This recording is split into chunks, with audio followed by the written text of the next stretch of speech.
But we can go ahead and do a roll call, Michelle. Sure. Thank you. Ms. Grijalva? Here. Dr. Gravosa? Here. Ms. Luna Rose? Here. Ms. Shaw? Here. Ms. Counts? Here. All right. Thank you very much. Dr. Trujillo, I see item 2.2, the land acknowledgement statement, and I saw that in my email I had a something, but I haven't had a chance to look at it. It was just sent to me today. So is there something that you could lead us on with the land acknowledgement statement? Is Dr. Trujillo here? Ms. Counts? Yes. That is the student bio for the student who will be reading the land acknowledgement today. Okay. And I have it pulled up if you want me to. Yes, Ms. Shaw, Clerk Shaw, can you go ahead and run that? Absolutely. So the student who will be reading the land acknowledgement is a 6th grader at Pistor Middle School. Her name is Kaylana Tongovia. Kaylana attends the on-site learning lab daily during remote learning. She is currently taking honors classes and is in the AVID program with Ms. Macias and the granddaughter of Choya High School teacher Graciela Garcia, who teaches the Yaqui language there. Kaylana is a tribal member of the Pascua Yaqui. She loves drawing and art and hopes to pursue a career as a 5th grade teacher when she grows up. Kaylana, are you with us? Yes. Thank you so much for doing this. Thank you. You're welcome.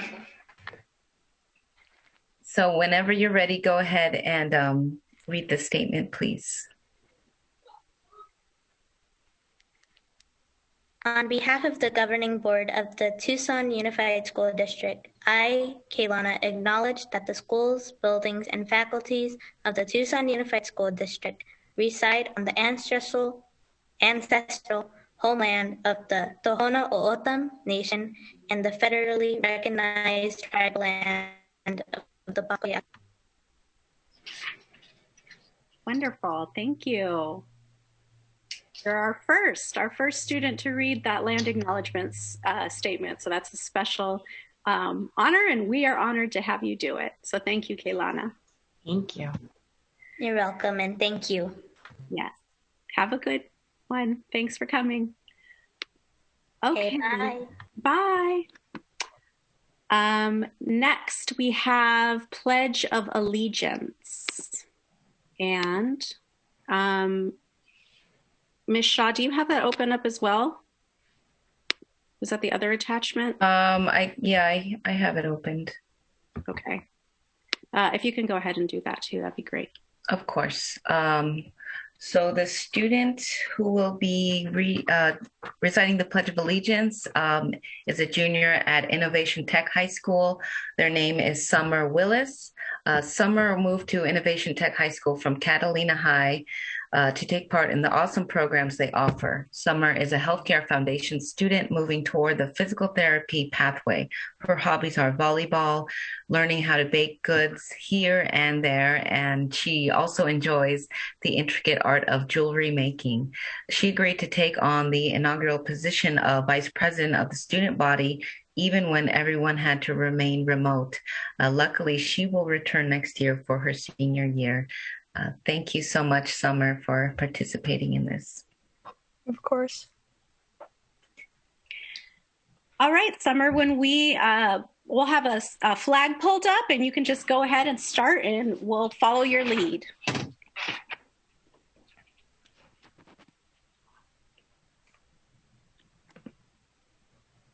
I pledge allegiance to the flag of the United States of America and to the republic for which it stands, one nation, under God, indivisible, with liberty and justice for all. Great. Thank you so much. All right. Agenda adjustments. Dr. Trujillo, do you have any agenda adjustments? We don't have any recommended agenda adjustments this evening. Okay. Then we will just move forward. Dr. Trujillo, Superintendents Report. Yes, thank you very, very much. I will do a screen share. Make sure everybody can see. Welcome, Tucson community. Good to see everybody back. And just wanted to update, obviously, the news of the day, the news of the week is where are we at with opening of schools. So just a couple of items to brief the governing board and the Tucson Unified community on where we're at. Just want to take the time to promote some employee forums. We'll have two. We'll have an employee forum tomorrow from 5:30 to 7 p.m. via Zoom. It's going to be streamed to Facebook. So it's for everybody. Come one, come all. Whether you're a teacher, administrator, education support professional, it's open to all of our employees. I will be handling all the questions and it'll be live questions. It won't be scripted questions. So be a good opportunity for me to interact, hear from you. I always have one condition when we do these forums. I want to know about you. So make sure that when you ask your question, let me know what school you're from and how many years of service in our great district. So this will be the 34th and 35th forum that we conducted with teachers, with parents, with students. We've been very active through the fall and through the summer. And now as we approach another reopening, we want to continue that tradition by giving our employees an opportunity to weigh in. And the feedback will guide future decisions and planning between now and the opening. So just a quick update. The great news of the evening is we've come together with TEA leadership and Eli leadership representing campus administrators and principals. And we finalized a memorandum of understanding as a result of overwhelming feedback that we received from parents, from teachers, and from our principals and our administrators about potential schedule changes. And so we were able to go back to the table with TEA, go back to the table with Eli, and come up with an agreement that is now going to give any school the option of becoming what's called a simultaneous teaching location. And as a result of this collaborative effort between our district leadership and our two great employee associations, Eli and TEA, schools are now going to have the option to allow teachers to be able to teach both their assigned remote students and their live in-person students at the same time. Doing so would negate the necessity of changing any schedules. It would leave students with their original teachers without having to implement or exact a scheduling change for the fourth quarter. Students would remain with the same teachers in these schools that were going to pursue the simultaneous teaching option. At these particular schools, we wouldn't have any schedule changes that would be needed outside of really extraordinary situations. One of the provisions, the key provision of the Memorandum of Understanding is that for a site to be declared a simultaneous teaching location, it's going to require 80% approval or the supermajority of that campus's teaching staff. We have an immediate deadline right now. We had an opportunity to meet with principals this afternoon.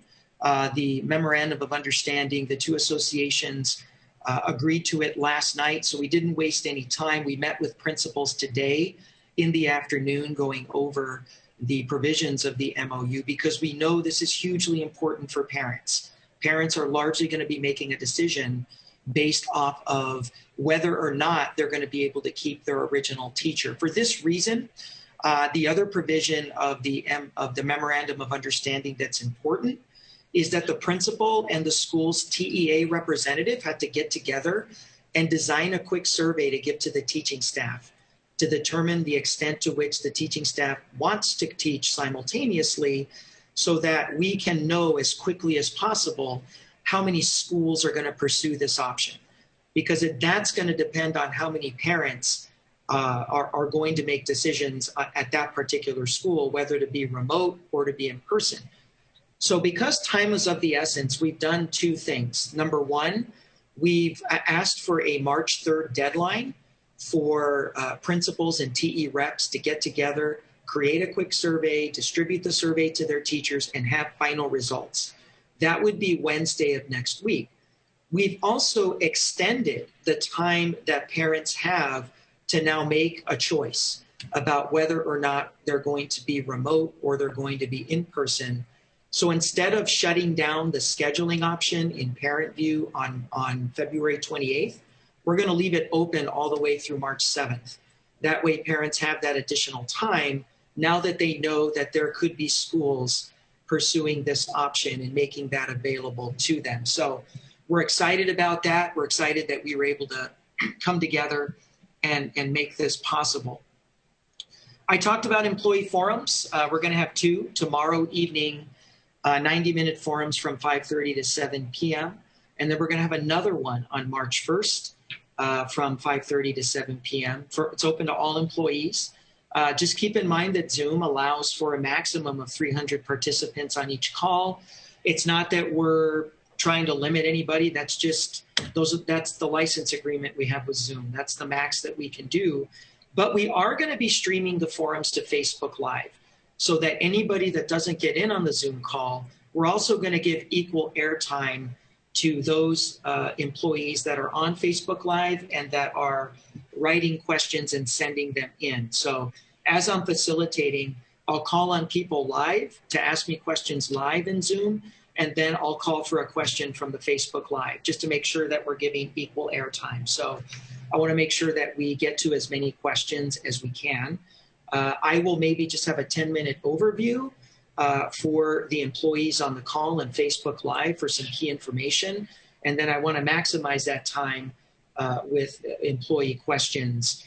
So the feedback and the concerns that we not only receive during call to the audience or in the emails that we receive as a superintendent or governing board members, but especially in the two forums, really is going to help us drive future planning in terms of getting ready for the opening of schools, to hear a little bit more about what's on our employees' minds and any additional suggestions. So I will be fielding the questions personally and of course, interacting with our employees. So details are forthcoming, but if you check out our social media, we've already got our promotional e-flyer up, and you can be able to access it on our Twitter, on our Facebook, to be able to see more details regarding Zoom links and time for our employee forums.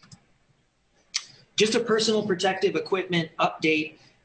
During the week of February 15th, we did successfully submit our order and receive confirmation from our vendor of receipt for the order of 50,000 N95 masks for distribution throughout the district and 10,000 reusable face shields. The face shields are transparent. You can see through them. They are reusable. We are making the respectful request that these resources be prioritized for any of our employees that are providing direct services to students and have the closest interaction. Bus drivers, counselors, teachers, there are many. Cafeteria, food service workers that are serving food at the line. These are just a few of the many examples of employees throughout our system that we would ask that these resources be prioritized for, as they have the most contact time with students in a variety of settings, not just the classroom, but the bus, the cafeteria, and other locations as well. Operations, we will be receiving, we've received confirmation from our vendors that we will be receiving the N95s and the face shields early in the week of March 1st, and we will begin immediate distribution to sites so that they have them well in advance of the employees returning to work the week of March 22nd. Our operations team has successfully completed the installation of 40 water bottle filling stations. They've got still, we have a total of 79 that need to be done. So there's 39 installations that are outstanding still. I had a briefing with our Chief Operations Officer and our operations leadership team. I am confident that the operations team will complete the remaining 39 installations so that every TUSD school has a minimum of one hands-free water filling station for water bottles in advance of March 22nd. Places like Tucson High and Pueblo, Sabino, Saguaro are large schools. Big old Valencia, big old Pister, big old Mansfield. They're going to have multiple water bottle filling stations, not just one. So I'm only saying that they're at least going to have one available to them on March 22nd by the time we open up school, but we're going to have to go back and put in additional filling stations at those large campuses. So I don't want the employees or the administrators of those large campuses to think that they're just going to get one. We do have to return. So through the month of April, we're going to try to go back to those larger schools and outfit them with their second, third, and at times fourth water bottle filling station, depending on the size of the school. We realize that size is a huge, huge issue when it comes to giving access to water throughout the day, and we need to be quick with those additional installations. I had an opportunity to brief our Chief Operations Officer and again set the expectation that our custodial supervisors are visiting campuses daily. We have a database set up in the superintendent's office for each school. We will be reaching out personally to each principal to verify no later than 7 days before the start of school, which would be March 15th, that they are all good on antibacterial soap, they're all good on paper towels, they're good on gloves, masks, toilet paper, and hand sanitizer. We will be reaching out to our health services director also to verify that all of our schools have the necessary feminine hygiene supplies no later than March 15th, 7 days before the start of school. We realize that this is a huge point of concern for our employees. There can be no room for error.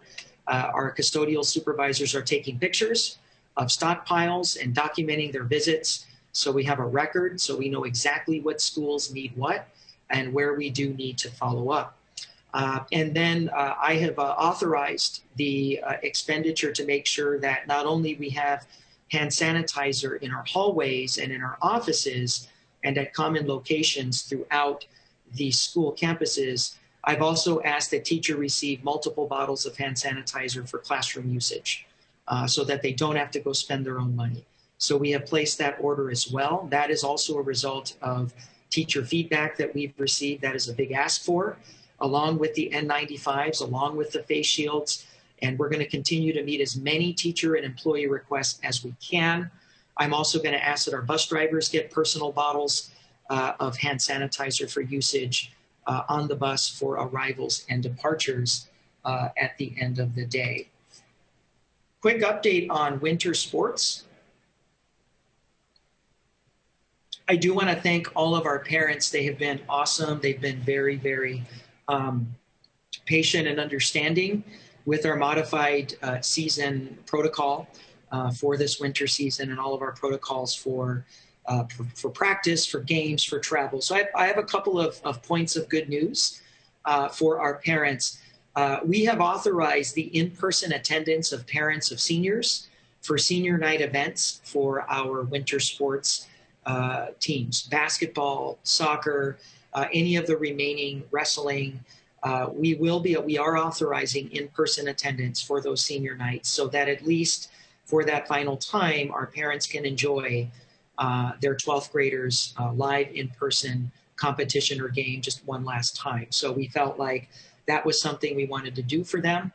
Also, we have a greenlit transportation now. We've had an opportunity to meet with risk management and legal. We feel like we're in a good place. We've got the appropriate paperwork in place where we no longer feel that that is an area of liability. So going forward, we're going to be providing transportation to away games and for our sports teams for what remains of the winter and also for our spring program. So we're pivoting away from the parents having to transport their kids. We're returning to district-provided transportation. And then also, I'm very excited to announce that AIA has given TUSD schools, we have multiple programs, namely in basketball, namely with our ladies. Our ladies are really tearing it up. We've got some great ladies programs that will end up finishing in the top 3 of the state, particularly in basketball. So powerhouses like Pueblo, the Lady Warriors, the Lady Cougars out at Saguaro, the Lady Sabercats. I mean, these are 3 premier teams inside of the 4A that probably will end up being able to host an AIA playoff game. And so the AIA did reach out and asked if we would be comfortable. Of course, we did let the AIA know that we're going to be expecting that all teams follow TUSD COVID-19 protocols with regard to masks, physical distancing, and our safety protocols for sports events. For all of our families watching, I've gotten a few emails, and I just want to make sure that I'm responsive to all of you. I know that there's been some frustration with our winter sports community, namely with basketball and soccer, that when the district is traveling to another school, the live stream option isn't available for a school that's not a TUSD district. And here's why. The Tucson Unified School District, we have a subscription with the NFHS, live streaming high school sports network. It's nationwide. We're a member district. So any of our in-district games are covered, are always live streamed. So if Choya plays Pueblo, Pueblo plays Tucson High plays Santa Rita, those games are all live streamed as part of our subscription. You don't have to do a thing except tune in. We've been having problems when we visit a school outside of TUSD. For example, when a TUSD team plays Phoenix Union is also a member district of the NFHS high school sports network. So the game is no problem. It's live streamed. The challenge comes when we play an away game in a district that doesn't have a subscription and isn't a part of the NFHS high school sports live stream network. Case in point, when we go play Nogales Unified, or say we go play in District 16, then our parents are subject to having to find out what the options are at the host school. That's been a point of frustration. So I do want to apologize to our families that have had to go through that, because what happens is they're left with, in the case of like a Nogales, they have to find out from Nogales, okay, what are you guys doing? Well, we're on YouTube. Well, we're on Facebook Live, because they don't have a subscription to the NFHS live stream network. That they have to, our parents are kind of relegated to having to see what the host district has available. It's caused a lot of frustration, and we're going to try to remedy that. We're going to try to see what options are available, whether we're able to pay a premium, that we shoulder the cost of a school that's hosting us that doesn't have the subscription. I want to make that commitment to our parents. We're going to go back to the table to see what we can add on. I'm not making any commitments because I don't know what the vendor is able to add. But if we can add a premium to our subscription that would allow them to live stream a non-member school that we're playing, I think that would solve the problem. So we're certainly going to be on top of that, and we're aware of the problem, and we know that it's caused a lot of frustration. So I want to thank the parents for bringing that to my attention. And lastly, anytime that we can talk about something other than COVID, I'm ready to do that. And anytime that we're expanding CTE and the arts, it's just such a huge win for the district. So normally we would do a standalone presentation, but tonight we've got some big items, right? You know, the school resource officer item is coming up, and we've got some items that we're going to be discussing. So this is in consent, but I don't just want to let it go at consent. I really want to take the time to celebrate our expansion for 21-22 of some key programs. So we're really expanding at 3 places, but I want to just kind of bring to the community's attention tonight, when you take a look at what's on consent agenda, we're going to be expanding that dental assistant program at Santa Rita that got started a few years ago. They're into their 3rd year now, so they're growing. So we're going to be adding a 3rd year to that program. Sports medicine at Choya, they just have an outstanding program out there, and that is just that's just the work of Dr. Diaz Goyaso, who's just done an outstanding job to grow that sports medicine program. They're adding a 3rd and 4th year to the sports medicine program. It was like 5 minutes ago that program was just starting out and just recruiting students. I'm very, very proud of these programs, and I am so proud of HVAC. Over there at Rincon. They're adding a 3rd and 4th year tonight. You'll be voting to approve their 3rd and 4th year courses. They're starting 5, 6, and 7, 8. I remember when Mr. Prince over there at Rincon just had a vision for this program, just barely getting it started.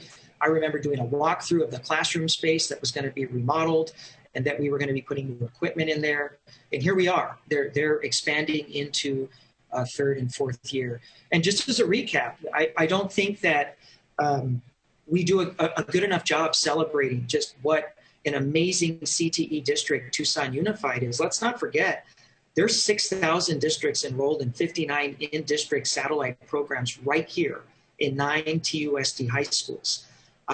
There's 8,000 students that have completed CTE certification programs in just the last 3 years, meaning they've walked out of here with industry-level certification, whether it's welding, whether it's HVAC and cooling, whether it's dental assistants, whether it's childcare. I mean, we have really done a lot for the economic growth and vitality in the workforce of Pima County. And I want to do a better job celebrating that as a point of pride here in TUSD. And I really want to personally congratulate Dr. Maritza Diaz Collazo Achoya, Jenna Cimentel out there at Santa Rita High School, who got that whole dental program started when we were cutting the ribbon there at the new facility. And then, of course, Mr. Nick Prince out there at Rincon. It's been a labor of love for all three of you. We're immensely proud of this expansion. And I really wish we would have done a more detailed presentation, but you get a personal shout out from me here. So I want to end my superintendent's report congratulating the great work that they continue to do in the service of one of the state's largest CTE satellite school districts in the state of Arizona. And with that, that concludes my report. Wonderful. Thank you, Dr. Trujillo. Awards and recognitions. Ms. Counts, before we move off the board, can I ask Dr. Trujillo a question? Yes. About his report? Dr. Trujillo, can you clarify? I hear a lot of this confusion about default options for parents that don't respond. Can you just clarify what the plan is for families that don't respond? Absolutely, Dr. Gravoy-Shaw. So when we do not receive a response, and right now, if I can just do another screen share, you bring up a great point. Just as a quick hit, I'm going to go back in here.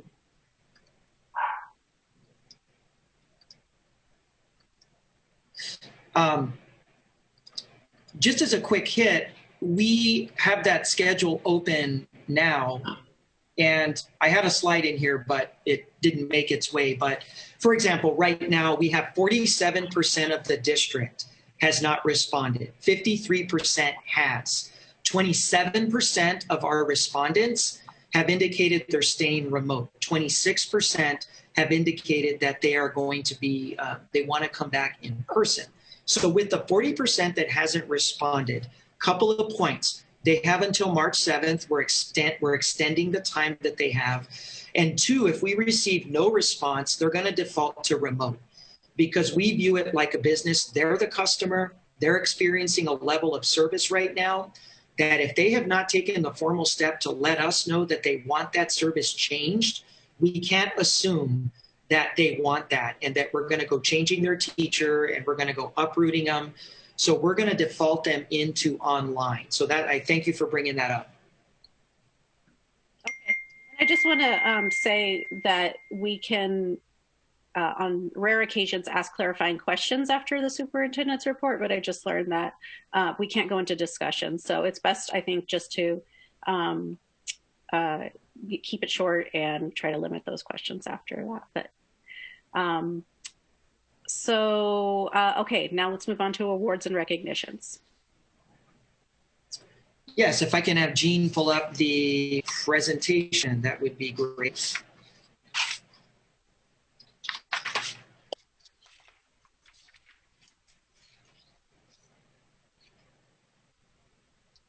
Thank you. So always, this is just one of our best times of the governing board meeting when we can recognize the excellence of our students and staff. So why don't we start with some championship performances from the TUSD Spelling Bee. The TUSD Virtual Spelling Bee this year, normally we're at Catalina High School, and it's a big to-do. It's a great Saturday morning. We all go out. Parents, grandparents show up. They cheer their kids on. I miss that. That's probably the biggest event I do miss this year, hopefully next year. But our virtual spelling bee took place February 3rd. Students did join via Zoom. and they took a timed 30-minute test. The test was multiple choice with 25 spelling words and 15 vocabulary words. And congratulations to Sofia Landazuri, 8th grader at Valencia. She was the district champ. Hannah Gonzalez, 5th grader out there at Kelland, runner-up for the district. And they had the opportunity to advance to the Pima County Spelling Bee. But we also had some distinguished performances. So kind of rounding out the TUSD like top 10, even though not everybody advanced to the county championship. It's a lot of guts. It's a lot of courage for these kids, these young people to get up there. So if we go back to the previous slide, I want to recognize and call out, out of CE Rose, Amy Aldama, Fruit Tendler, Gabriel Sadsa, of course, Kelland, Hannah Gonzalez, our runner-up. Out of Lineweaver, the Lineweaver Lions, Evelyn Berkman, Morgan Maxwell, K8, Melanie Caballero, and out of Pister Middle School, Emily Rodriguez and Robert Snaler, K8, Lucas Roll, and of course, our district champion is Sofia Landazuri. So she represented us over there at the Pima County Spelling Bee, and she went the distance, almost took it home. So way to make TUSD proud in a competition that featured championship spellers from districts throughout Southern Arizona. Sofia distinguished herself with a top 3 performance, coming in at 3rd place. She is our champion no matter what the county competition says. She is our spelling bee champion. So I want to congratulate her and her family as well for representing the district so well. Our next recognition is for the University High School. In its long line of achievements and recognitions, let's just add one more to the list, the World Economics Cup. The 2020 World Economics Cup concluded on November 29th, 2020 online. Competitors won both individual and team awards at the WEC 2020 with 2 topic areas for individual competition. Two areas were the fundamentals and deep comprehension, and 1 team score on thinking and innovation. We are thrilled to congratulate our University High School team and UHS economics teacher, James Lurch, on their 2nd place finish overall.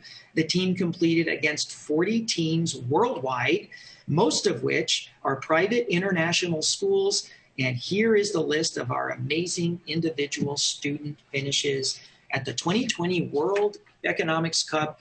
UHS going head-to-head with some of the most prestigious private schools internationally. So in aggregated individual awards, we want to recognize the following students that distinguished themselves. Sai Konkamala, gold. Stefan Steely Eupner, gold. Christina Chen, silver. Kathleen G, silver. Rachel Dye, silver. Abigail Mills, silver.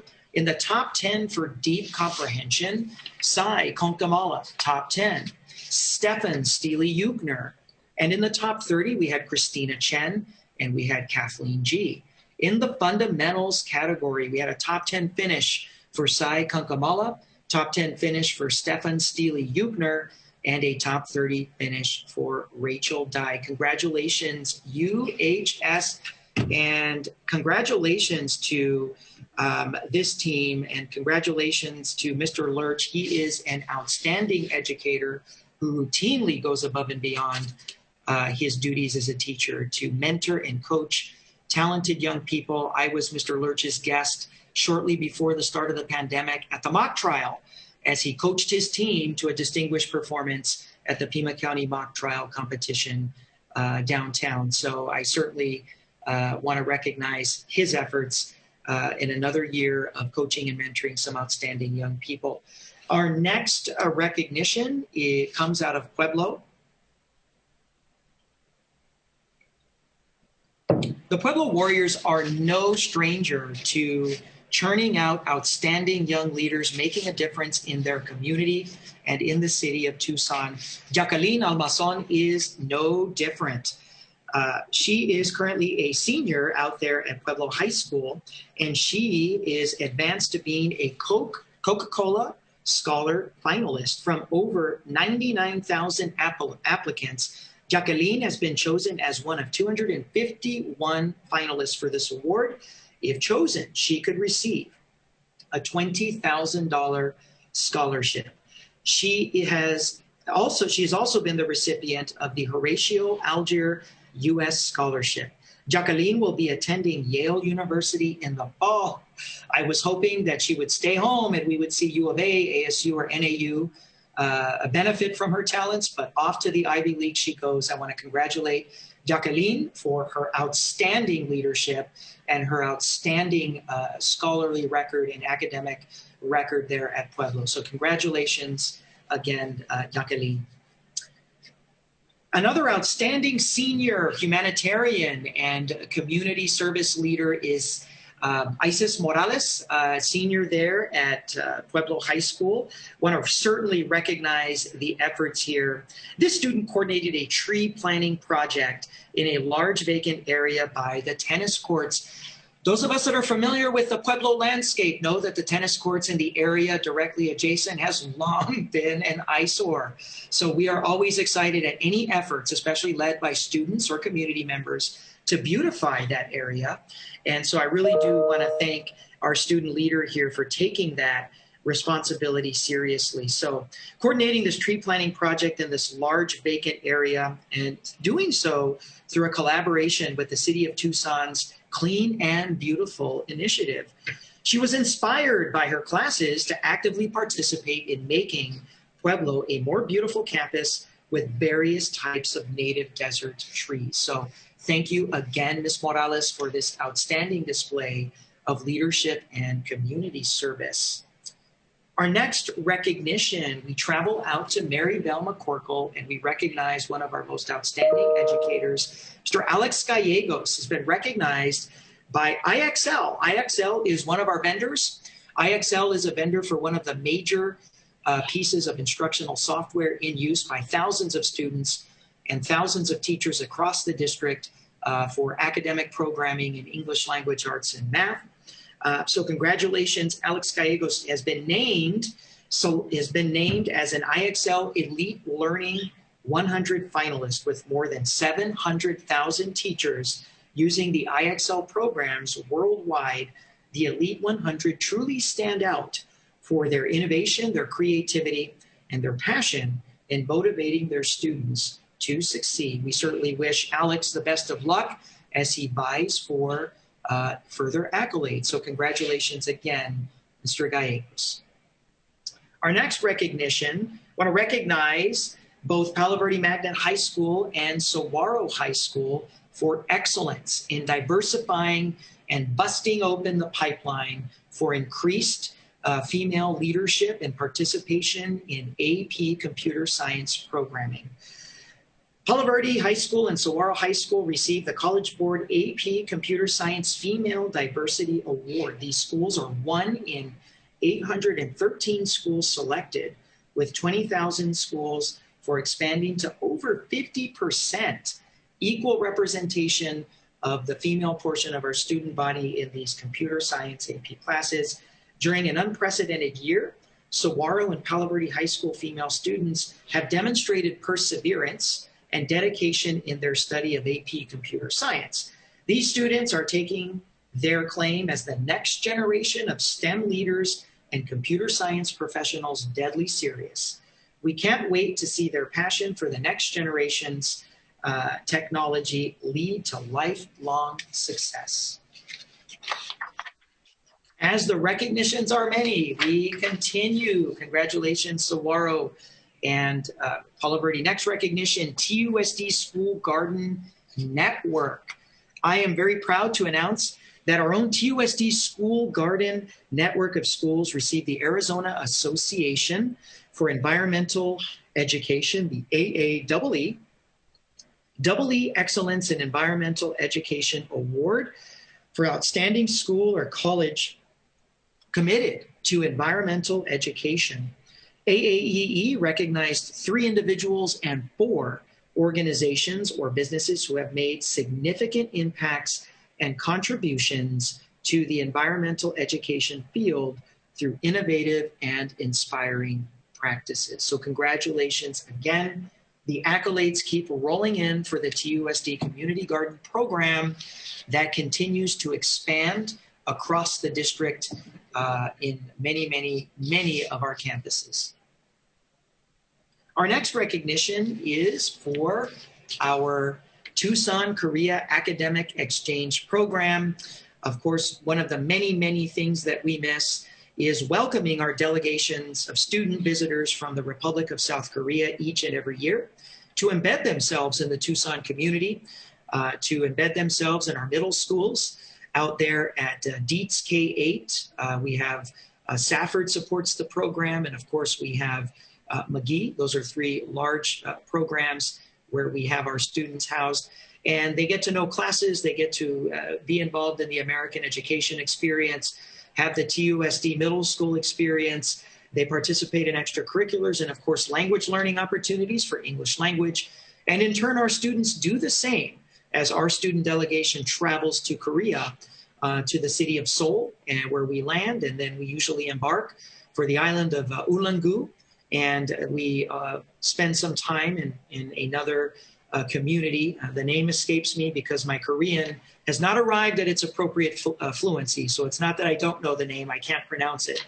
But it's always a wonderful program. Obviously, due to COVID-19 restrictions, international travel was not possible this year. So I want to thank the program's hardworking coordinator, Ms. Young Lee, who really works hard on this all year long, securing funding, making sure that travel arrangements are in play, making sure that the program is firing on all cylinders.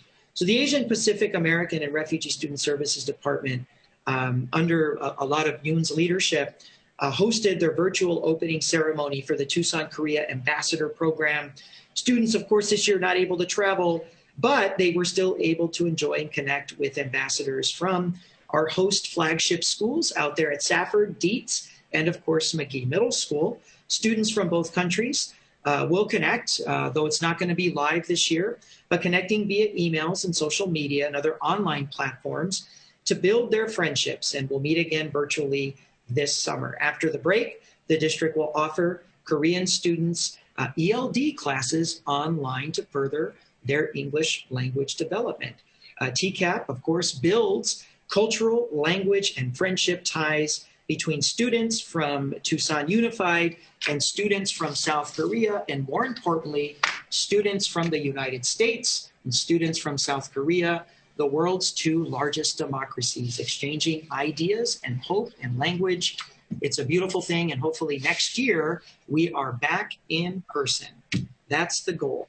Our next recognition is for outstanding leadership and performance in the area of purchasing. So I want to congratulate Diana Kierfoot, one of our hardworking district office team members out of purchasing. Diana plays an extremely important role in her job. I often, when I talk about Diana, I talk about her as probably one of the most important team members that we have. She keeps us out of trouble. She keeps the Auditor General away with her compliance efforts and making sure that all of our purchases and all of our procurement processes when we're going out for vendors are by the book.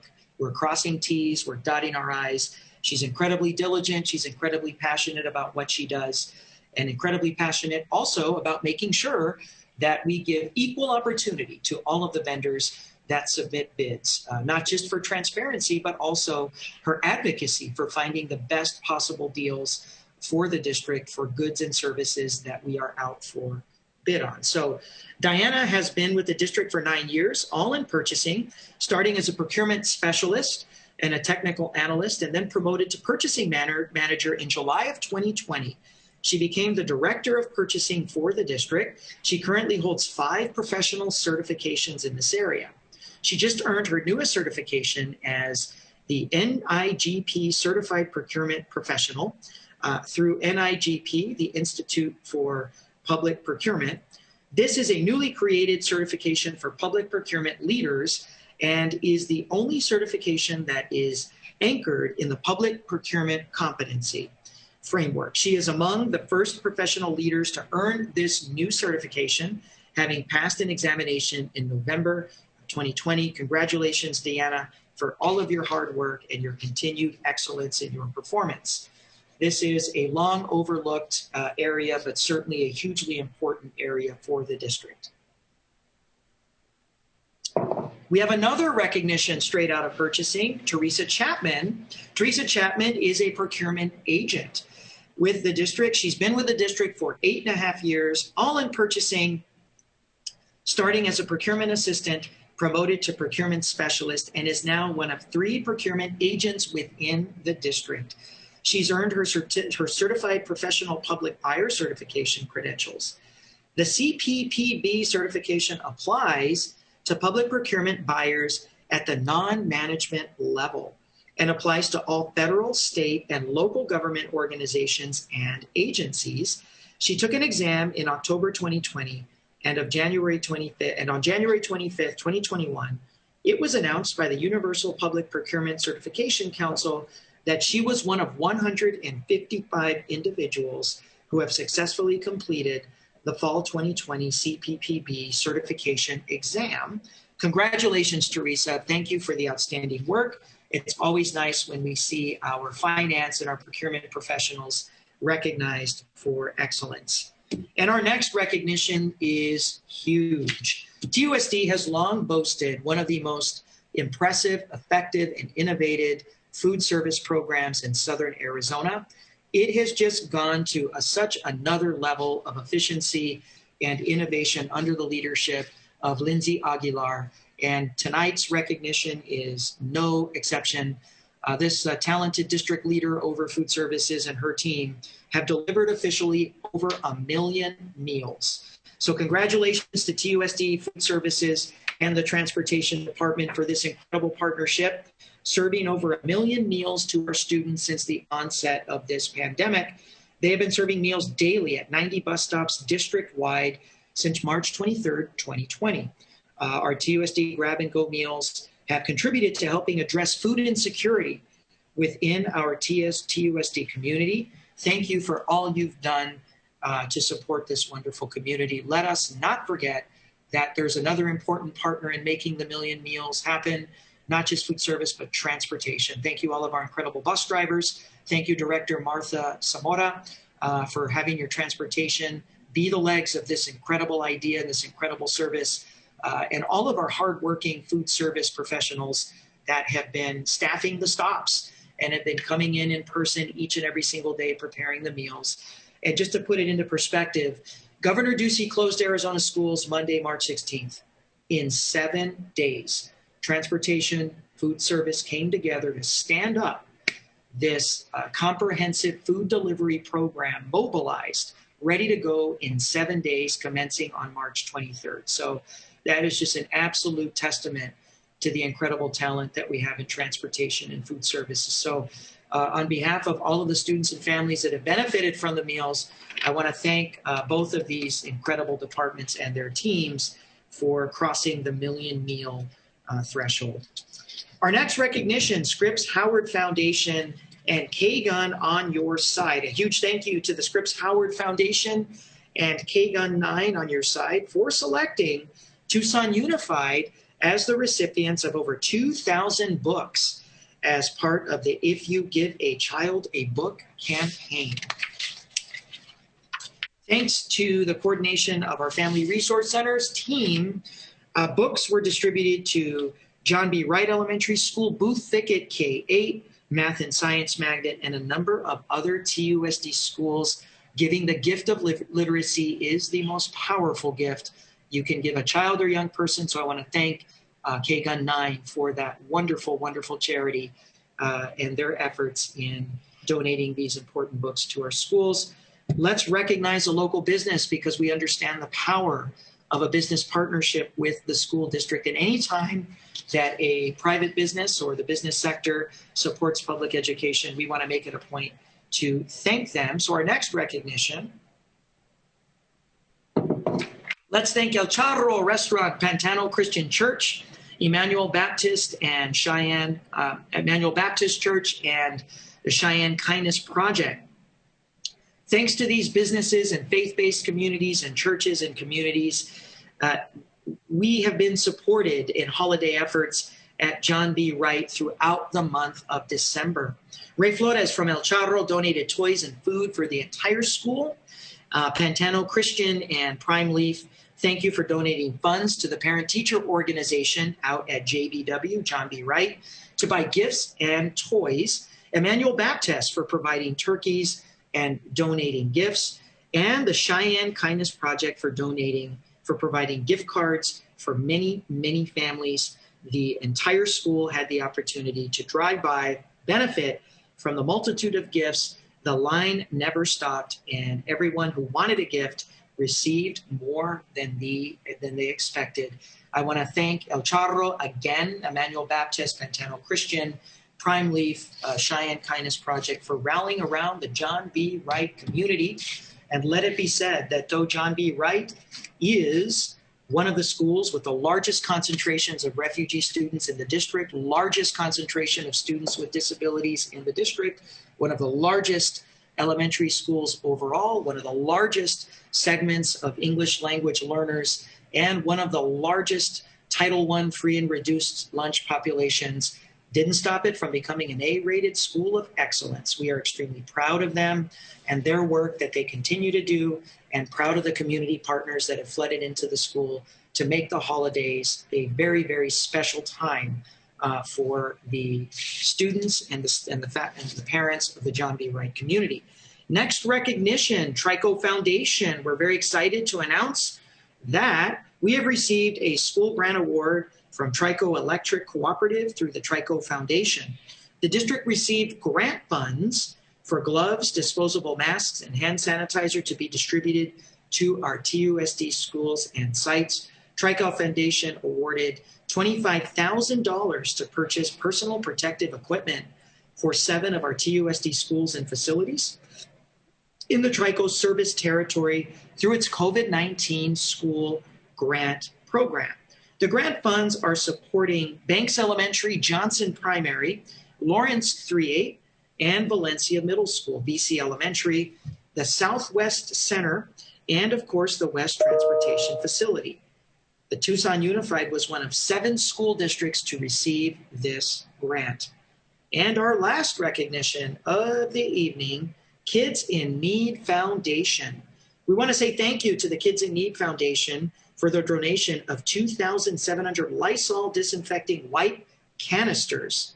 And our teachers received special packets and materials for their classrooms. These were distributed to all schools in the district. Making our schools and classrooms safer and cleaner is one of the most important tasks that we have now more than ever in the face of this pandemic. Thank you, Kids in Need, for making this possible. I never mind that the longest agenda item of the evening is celebrating students and staff. So this was a wonderful opportunity to do that. So that concludes awards and recognitions for the evening. President Counts. Well, congratulations to everybody, and thank you to all the people that Dr. Trujillo just named. That's wonderful, wonderful gifts and news and volunteerism. Dr. Trujillo, I heard that we have a OMA video and possibly students in the OMA programs watching it. Yeah, we're expecting to watch it. So do we have that queued up? Yeah, my mistake. Yes, we do as part of the conclusion of the Superintendent's Report. I want to take this opportunity to celebrate some very special performances from our OMA programs, and let's cue up the link.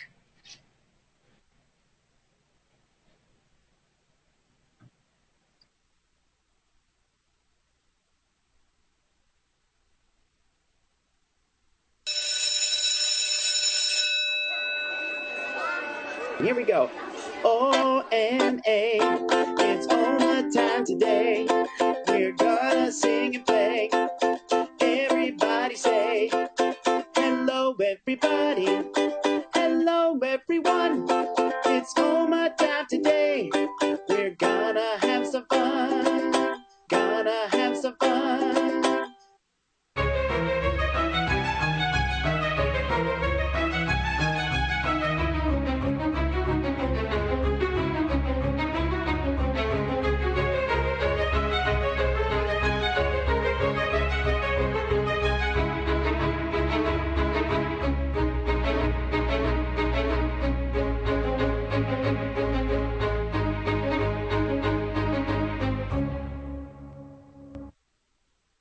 let's do our warm-up. Get your 8 spider legs out and touch your toes. Ready, sing. Itsy bitsy spider went up the water spout. Down came the rain and washed the spider out. Out came the sun and dried up all the rain. And the itsy bitsy spider went up the spout again. Good job. The ring around the rosy, pocket full of posies. Hello, I am the best pet. My name is Pete. I am a cat. I like to jump in puddles and chase mice. I will be your best friend forever. Let's go play. Meow.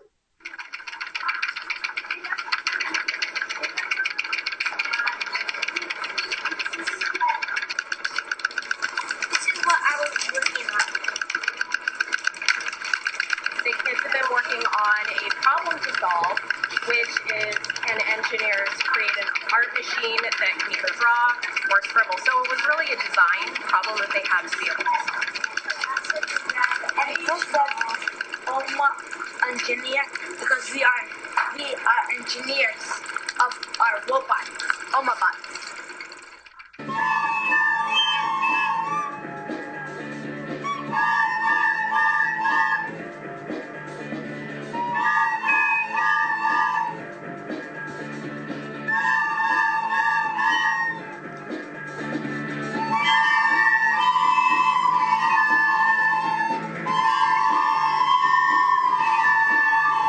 Insert the marshmallow.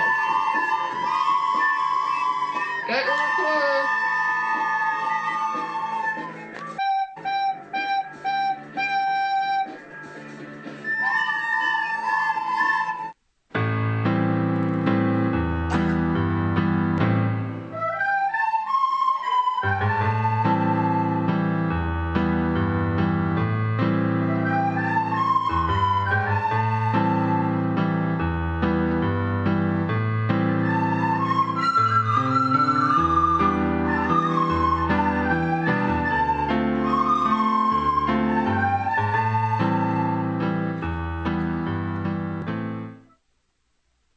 Leapt without looking and tumbled into the sun.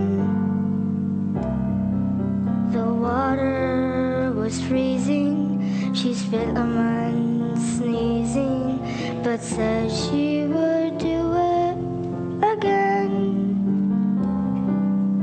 Here's to the ones who dream, foolish as they may seem.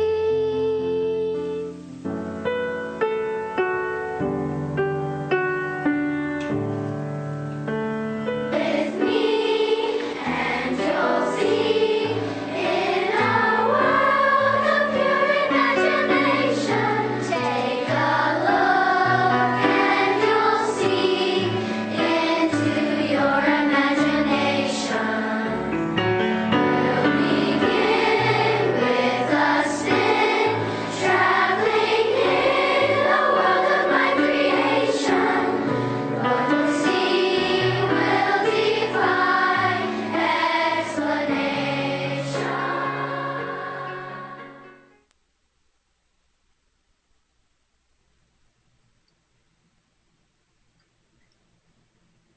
That was wonderful. Thank you. Dr. Ashcroft, I hope I pronounced that right, is here. Dr. Trujillo, did you want to provide her the opportunity to say anything? Yes. Before we throw it to Dr. Ashcraft, just as if you're a newcomer to TUSD, Opening Minds Through the Arts, that's not just kids performing in the visual and the performance arts. Opening Minds Through the Arts is supported by years of brain-based research. Our Opening Minds Through the Arts integration program focuses on the neurological development of children, multi-intelligence learning, academic achievement, and socio-emotional learning through performances in a variety of platforms in the visual and the performance arts. So it is a very, very, very powerful program that works both sides of the brain, the artistic and the logistical and the organizational. Such a powerful program. And among numerous awards, TUSD's Fine Arts and Opening Minds Through the Arts programs, they've been recognized multiple times over the decades, nationally, internationally, recent recipient of the Governor's Arts Award in Education twice. They've received Best Community for Music Education. They've received that honor consecutively for 6 years and have been reviewed and published 9 times, including Harvard University, Pixar, Disney, and Edutopia. And we are so proud of the OMA program, and we just can't say enough about it. And the vision is expand, expand, expand, expand. So with that, I'll turn it over to Dr. Ashcraft. Well, thank you very much, Dr. Trujillo and Mrs. Counts and the school board. We are honored to serve as many children as we possibly can. Budget is our only limitation, of course. We start off with federal grants, very significant federal grants and research with WestEd, and have been able to build this program. We're grateful for the leadership of the school board and Dr. Trujillo and Flora Hewitt for their immense support, and also great recognition of the staff that's been hired to teach these programs, both as professional artists and master classroom teachers and arts educators. So thank you for the opportunity to present tonight. Thank you so much. That was wonderful. I always enjoy seeing our kids in the OMA program and all that they're able to do and accomplish. And I have a friend that's at the Teachers College at Columbia University, and she told me, she had to call me up and she said, well, we're learning about this program at TUSD called OMA. And it was just, it's really neat that we get that kind of recognition for the work that you're doing and all of our kids. It's wonderful. So thank you so much for sharing.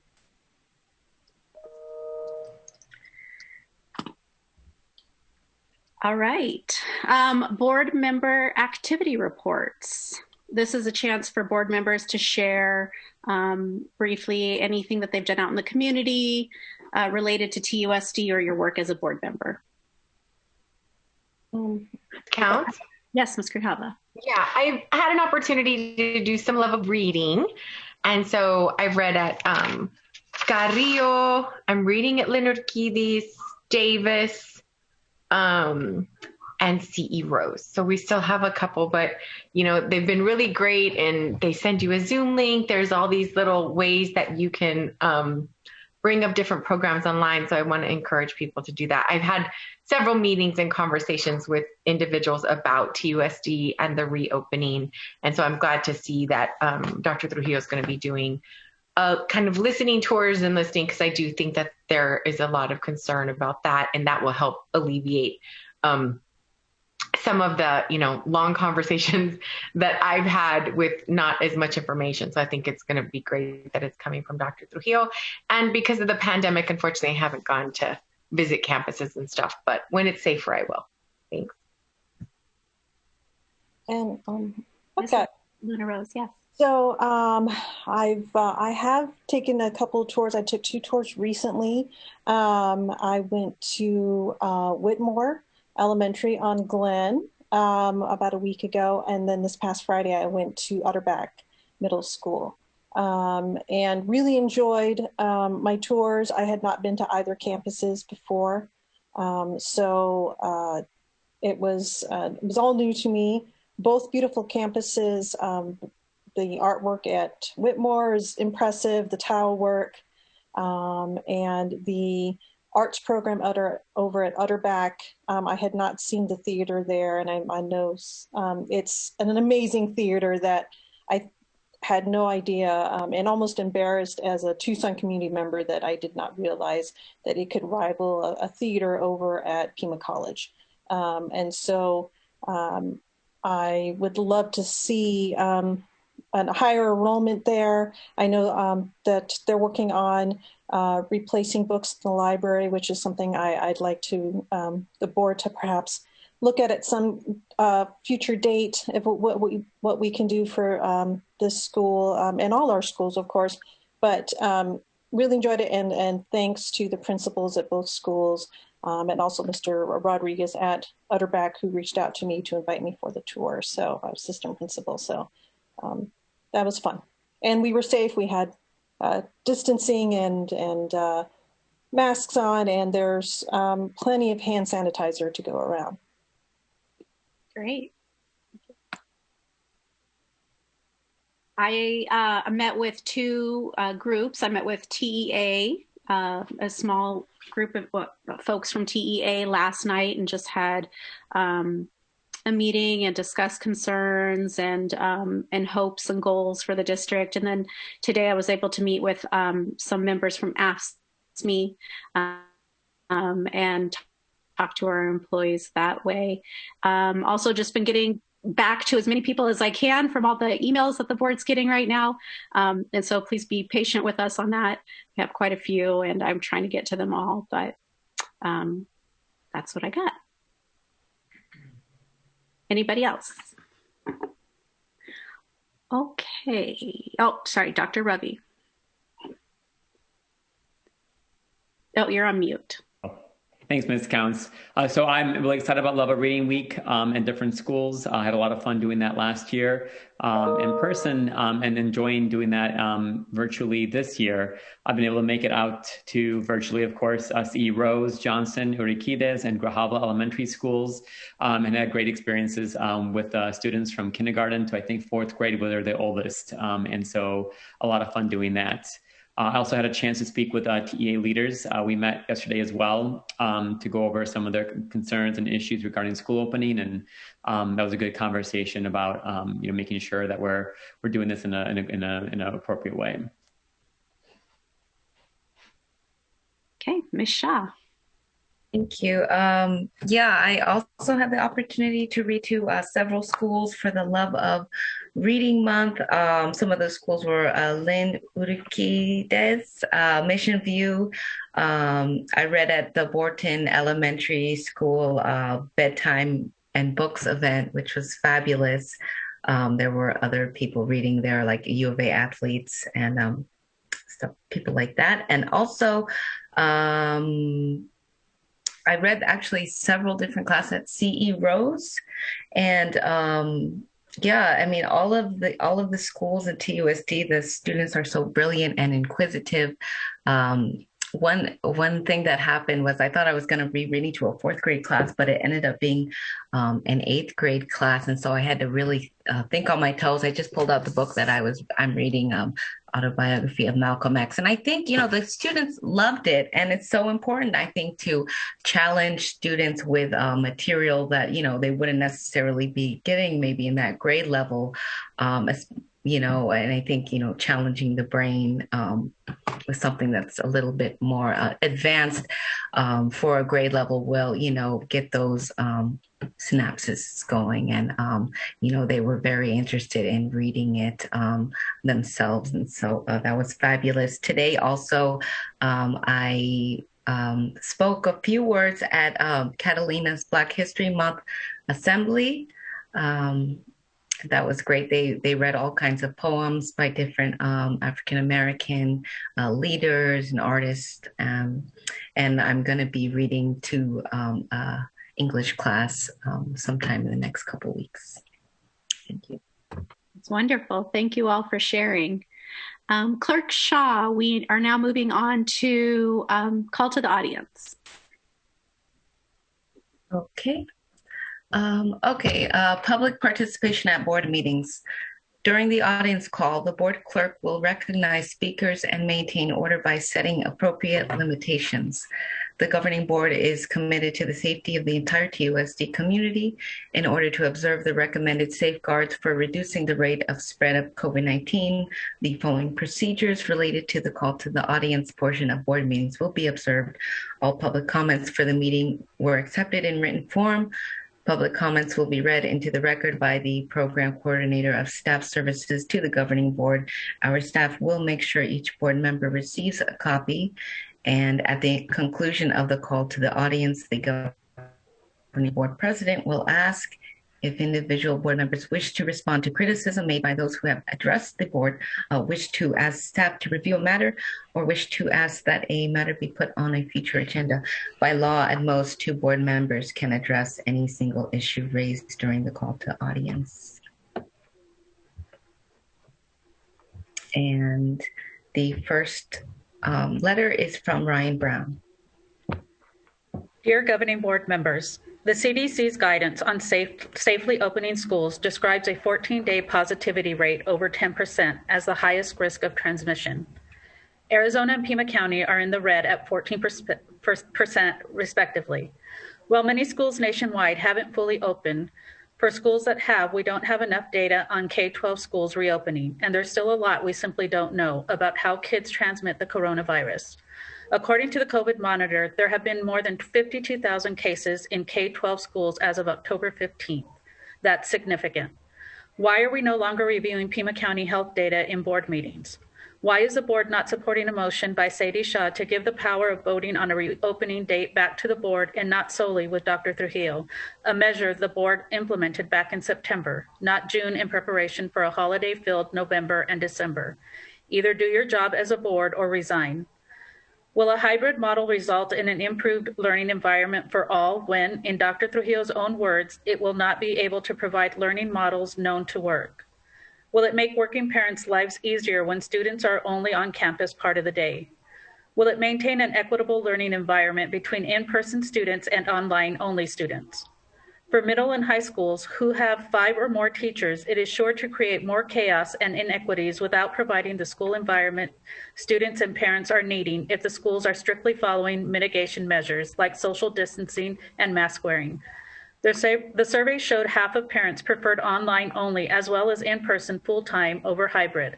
So why reopen in a hybrid model and disrupt the final quarter of an already challenging year when you could choose to calmly and safely finish online and prepare to reopen in person next year?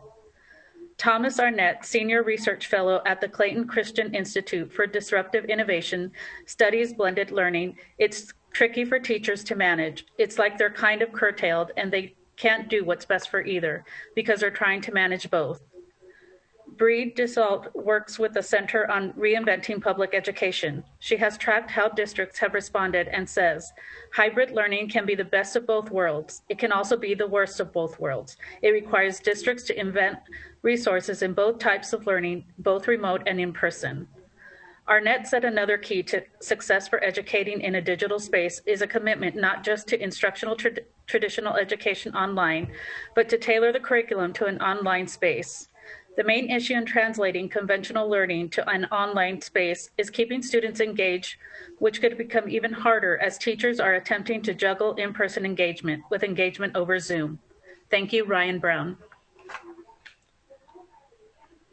Next up is Nanette Murray. Dear Governing Board, Dr. Trujillo, and Mr. Ross, in the special meeting of October 27th, Study Action Item 9.1 reviewed the Pima County Health Department criterion for the safe reopening of schools at 7:52 p.m. After a presentation from Dr. Cullen, there were 2 motions. Motion 1 approved authorizing the superintendent to reopen the schools on November 12th using the hybrid model.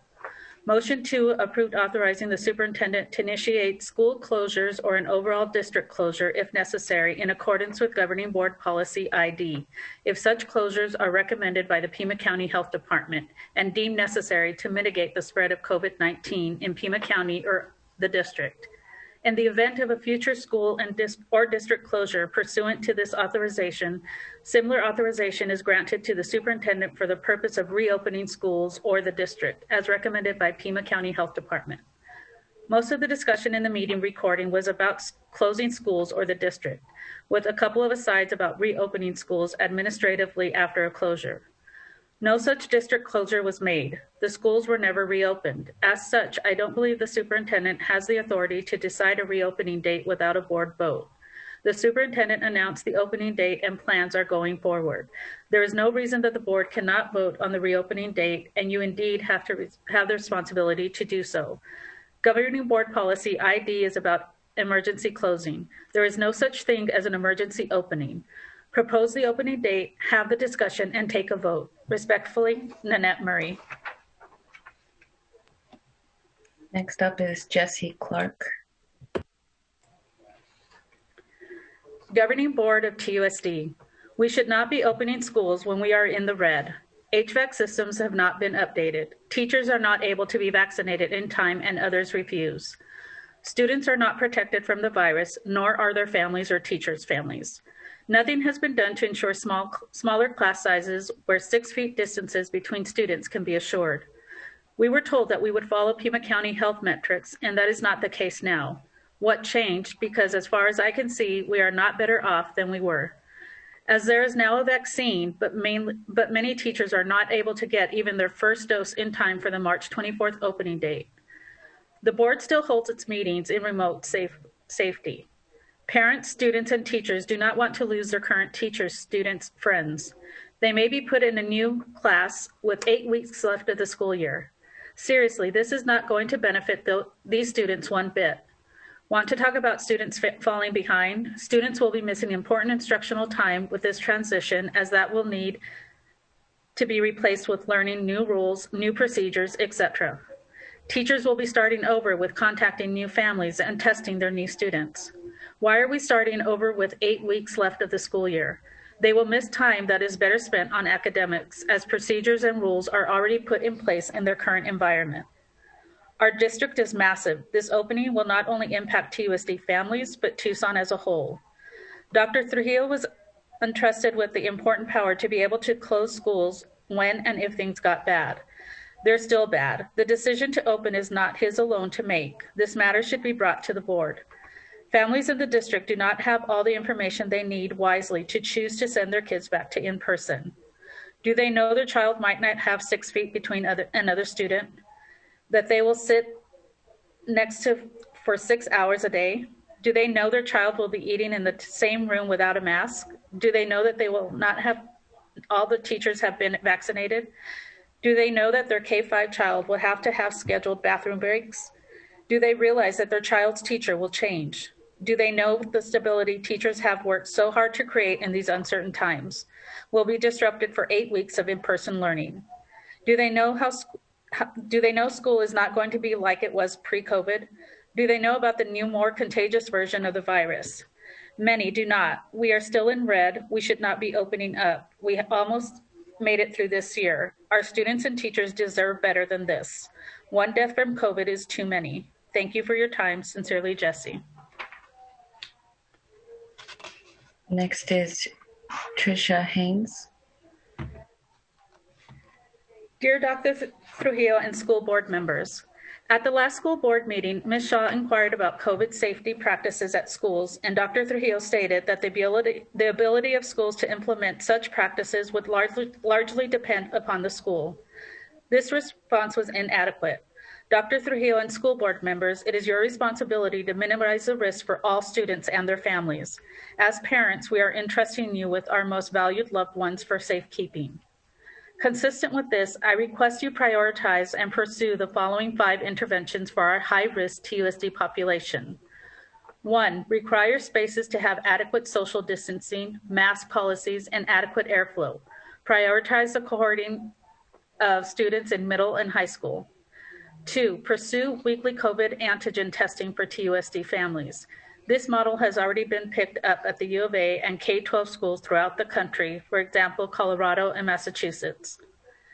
3, start delivering health promotion campaigns to teachers and families about the new CDC recommended masking strategies to address the UK viral strain that is already spreading throughout our state. 4, develop a structure for voluntary social pods so all students who continue online learning will not feel excluded and may have a structured opportunity to connect with a small group of peers in person. 5, develop a structure and oversight for parents, volunteers, and others to help implement these policies. You cannot alleviate the responsibility to safeguard our students to parental choice. Risk should be reduced for all kids, regardless of which school they attend. Tricia Haynes. Next up is Dr. Glenn Frenier.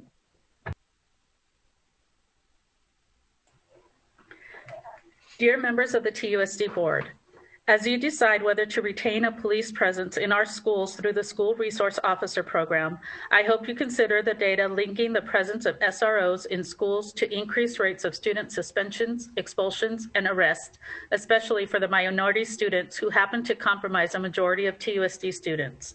Placing police in our school facilitates the school to prison pipeline. I understand that many middle-class adults, especially white ones, in schools think having police there makes the environment safer. But the police in the U.S. have less of a history of harassing middle-class whites than those who are economically poorer and people of color. The latter group once again represents a majority of TUSD students. It is time to consider the feelings and interests of the majority of our students. TUSD should return to leaving school discipline in the hands of school teachers and administrators, not in the hands of the police, who data demonstrates send our students into a racist juvenile injustice system. I urge you to vote to end the presence of police on our campuses. Sincerely, Dr. Glenn Bernier. Next is Dolores De Vera. Board members, I read with interest the posted PowerPoint that proposed 4 days of professional development during the school year. Slide 3 says this will allow for professional development for all employees. All is written in all capital letters for emphasis. So here's my question. Does all mean all? Because in recent years, all has meant everyone but me. A couple of years ago, Dr. Trujillo said the proposed budget included increased compensation for all, only to later admit to me there was no increased compensation for substitute teachers, even though most daily substitute jobs are still paying less than they did in the year 2000.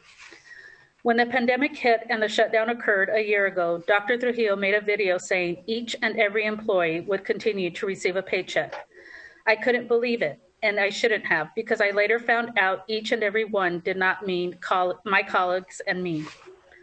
Just last month, you received a report on paid time off, and you were told the district offers such generous leave time. Well, it does for all the employee groups listed on that report, but we weren't listed as if we don't count. You have hundreds of subs in your pool and scores who do this as their full-time jobs, but time and time again, it is like you don't see us. This PowerPoint says this proposal will allow for professional development of all employees. Does all mean all? Are some pigs more equal than others? I think these full-day professional development days will prove good for the district. But speaking as a sub, you will be causing us hardship because you will be eliminating 4 instructional days during which we will be unable to be paid. Unless, of course, all really means all. Here is my proposal. Before the pandemic, I believe the district was employing an average about 260 subs per day. During this pandemic year, the number is far fewer, maybe 60 or 80 a day this year, I would guess, and most of these are long terms. My proposal is that you take the daily average and you allow at least that many subs to sign up for paid training, because subs needing training too, paid training. Training in classroom management, training in technology, training in how to handle a lockdown, training, inclusion, and maybe even in language sensitivity. Do you believe in inclusion? Does all mean all? Dolores De Vera. Next is David Glickenstein.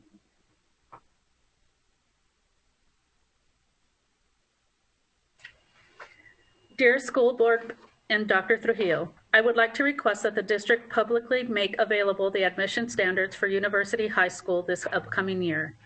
UHS has gone to using the 6th grade AZ merit scores for selection of students, since no AZ merit was given last year, but it has not described what the cutoffs are for admission.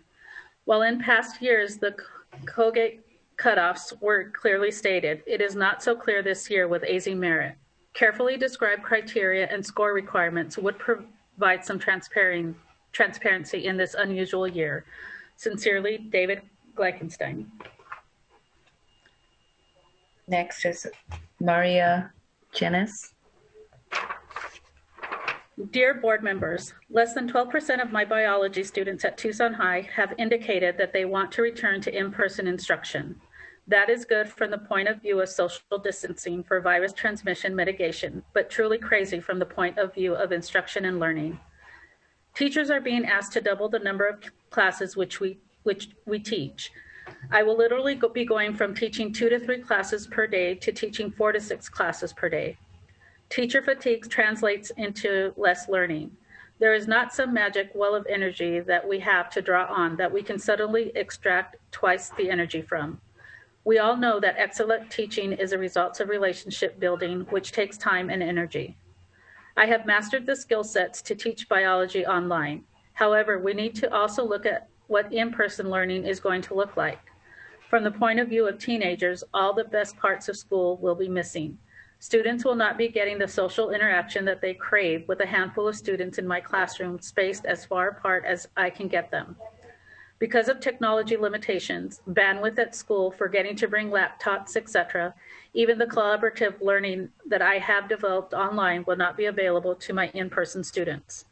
Yes, I will be physically in the classroom with them, but they will see only half of the face that they see online. Instead of being able to screen share with them to assist them, I will be squinting at their monitors from 6 feet away. What would be a logical allocation of resources given this reality? There is not one centralized model that will meet the needs of Tucson High Magnet School and Project More. Authority on schedules and health and safety concern needs to be distributed to site-level committees that include students, teachers, other school workers, parents, and administration. Instead of ignoring the voices of these stakeholders, the board should embrace them. We are the ones who know our reality and can find creative, satisfying ways to educate our students for the last quarter. Sincerely, Mariah Jenis.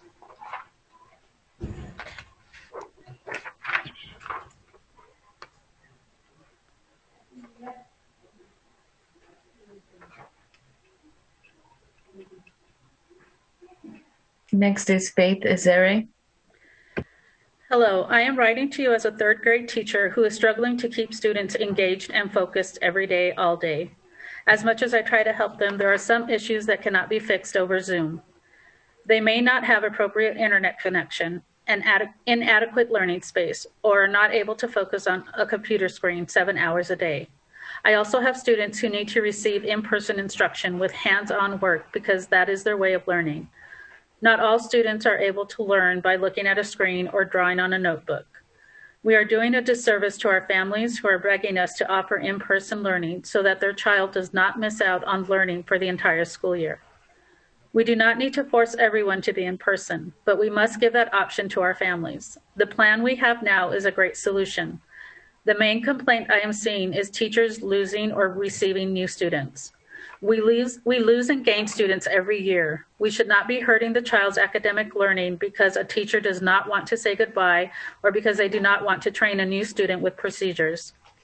We should also not be the cause of emotional distress for our students who need that in-person teaching and those peer relationships. I, for one, am all on board for this plan to reopen our schools to all students on March 24th. Thank you for your time. Faith Ezere. Yep. Next is Andrea Rickard. Hello, Dr. Trujillo and governing board members. I think most teachers in TUSD had a rude awakening last week when we learned that the only mitigation strategy we will open schools with is mask wearing. In-person classes are only capped at consensus, which is 29 students for elementary, 26 for K.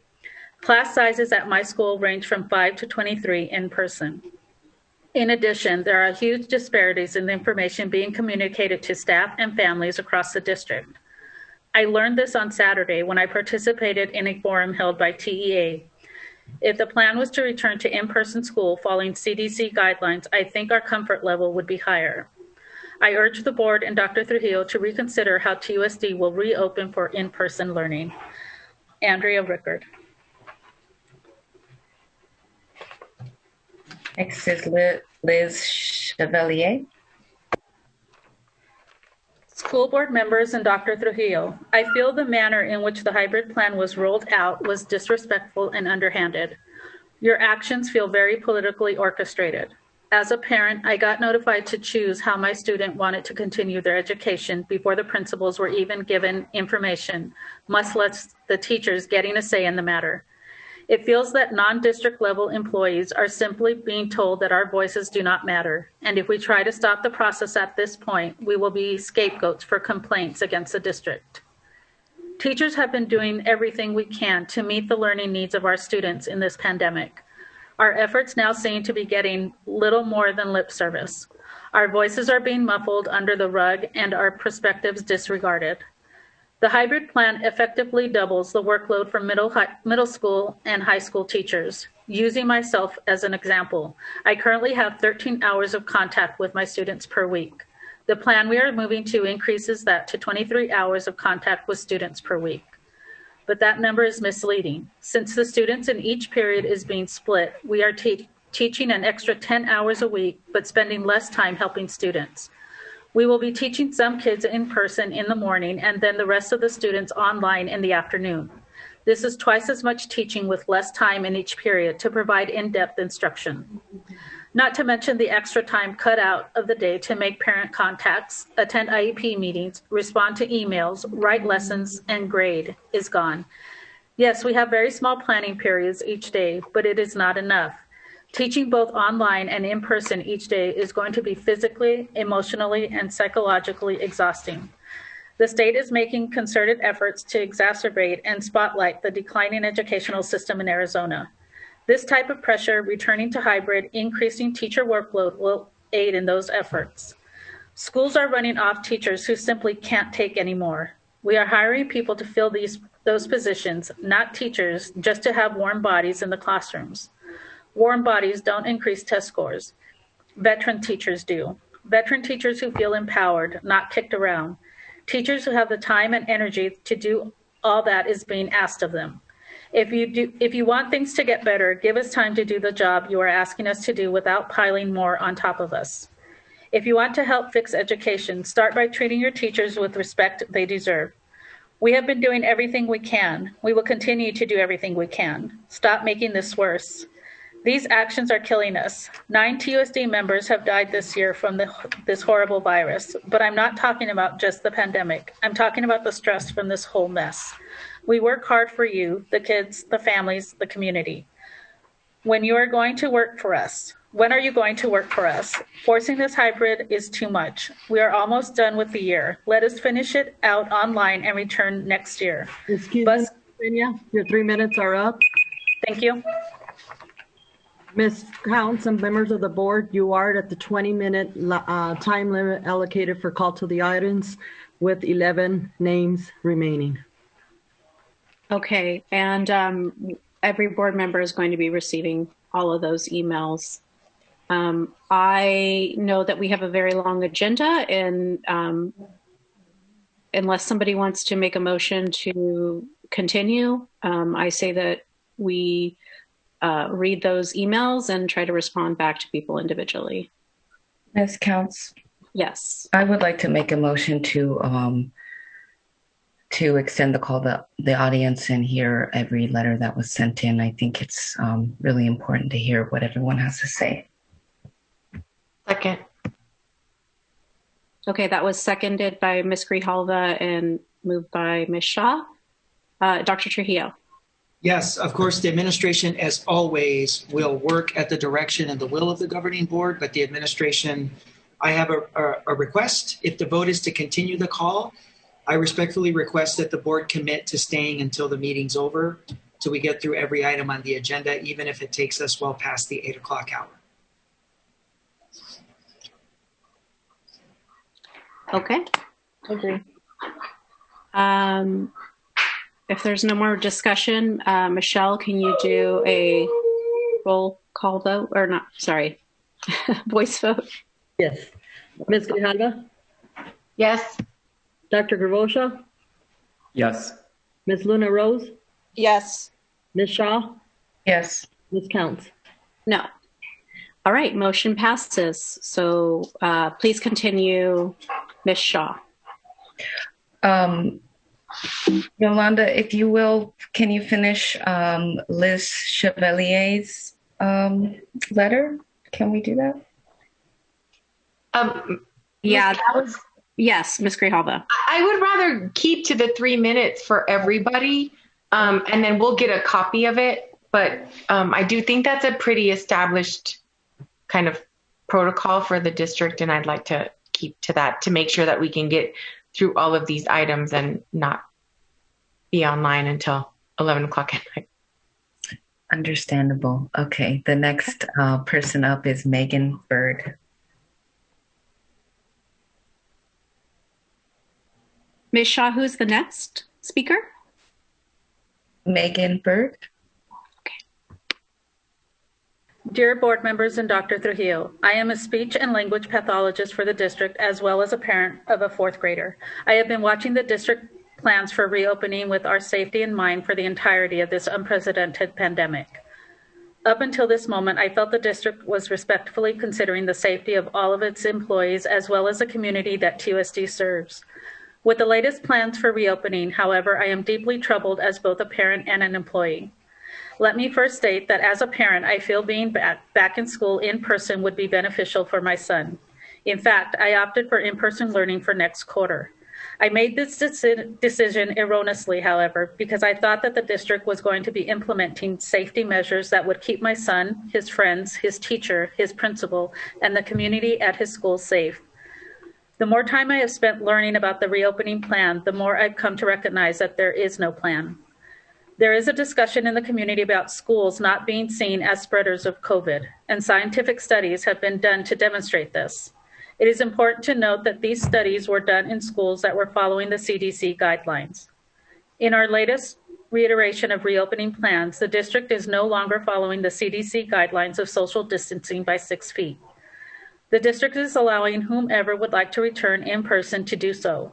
If even half of each classroom roster were to return in person, there would not be enough space for those students to socially distance.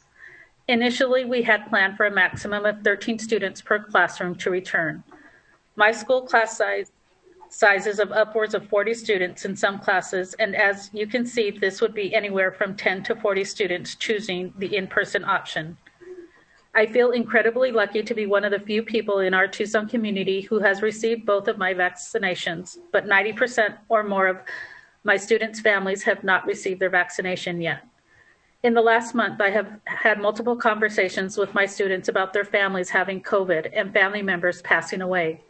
It is a very real issue in our community that is affecting our students and their families, and without following the guidelines that are known will keep us safe, we are just creating another environment to spread the disease to our most valuable populations. The demographics and socioeconomic situation of our district is not the surrounding districts of Catalina or Marana. We have many multi-generational homes where many people are living together. COVID has only increased the amount of people living in the same households for the students that TUSD serves due to high rates of unemployment.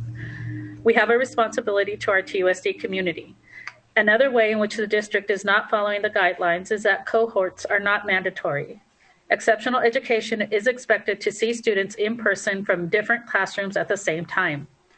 This expectation is in direct conflict with the cohort guideline of keeping classrooms separate at all times.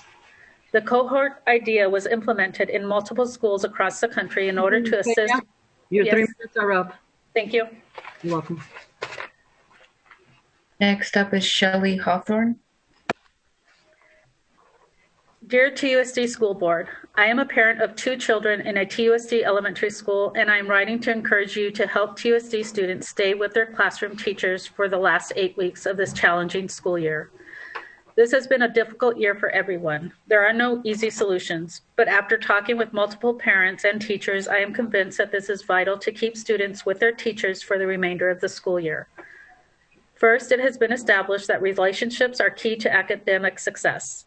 According to a 2017 meta-study in the School Psychology Review, in a review of 189 studies, found a both direct and indirect relationship between positive teacher-student relationships and academic achievement. See page 36. The American Psychological Association also emphasizes the importance of teacher-student relationships to social and academic achievement. The studies on which these articles rely were conducted prior to the pandemic. I would argue that the teacher-student relationship is even more important this year than it has been in the past. For many TUSD students, the relationship with their teacher is one of the more stable relationships that they have had this year. The social world of children has shrunk dramatically during the pandemic because of a loss of regular contact with friends, extended family, and other important adults. However, many children have been able to maintain a consistent connection with their teacher. To take the relationship away in the final 2 months of school is an unnecessary additional loss for children.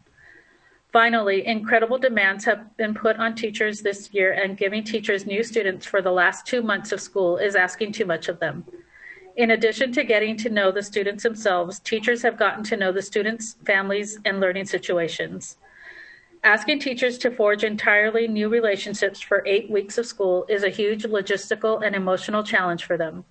I know that TUSD School Board strives to do what is best for students and teachers, and I understand that a hybrid model where in-person students would return home in the middle of the day is not popular. But there might be creative ways to overcome this by, for example, keeping kids at school while they work online until the end of the day. I know there are many different possible solutions, but I ask that the board prioritize the teacher-student relationship as they weigh possibilities for the end of the 2020-2021 school year. Sincerely, Shelley Hawthorne Smith. Next is Hillary Engel. Dr. Trujillo and members of the TUSD School Board. The following is the Pima County COVID-19 Progress Report and local recommendations updated once a week on Thursdays and most recently on Thursday, February 19th. There are 3 major categories of data available, each of which 3 subsections have data and brief explanation of Pima County's current criteria for each subsection.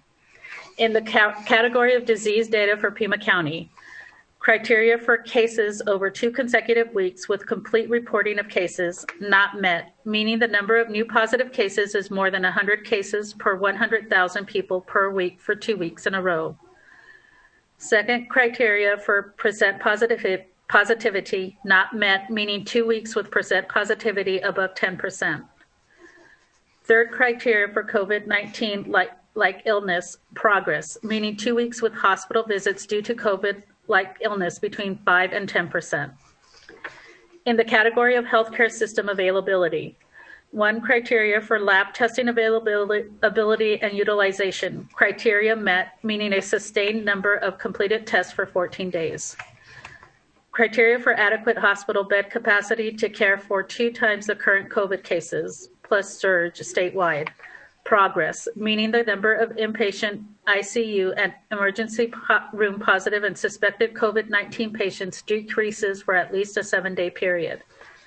Criteria for sufficient personal protective equipment, PPE, for emergency responders. Progress, meaning requests for county, state, or federally provided PPE decreased by 50% from highest request. In the county category of public health tracking and prevention, criteria for timely case investigation. Criteria met, meaning 80% of cases have initial interview with 48 hours of notification. Criteria for testing or symptomatic contacts within 48 hours. Progress, meaning contact and refer symptomatic contacts of positive cases within 48 hours and 50% or less identified cases. Criteria for facility support for patients who can't be discharged home. Statewide progress, meaning policies or procedures are in place for the transfer of COVID-19 positive cases into congregate living or long-term care settings, and 50% of transfers occur within 48 hours. The current local COVID-19 prevention recommendations by Pima County Health Department are as follows. 1, all medically vulnerable people and people over age 65 should continue to stay home as much as possible. 2, all physical distancing measures should remain in place. 3, no groups over 10. 4, resumption of some non-essential travel. Employers, phased return to work with physical distancing. Common areas remain closed. Telework if appropriate or available. Excuse me, Ms. Benya, your 3 minutes are up. Thank you. You're welcome. Next is Richard Chamberlain.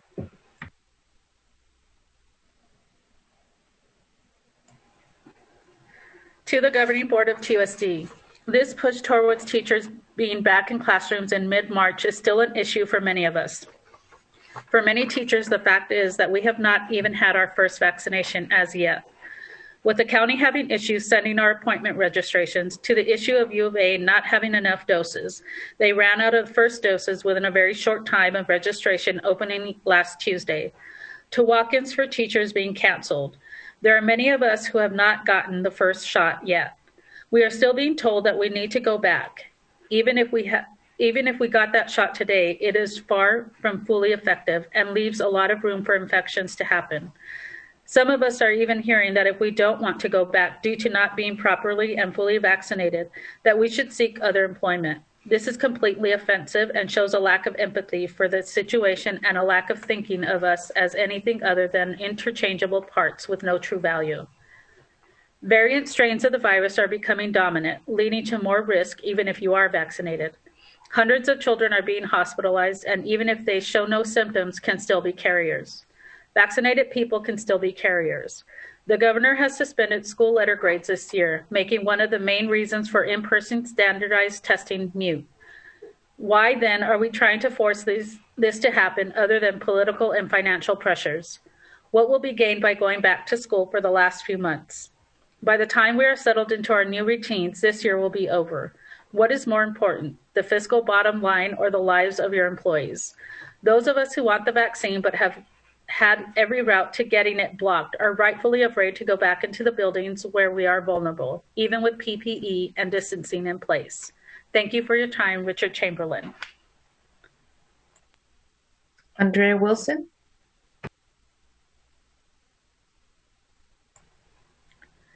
Dear governing board members and Dr. Trujillo, it is with concern that I note on your governingboard.TUSD1.org page under call to the audience. The governing board is committed to the safety of the entire TUSD community. In order to comply with safety regulations, members of the public are invited to watch the governing board meeting remotely on one of our online options. In order to observe the recommended safeguards for reducing the rate of spread of COVID-19, all public comments for the meeting will be accepted in written form only. The board is so concerned about safety, yet you are sending teachers back into classrooms after spring break, while you continue to meet remotely. Shame on you for deciding this at the same time board meeting that you honored 9 TUSD employees who have died from COVID-19. Board members, remember why you were voted in. Support the families who supported you. Keep TUSD remote learning during this pandemic.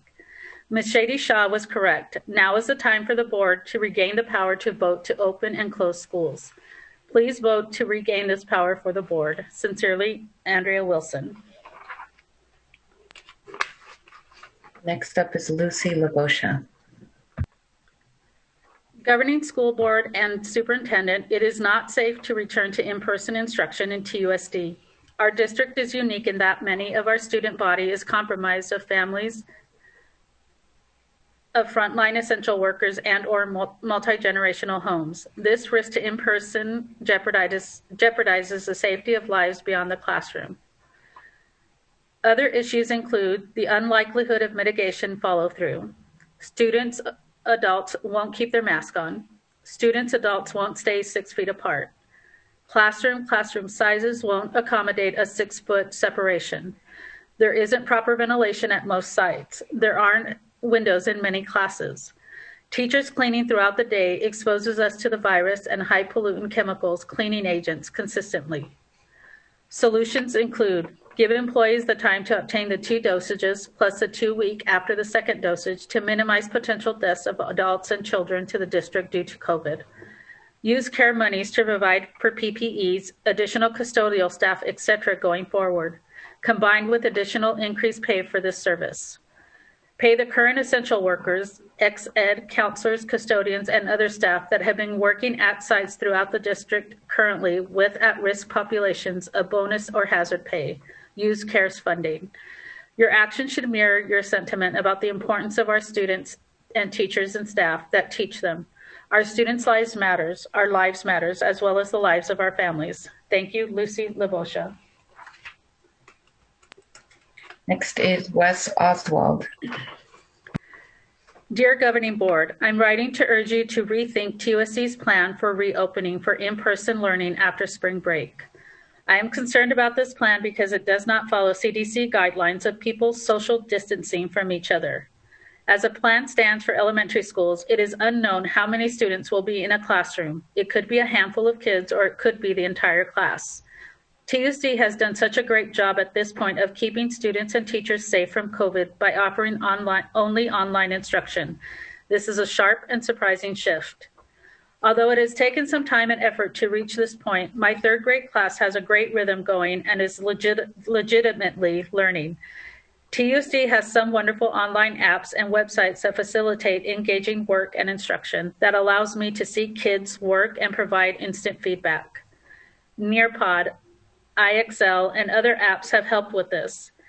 It is concerning to me that we are going to scrap this, which is working, and jump ship to fully in-person learning for the last couple of months of school. Not only does this seem too risky to risk safety, but it will take some time for students and staff alike to readjust to learning in a classroom. Establishing routines, agreements, and procedures takes time. If we were to finish up the school year online, it would allow us to continue the learning routines we already have in place, and it wouldn't be pushing safety issues at the last minute. We have seen time and time again in our state that when we reopen businesses and relax rules and laws regarding COVID, that our rates of infection and deaths increase. I fear that the same will happen if we reopen in March. I believe it is wisest and safest to finish up the school year online. This way we can return to in-person school next school year, where we can truly start fresh and have far more people in our city and state vaccinated. Thank you, Wes Oswald. Next is Rosie Zwadok. Dear Governing Board, as a high school teacher teaching remotely, I see firsthand how difficult learning is for our students online, and it is no easy task for us either. I know you have been listening to your educators, students, parents, and community, and you have a heavy burden on your shoulders. There will be many stories shared, and most all of them will be valid. In my opinion, however, it all really boils down to this: we want to be safe. While the definition of what safe means to others may vary, what it means to me has never wavered. I am not willing to exchange my husband's life or health for a paycheck. I'm a singleton teacher with a low score on the priority matrix, which means that I will most likely not be allowed to continue working from home. And while I will receive my second vaccination this week, my husband, who is high risk, is further down on the priority list, 1C. Add to that the fact that Tucson has had major difficulties getting vaccines from the state. He won't be eligible or able to receive his shots for at least a few months. And while I will be vaccinated, I can still bring the virus home to him. So what will it take for me to feel that I can go back to the classroom without endangering my husband? 1, myself and my household fully vaccinated. 2, CDC guidelines being strictly adhered to, including social distancing, masks, PPE, cleaning supplies. 3, appropriate ventilation and/or air purifiers in any room that has more than 2 unrelated people working in it. Accurate and up-to-date data dashboard that reflects the cases in Pima County and TUSD District with the assurance that any outbreak will be taken seriously. I realize there are some things that cannot control. However, in your position, you can lobby to move household members of educators up into the 1B category. If having students back in the classroom is a priority that they say it is, then they should understand the need for this change. While I cannot speak for my fellow educators, I can promise you this: if we can fulfill all items above, then 2 weeks to the day that my husband has had his second shot, I will walk back into the classroom. Granted, I will still be nervous, but at least I will be assured that all reasonable precautions have been met.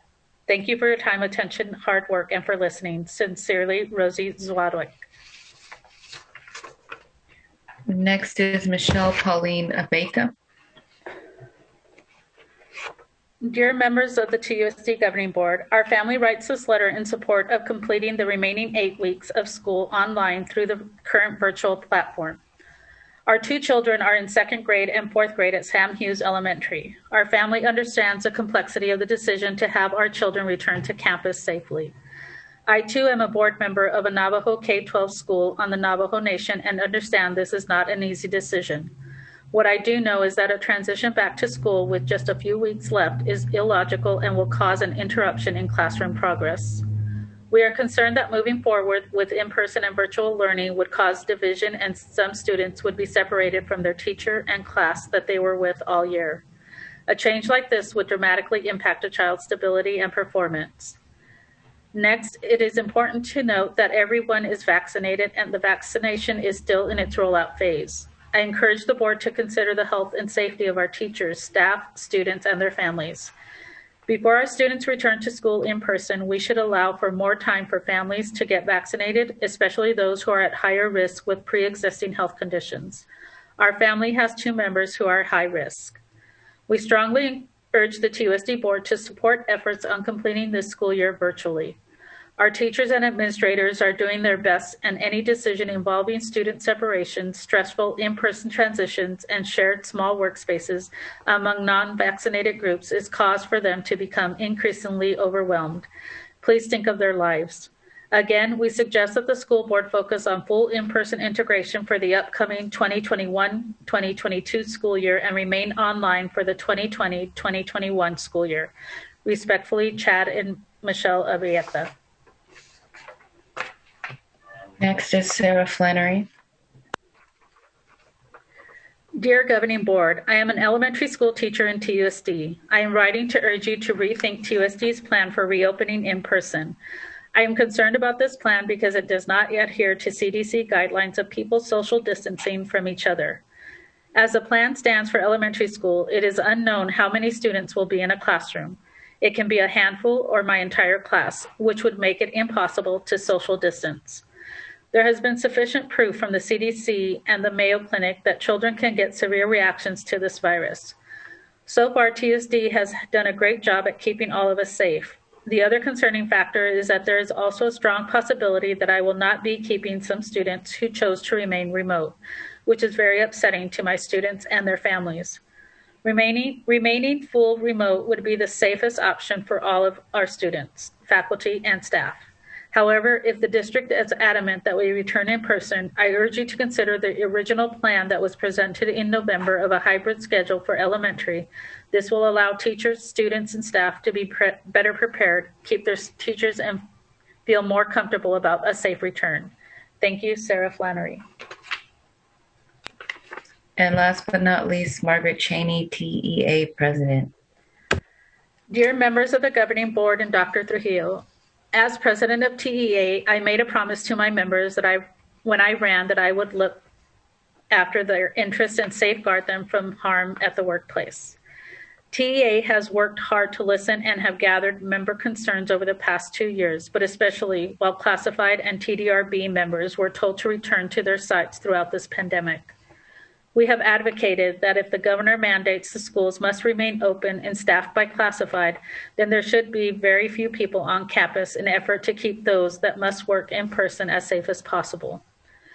This past weekend, we reconvened the TEA COVID Task Force. We had over 100 people attend a Zoom meeting, and after some discussion, have come to the following conclusions regarding the current district plan for reentry. 1, the plan does not follow current CDC guidelines regarding social distancing, eating in classrooms, class caps above 15. Everyone is still concerned about transmission because we don't know if everyone is vaccinated, and the metrics are still incredibly high. While we would agree that sharing names is not necessary, we are surprised that no one at the county or district seems to have kept track of the numbers. 3, while some issues such as simultaneous teaching will be partially resolved by MOUs at the K-5 level, that still leaves many concerns with middle school and high school across the district. We want you to know that TEA appreciates the district's renewed efforts to work as a partner, but we remain opposed to the current reopening date due to the high rates of infection in our county and state. While schools may not be mini super spreader events, we believe that schools are only as safe as the communities that contain them. We would remind you that we have lost several colleagues to this virus recently, and to further imperil our community by returning right after spring break will only serve to spread more fear and anxiety in a population that has already spread too thin emotionally. Please consider the reopening date and help us work on a reentry plan that will keep everyone safe. Thank you for your time and service to our communities. Sincerely, Margaret Cheney, TEA President. All right, Dr. Trujillo, would you like to start? Yes, President Counts, member of the governing board. So There's really three main statements I want to provide community clarification on. The first one and the biggest is the misconception and the inaccuracy of saying that we in no way follow CDC recommendations. I invite all the TUSD community to check out TUSD1.org Next Steps. It's an entire page dedicated to all the information we've shared since the onset of the pandemic. If you go to our page and you hit re-entry presentations, you'll see each and every single presentation on how we have structured our cleaning protocols, cafeteria services, arrivals, departures, seating on buses, COVID-19 quarantine and reporting requirements. And we did a almost 30-minute presentation on indoor air quality in TUSD and the inspection process that we go through. I want to invite all of you to take a look at all of these presentations. We have videos from every single governing board meeting that we have presented at. Also, I invite you under reentry guidance and information, click the forums link. You will see that we have facilitated since the start of this of the pandemic, almost 30 different public presentations that are fully recorded and archived that deal with everything from reentry to COVID-19 reporting and cleaning protocols. We've addressed a variety of audiences from employee forums for each region to addressing members of the Native American community to having parent-specific staff forums. We did a TEA-specific forum. We've done central staff forums for employees here at the district. We've done parent forums for all of our equity departments in Native American Student Services, Mexican American Student Services. I did a series of student forums and that was able to connect with just about all of our high schools. And we have more forums set up this week. I've done forums in Spanish as well for our parents and our community. Once more, I'd like to just invite everybody to take a look at TUSD1 Next Steps because I think once you log on, you will see that we have from the onset and we will continue to follow CDC guidelines with regard to the operations in our buildings. Number two, I'd like to address a statement that's made a couple of times that we're actually increasing teacher responsibility here. So I'm sharing with you a mock schedule that it would probably end up being the standard schedule that a high school would adopt under this current 4 half-day. There are 6 even 58-minute periods. The periods noted in blue are live instruction. The periods noted in pink are remote. They are all 58 minutes. So if you have 6 58-minute periods, you have 360 minutes. That is far shy of 10 hours of instruction. We heard a couple of speakers saying that at the high school level, they've been assigned 10 hours of instruction. That is not, these are standard periods right now. The standard expectation for a high school teacher and a middle school teacher is to teach 5 periods. Periods range from 55 minutes to 59 minutes, depending on the bell schedule. It's the same expectation, 5 sections and 1 prep. The difference is that everything here in pink is remote. You'll see that the teachers do have a break here and the students do depart. The high school teachers have Wednesdays. They're able to work fully remote. Everybody is fully remote. They're working from home. The elementary teachers don't have that in their model. So they teach simultaneously in their model. So I just wanted to make sure that we brought this to everybody's attention. Secondly, the high schools are subjected to an Arizona Department of Education requirement of 720 hours of instruction that they're responsible for us to be able to award credit for students, for us to be able to get funded on a full-time basis. If we don't offer these sections here in the afternoon and we eliminate the 3 58-minute sections so that all of the instruction can take place in the morning, we're shaving off 180 minutes a day of hours that are expected of us by the Arizona Department of Education.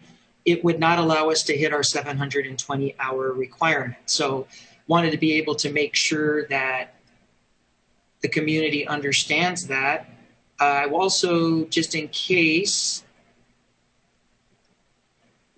I want to interrupt really quick. You said simultaneous for elementary, but that's only if they vote for that, the majority of the teachers. Schools vote for that. Yeah. One more time, next steps 2020. I just want to make sure everybody knows exactly where this is at on our website. Again, I want to invite all of you to take a look at all of the presentations. We did a 2.5-hour presentation to the board in the fall about our reentry plan, everything on how often we're going to clean bathrooms, how we're going to do food service. I don't mind doing that as a refresher. That has not changed. If the perception is that we've all of a sudden abandoned all that, I certainly think we can certainly schedule a repeat of all that. But hoping that everybody looks at the information, we can probably get people feeling a little bit better that we do have plans in place.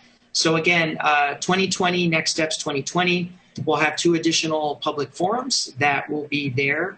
Again, will be archived and recorded tomorrow night and then Monday. And then I wanted to spend just the last point of clarification talking about class sizes. We're not commenting on class sizes because it's too early. You have 47% of the district that has not chosen an option. You have right now 26% of the district that has chosen to be remote.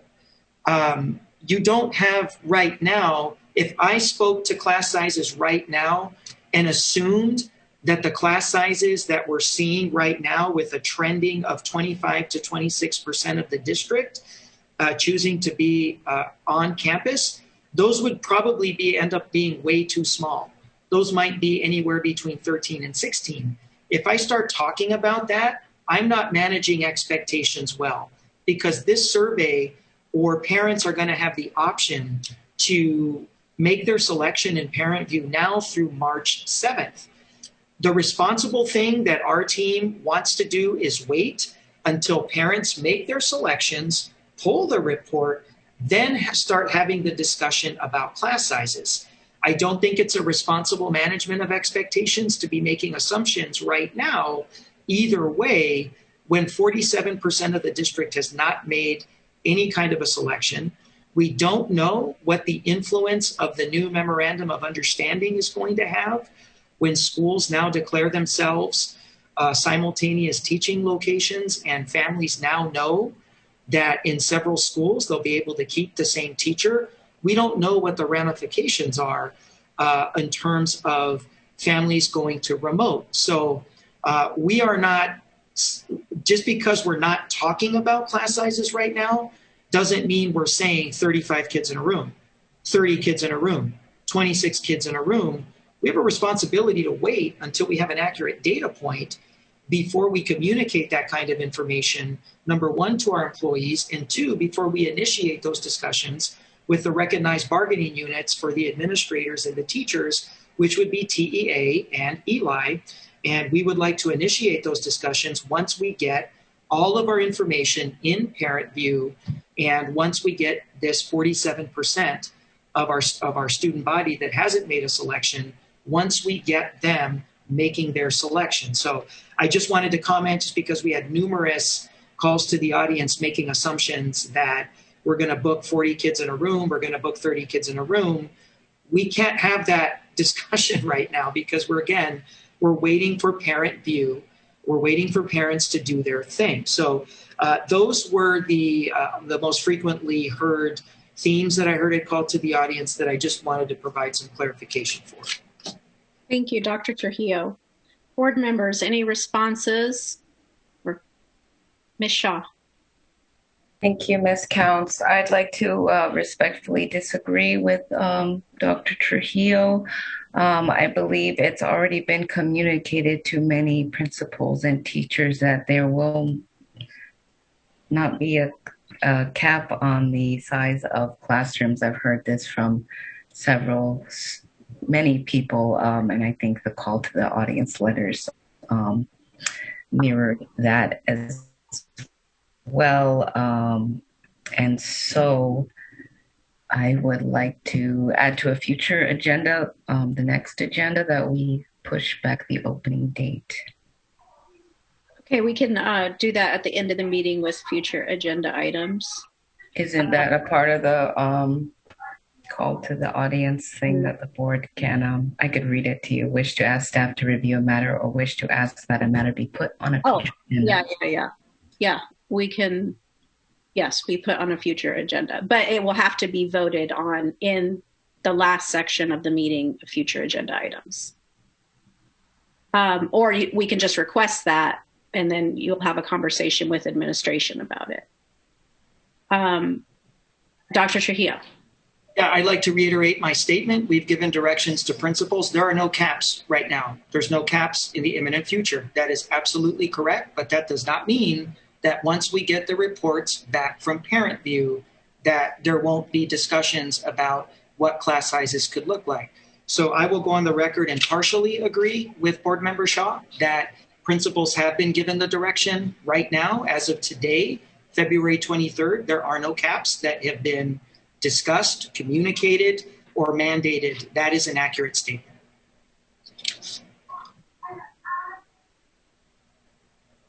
Okay, other board members?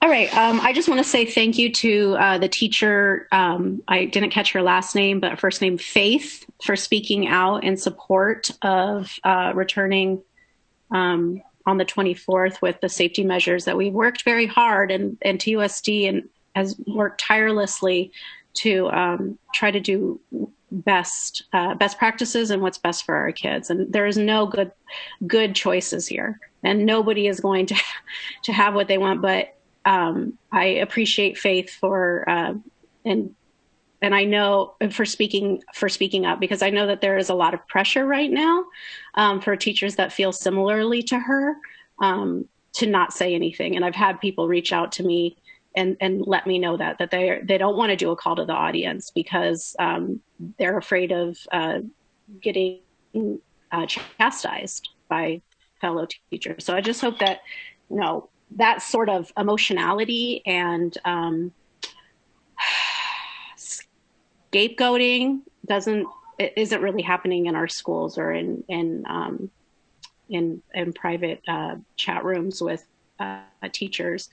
I just have to say this is not easy for anybody, and there is no great decisions. And so thank you for those that recognize that the administration and the board is just trying to do the best that we can with a really, really bad situation.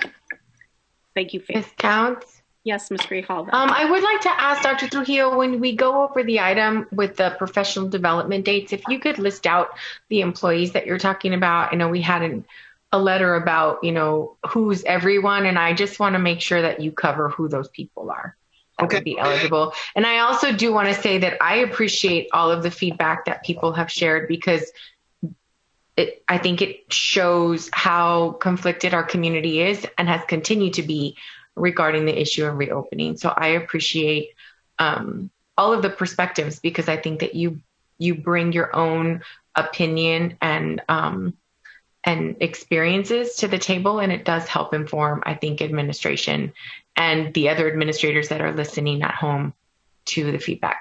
Thanks. Okay. Not hearing anything else, we'll now move on to the consent agenda. Does anybody want to pull anything from consent? Do I have a motion to approve consent as presented? Do you want to ask Dr. Trujillo? Dr. Trujillo? I would like to present the consent agenda item as organized and presented, item 7.2 to 7.6 for approval. Thank you. I'll move the item. I'll second. All right. All those in favor say aye. Aye. Aye. Aye. Any opposed? All right. Consent passes. Dr. Trujillo, action item 8.1. Yes, action item 8.1, President counts members of the governing board. There's, you had a couple of opportunities in exec to review the lease renewal for the Higher Ground usage of the Wakefield facility. We have added the requested provisions to the lease, and we're presenting it here tonight for your approval. Just a public note for the record, Dr. Ravi Gravoy Shah will be officially excusing himself from tonight's vote. He has declared a formal conflict of interest, and in line with TUSD governing board policy, he will be sitting out and abstaining from this vote. Ms. Counts, I'd like to move the item. All right, and I will second. Okay. Board members, any questions, comments? All right, all those in favor say aye. Aye. Aye. All right, item passes. Item 8.2, Dr. Ms. Counts, I think it would be helpful to list out that Dr. Gravoy Shaw wasn't present for the record, that the item passed. Item passed 4 with 1 abstention of Dr. Gravoy Shaw. Thank you. Dr. Trujillo, item 8.2. Item 8.2, this was, we had a study item on this and a couple of notes on this item. Number one, I've had an opportunity to meet with our pre-K director and talk about the feasibility of, on these 4 specific days, converting our before and after school programs into childcare supervision locations for parents on these particular days when the district's going into professional learning. So that's something that we're able to do, and that's a huge win for the parents. We will also, because we are a year in advance of these days potentially being added to the calendar, we'll take a look at community partnerships and see if we can extend some other locations to the Boys and Girls Clubhouses to see if they'll also work on those 4 days to add additional spots. We also know that the YMCA is another potential partner that might be able to help us out there. So with regard to the employees that would be getting the training, I'm always I'm never shy about saying that I don't have the answer. I think that when you look at subs, they're variable hour employees. They don't have fixed schedules. So I'm not saying that it's not feasible. We're going to have to do a couple of things. We're going to have to, number one, meet with Rob to look at the feasibility of providing the benefit and to make sure that we're not into any kind of a gifting of public funds situation. And 2, because a variable hour sub, meaning a sub that doesn't have a fixed 37.5 or 40-hour schedule or a contract with the district that's a salaried employee, that sub would probably incur a cost. So we would have to compensate that employee for the training. So it then becomes a budget matter to see if the board wants to budget that amount of money. We're going to have to go do the math on that. I don't have the calculation readily available, but it's certainly something that we can include as a budget proposal because we would not be able to essentially mandate that the subs work for free. We would have to compensate them accordingly for their time in the training. I'm not saying that's a bad idea. It's just a cost proposal that we would have to put together. A long-term sub is in a different situation. A long-term sub has accepted the assignment of teacher of record for a number of reasons. Long-term subs are the quarterback in the classroom at that point. They've accepted all the teacher of record responsibilities. They're getting compensated at a different rate. They're contracted for a semester or for a quarter. So when those PD days arrive, and they happen to be during that long-term subs professional workday, there isn't an additional cost because we're already compensating the long-term sub. The additional cost is with the daily sub that may or may not have a daily subbing assignment, and we're going to have to figure out what that compensation looks like. So we're happy to bring the item back to explore the request so that the governing board can consider this as a budgetary expenditure. Ms. Counts? Yes.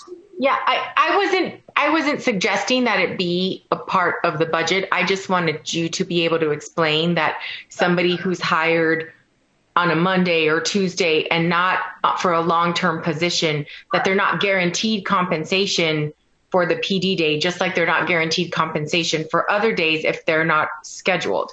So my thought would be that a principal wouldn't be asking for a sub on a PD day because you don't need one. There are no students in the school.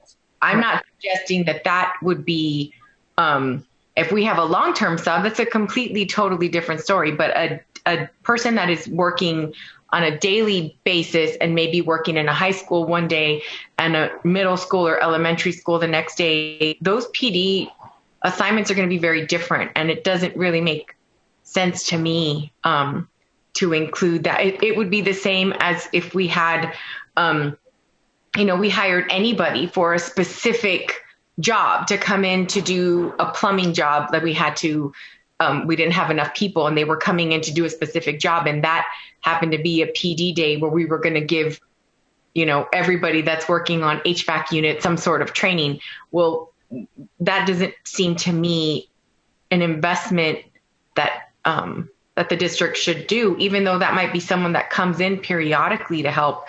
It just doesn't make a lot of sense to me. Absolutely, for those who are doing long-term positions, I think that that's the investment, but proposal to just sort of pay a sub, like we could just, that doesn't make as much sense to me.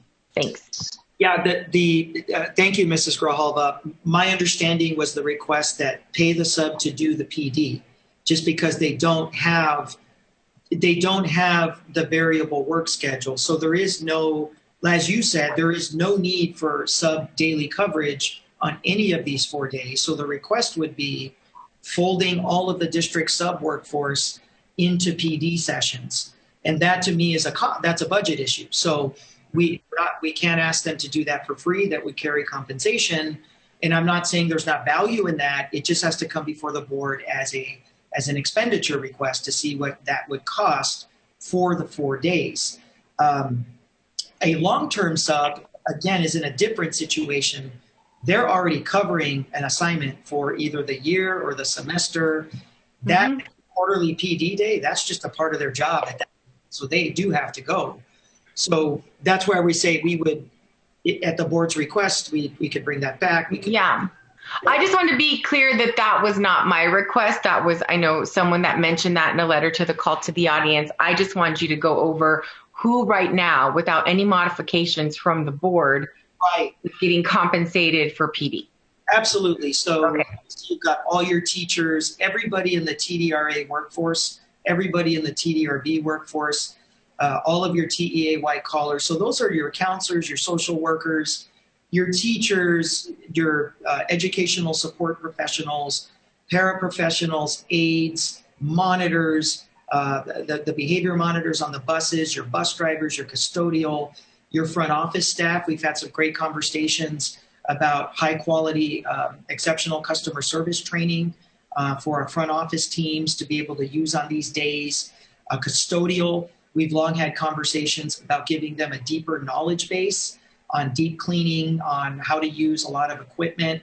This frees us up to do that. Food service, we can do some really, really good stuff with our food service teams. We can do some great stuff with our early childhood educational programs. So pretty much it's all across the line. We view this as a professional learning day for everybody. Ex-Ed, we're going to be able to do some wonderful stuff with working with students with disabilities for a lot of different positions. Grounds, we're going to have professional development, HVAC techs. It's going to really be all across the district that we will be doing this PD. So we're very excited to bring this opportunity. That's why we're not calling it Teacher PD Day. We're calling it District Professional Learning Day. Well, I think it's great. I think it's been a real need in the district for a very long time. And so many of our longtime employees, especially those in custodial services and HVAC, said there used to be this kind of training onboarding when people started, and that has gone by the wayside. So I'm glad that this is a step in that direction to provide our employees the opportunity to develop and grow in the positions that they're hired to do. They can do, advance into other positions. This gives them an opportunity to do that too. So thanks. Okay, I'd like to move the item. Ms. Shaw? I'll second. Unless Michelle wanted to. Sorry, I had a request. Okay, so it was moved by myself and seconded by Ms. Grijalva. And go ahead, Ms. Shaw. Thank you. I think that, to give all the substitutes an opportunity to take professional development will only benefit the students. They serve the district, whether it's in a full-time capacity or part-time. And so I think they would benefit from PD. And so if we can look into budgeting that, I think that we should. Dr. Trujillo, I have a question. What about our contract workers, our retirees that might be working as deans or? They go. They're in professional development. Yeah, because they've accepted year-long, semester-long positions. So they're principals, assistant principals, deans, everybody. And responding to Board Clerk Shaw, absolutely. We will make sure that comes forward as a governing board member requested expenditure proposal for the budget. There's great value. I mean, there's always learning is a great value for any of our employees that embrace the professional development. It's just a question to the five of you about expenditure. And that's our job, is to price that out and bring it forward and have you discuss it. Yeah. Yep. So I would just request in that agenda item or that item in the budget that we show what it would look like with Ms. DeVeta's proposal of the percentage that works daily in the district, so like 160, what it would look like for all, and then what it would look like for just TUSD employed full-time substitutes. Dr. Shaw, Dr. Ravi Gravoy Shaw. Thanks, Ms. Council. I want to echo what Ms. Grijalva said. I think this is a great proposal, and I want to thank Dr. Trujillo for addressing some of the concerns I had earlier about what's going to happen with the students, for the families during those 4 days. And so thank you for looking into that and getting some options, and I appreciate it as a parent. Ms. Luna Rose. I just wanted to also agree with both Ms. Grijalva and Dr. Ravi and Ms. Shaw, because I do believe substitutes, they do play an important part of the district. And so but as long as we can see a feasible budget that allows for it, I think that's important. But a lot of teachers would not be able to get their work done or do some personal things that they need to without our substitutes. So I just wanted to make that comment. Okay. And thank you, Dr. Trujillo and the staff, for your hard work on figuring this out and making it inclusive for all staff. All right. Michelle, can we do a voice vote, please?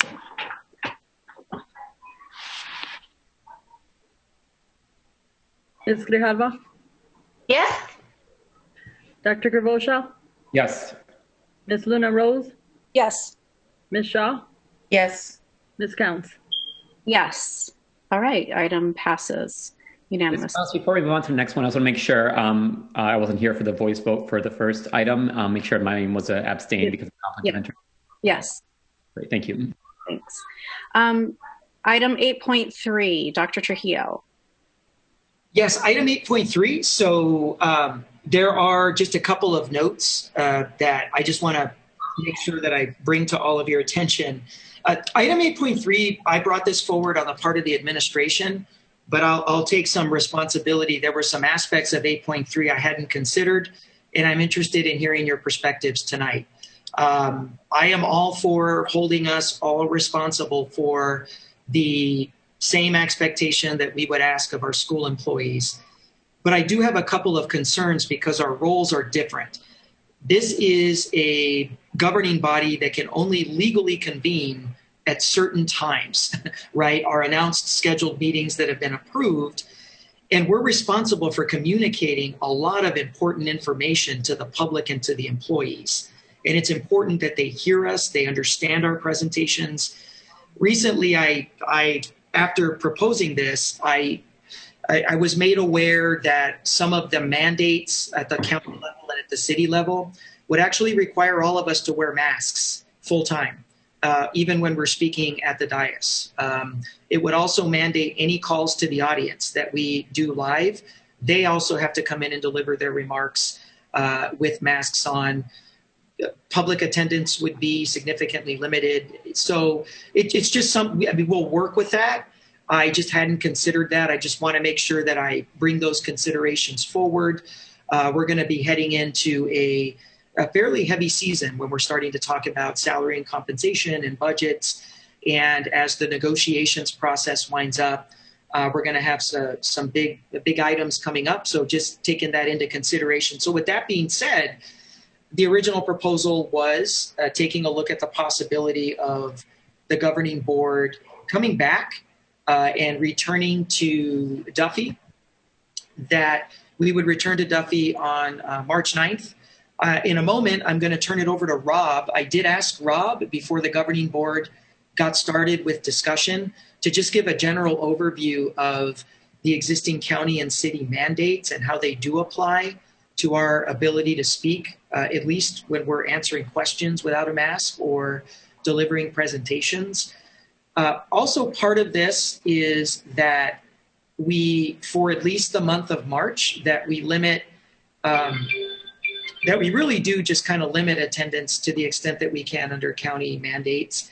And then I also, regardless of the board's vote, I would also like the board to consider that if there are any additional study sessions that we may need, even if the board votes to return live for special and regular meetings of the governing board, Zoom is kind of a great tool that if we have to do a quick study session where there's no action and the board's not taking any action, like we did a reopening of schools item last month, Zoom is a great tool to kind of get on and knock that out. I'd like to be able to see the board continue to keep that feature for just those items that we may add where there's no action necessary. With that, I'll turn it over to Rob to just kind of give a quick synopsis and summary of what the city and the county are mandating at this time. Thank you, Dr. Trujillo, Board President Counts, and members of the board. I also included in my look at this of the landscape that you'd have to navigate what the state requirements are, because we do have an executive order and an emergency order from the state regarding school operations. So starting from that state level, as we know, there is no statewide mask mandate. However, there was the executive order from the governor in July of 2020, 2020-51, it was called. And then in November, the Arizona Department of Health Services and ADE had a mask mandate for all persons at schools and at school-related activities to wear masks, unless they fall into the exemptions. The exceptions are, when students, and it doesn't talk about staff, but you can extrapolate from there, when students can physically distance. I am not sure that the boardroom would allow you to physically distance, even at the dais. And there is no exemption saying that if you have plexiglass, that takes the place of it. So it's mask mandate unless you can physically distance. Of course, there are exemptions for medical reasons and the common sense things like when eating. So that's at the state level. There's also the governor's executive order 2020-59 that limits gatherings over 50. So as Dr. Trujillo said, you'd have to make sure that you kept the boardroom under that, and you still would have to physically distance. I'm not sure you could physically get 50 people in the boardroom and physically distance them. And that includes staff. I mean, anybody else in there too. It's not like you exempt those folks. At the county level, we had in June, County Resolution 2020-49. That's the county face covering mandate. And again, it's pretty much the same thing. Anybody who doesn't fit one of the exemptions must wear covering in public when they cannot easily and continually maintain a 6-foot distance. Now, there is an exception that if you're in a group of 10 or less and can maintain the 6-foot distance from others that aren't part of that party of 10, that you don't have to wear a mask. I don't know how that would work in a board meeting with various people coming in, but there is a possibility there that we might be able to work in. The city has an ordinance. It was in June, a couple of weeks after the county's ordinance, and it's almost exactly the same. So putting it all together, any gathering of over 50 would require local approval, and with the governor's executive order, that has to be given to the state. So it's almost 2 levels of approval there. So you'd have to make sure you're limiting attendance at board meetings. And if the board consists of a total group of 10, you could forego masks. Otherwise, anyone at the meeting would need to wear a face covering unless the county health department grants an exemption. There is that opportunity. We could ask the county health department to take a look at our setup and see if they would agree that it's safe. So that's the landscape from the state, county, and city level. We also have our own policy that requires face coverings too. I have to say that this is kind of surprising because I think, of course, we're going to be wearing masks. And, I don't see how that's even a question. Whether we have 3 people in the room sitting 6 feet apart or 30 people sitting 4 feet apart, we're going to be wearing masks. I mean, I don't understand why that's even a question. I am in support of this. I asked Dr. Trujillo to actually move it up before the second meeting in March to the first meeting in March, because I think that we need to lead from the front. And if we are asking our staff to be back in schools and be doing what we should be doing what we are asking them to do ourselves. I do think that it's important to allow for options for presentations and for people that haven't had the opportunity to be vaccinated, that they be able to present online, attend the meetings. If there's board members that would not feel comfortable coming to our board meetings in person, or even staff, I think that there's a way that we could do both simultaneously. I was able to watch some Board of Supervisor meetings today and saw that it worked well enough, for the priority being that we are doing what we're asking others to do. So I do want that option. I don't know, Dr. Trio, if that's a. President Counts, I really like that. My concern is that not just putting remote in play for employees that may have to quarantine or presenters that may have to quarantine. It is really hard, especially when you're doing the financials. Like, say, if I have Renee Weatherless and she's doing your budget presentation, I don't know if I want her to do that whole 25 minutes muffled with a mask live. But we're asking our teachers to do that. I mean, I just don't understand how that whole mask thing does not make sense. I'm just saying I support your idea that if we can have her doing that remote, okay, the information is clear and everybody understands. That's where I think that the remote is, okay. And I just want to provide clarification. The difference between the teacher at the classroom level and us is the teacher is not subjected to open meeting law. That was my only point. I'm looking at it from the position of the superintendent, where we only have the 5 of you for this time that we can legally convene and have discussions with you, and that the community is watching. And I just wanted to make sure that we're delivering the highest possible level of communication. But we solved the problem with that feature. Right. And we might have some staff that is immunocompromised, not able to get a vaccine, and they need to do their presentations, or if Ms. Weatherless, whatever the reason is. I think that, having both options, as we are asking our staff to do that, and they have exemptions, and there will be remote people being remote as well. So I do want to ask if there's a way that we can ensure, as we've ensured that every staff member working at our sites and at our schools has had the opportunity to get a vaccine, is there any way that we can ensure that all staff and board members have had the opportunity to be vaccinated? We are not allowed to require that they give us that information. We developed a survey draft. It is sitting with the principals now. We did send it. This time we made sure. And it's not due to go out until March 1. We wanted to give the principals a good 7 to 10 days to look at it. So it's with them right now. So we're waiting. We're getting some good feedback. Yeah. No, I'm asking about staff being vaccinated. So Yolanda and Michelle and Jean and everybody that needs to be there, have they had the opportunity to be vaccinated? We can certainly check in with the staff and make sure they're a part of that survey as well, but they're on our team. So probably just a quick phone call that we can make sure that they're good to go to Duffy. Ms. Counts?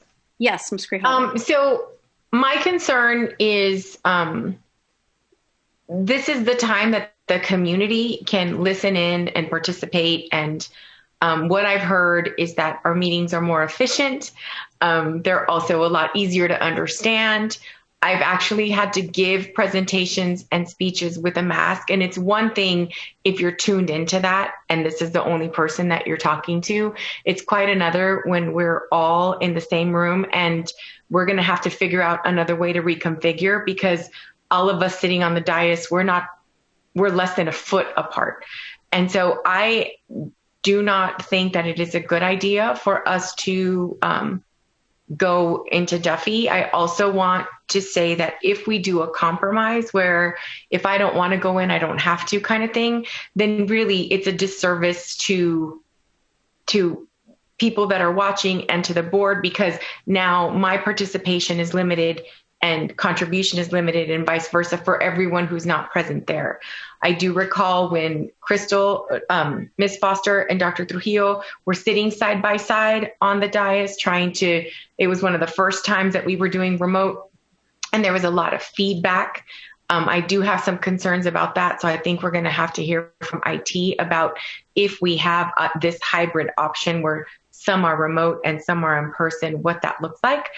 And additionally, the fact that I don't feel comfortable asking people to come in and limiting the participation of our community in our board meetings. Right now, we have a lot of people that can check in online, and I've looked at the same meetings. That's why I was laughing. I'm like, what meeting were you looking at? Because I was participating in one of those meetings as an observer in the audience, and it was very difficult to understand. The delay is pretty significant. And so until we can gather in a group and not have to be concerned about some of the things that have been brought up, I would rather wait until the numbers are better in Pima County and until other governing bodies are meeting together. So I understand your concern, but I also know that other governing boards that have continued to have school open have opted for the governing board meetings to be remote, mostly so everyone can understand each other pretty clearly. So that's my position. Okay, Miss Luna Rose. Thank you, Ms. Counts. I hear what Ms. Grijalva is saying. If we were to have a hybrid that worked and we weren't having technical difficulties, I think that could work well. But I also agree with you that if we're going to ask our teachers and staff to be back on campus, that the board should also be back on the dais. But I realize that it makes a lot of people uncomfortable. So I think we need to really think this out a little bit more and figure out how can we configure this that is equitable for everybody, that people can hear. I have also received the same, that people like being able to just come into Zoom, but then I'm also getting the same flip side. Well, if you're going to have us go back, then you need to go back. So we need to figure out what those measures are for safety and and people feeling comfortable, but also allowing for community participation that we are enjoying right now. Dr. Trujillo, and then Dr. Ravi. I think President Count's suggestion to continue the Zoom option for presentations opens up a lot of options to go back in person. Also, Duffy has multiple rooms that we can use. So I think our team can put together a strong model if the board's decision is to go back in person that could see that this is done well and responsibly and puts us back at Duffy and holds us to the same standard that we're asking the employees. So I think we've got some good tools to work with to make sure that we're still delivering the same clear communication that we would and an opportunity to participate from the community that they have online. So I think we're in a good spot to be able to put together a great plan. Thank you for that info, Dr. Trujillo. And I would just say that I would like an emphasis also in there being that hybrid or that choice model for calls to the audience. Because I know a lot of our parents and community members have not had the opportunity to be vaccinated and get that assurance. So to kind of really highlight that piece too. Dr. Ravi. Sure, thank you, Ms. Counts. I just wanted to separate the issue of schools going back for teaching and the governing board going back for its sessions. The reason that we are opening our schools is because a significant portion of our students are not learning well in the remote environment. And so we have an obligation to our students and our families to go back in person so that we can have students success, academically and socially and what their needs are. I think that's a separate issue from whether the governing board meets in person or stays remote, because I have not been into a governing board member when there's an in-person meeting. I've been to multiple in-person governing board meetings as an attendee. So I'm not sure how the difference is on the governing board side in terms of the effectiveness of our discussions and other things. And I think if it's going to be hybrid, if not all the governing board members are going to be there, I think that really is going to reduce our ability to communicate and effectively debate the issues that are really important for the district. And so I'm not sure right now on my vote right now. I just want to hear from more of the board members in terms of the pros and cons as we kind of figure this out. Ms. Counts? Yes, Ms. Greenhalgh. One other thing I'd like to say is right now we're starting executive session at 3:30, and that would not be a possibility in person for me. And I know, if we're talking about taking our children home and doing that thing that 4:30 would be the earliest I think that I could start executive session and be at Duffy. And if the board votes to go in person, I will go in person, but we're going to be asking for the same mitigation strategies, the 3 foot apart, having access. I don't feel comfortable asking our community to come in person. I do think there's a way for us to figure out a call-in system. But I agree with Dr. Ravi that they're 2 separate issues, and we're trying to, I understand the intention. We had this debate when we were going to reopen hybrid before, that if this is what we're asking other people, this is what we want to do. But the other thing is I don't know how many of us have had the opportunity to get vaccinated, because I don't know how many of us or what our categories are. And there is also the risk that we pose to the staff that, a lot of school staff have had the opportunity to get vaccinated, and I don't know what the position is for individual board members. And quite honestly, that's not my business. So I don't need to know, but I am concerned for the risk that we pose to other people. Because even if we have been vaccinated, if we're out and about, we still can carry that. We can still carry the virus, and we can still get sick. The vaccine doesn't guarantee that. So I just wanted to sort of pose my concerns there. Thanks. Ms. Shaw. Thank you, Ms. Counts. I've been pretty vocal about wanting to push the opening date. And of course, I am very hesitant to return our meetings to Duffy But as you say, Ms. Counts, I think we should model the policy that we're putting all of our students and staff through and meet in person.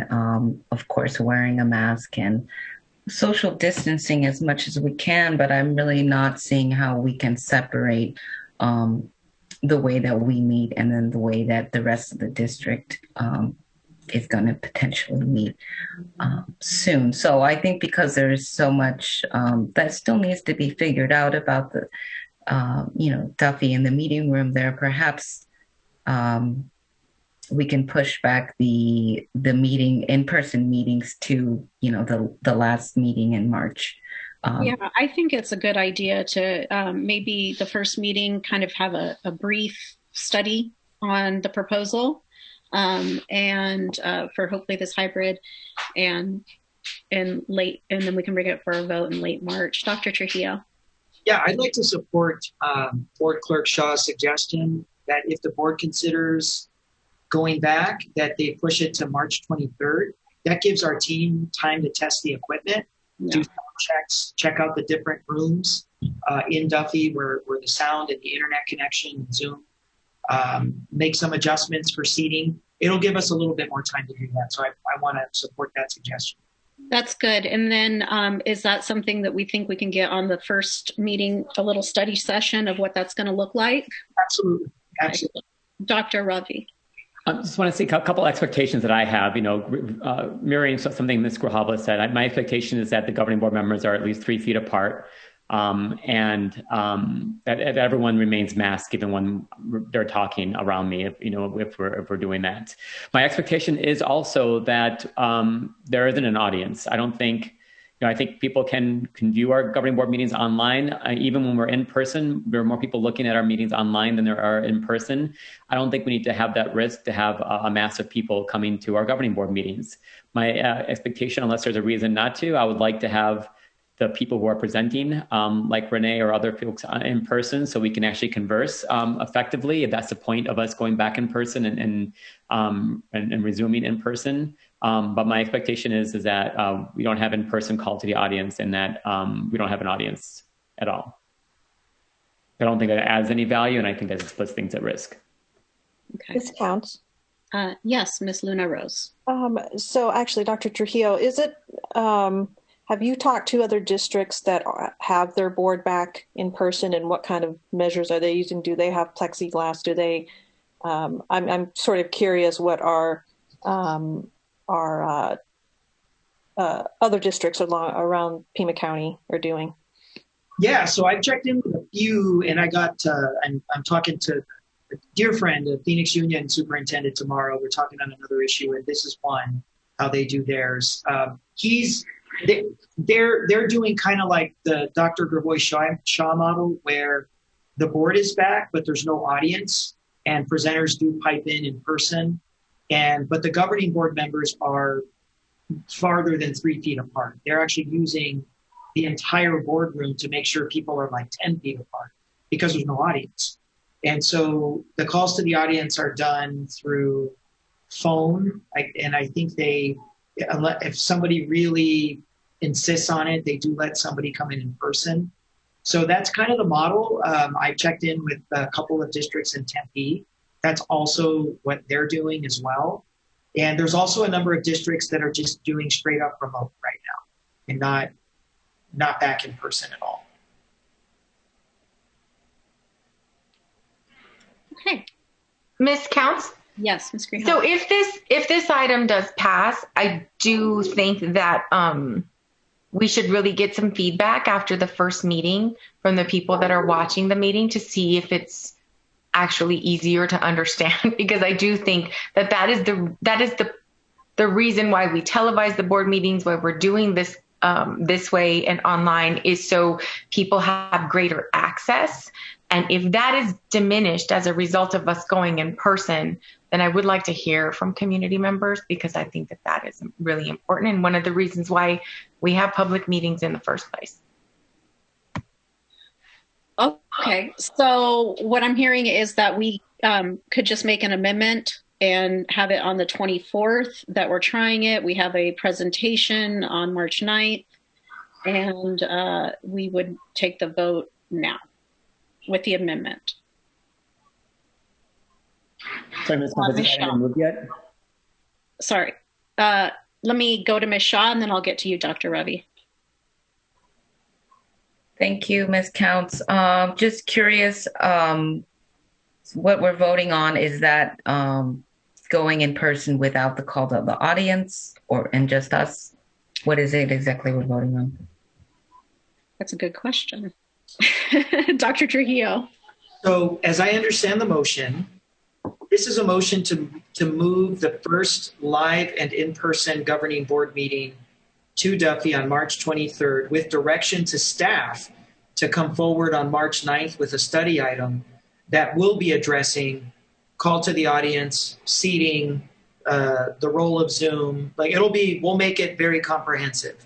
Audience expectations, hearing from Dr. Gravoy-Shaw, incorporating all the governing board meeting feedback. So as a study item, the governing board has an opportunity to further give direction to us to change anything, tweak anything on March 9th in advance of March 23rd. That's how I understood the motion. And if we're totally against it, we can make that motion for future meetings that it be continue remote if we're totally uncomfortable. Can I just clarify? Our next meeting is March 30th, March 23rd. I think it's the 30th. Oh. Just double check. Yeah, I will see here. I think it's the 30th. Probably 23rd today. I don't know that we have one on the 23rd. I just wanted to double check. Oh, my mistake, the 30th. Okay, Yeah. just so we don't read the wrong date into this item. Thanks. My apologies. Okay. Dr. Ravi.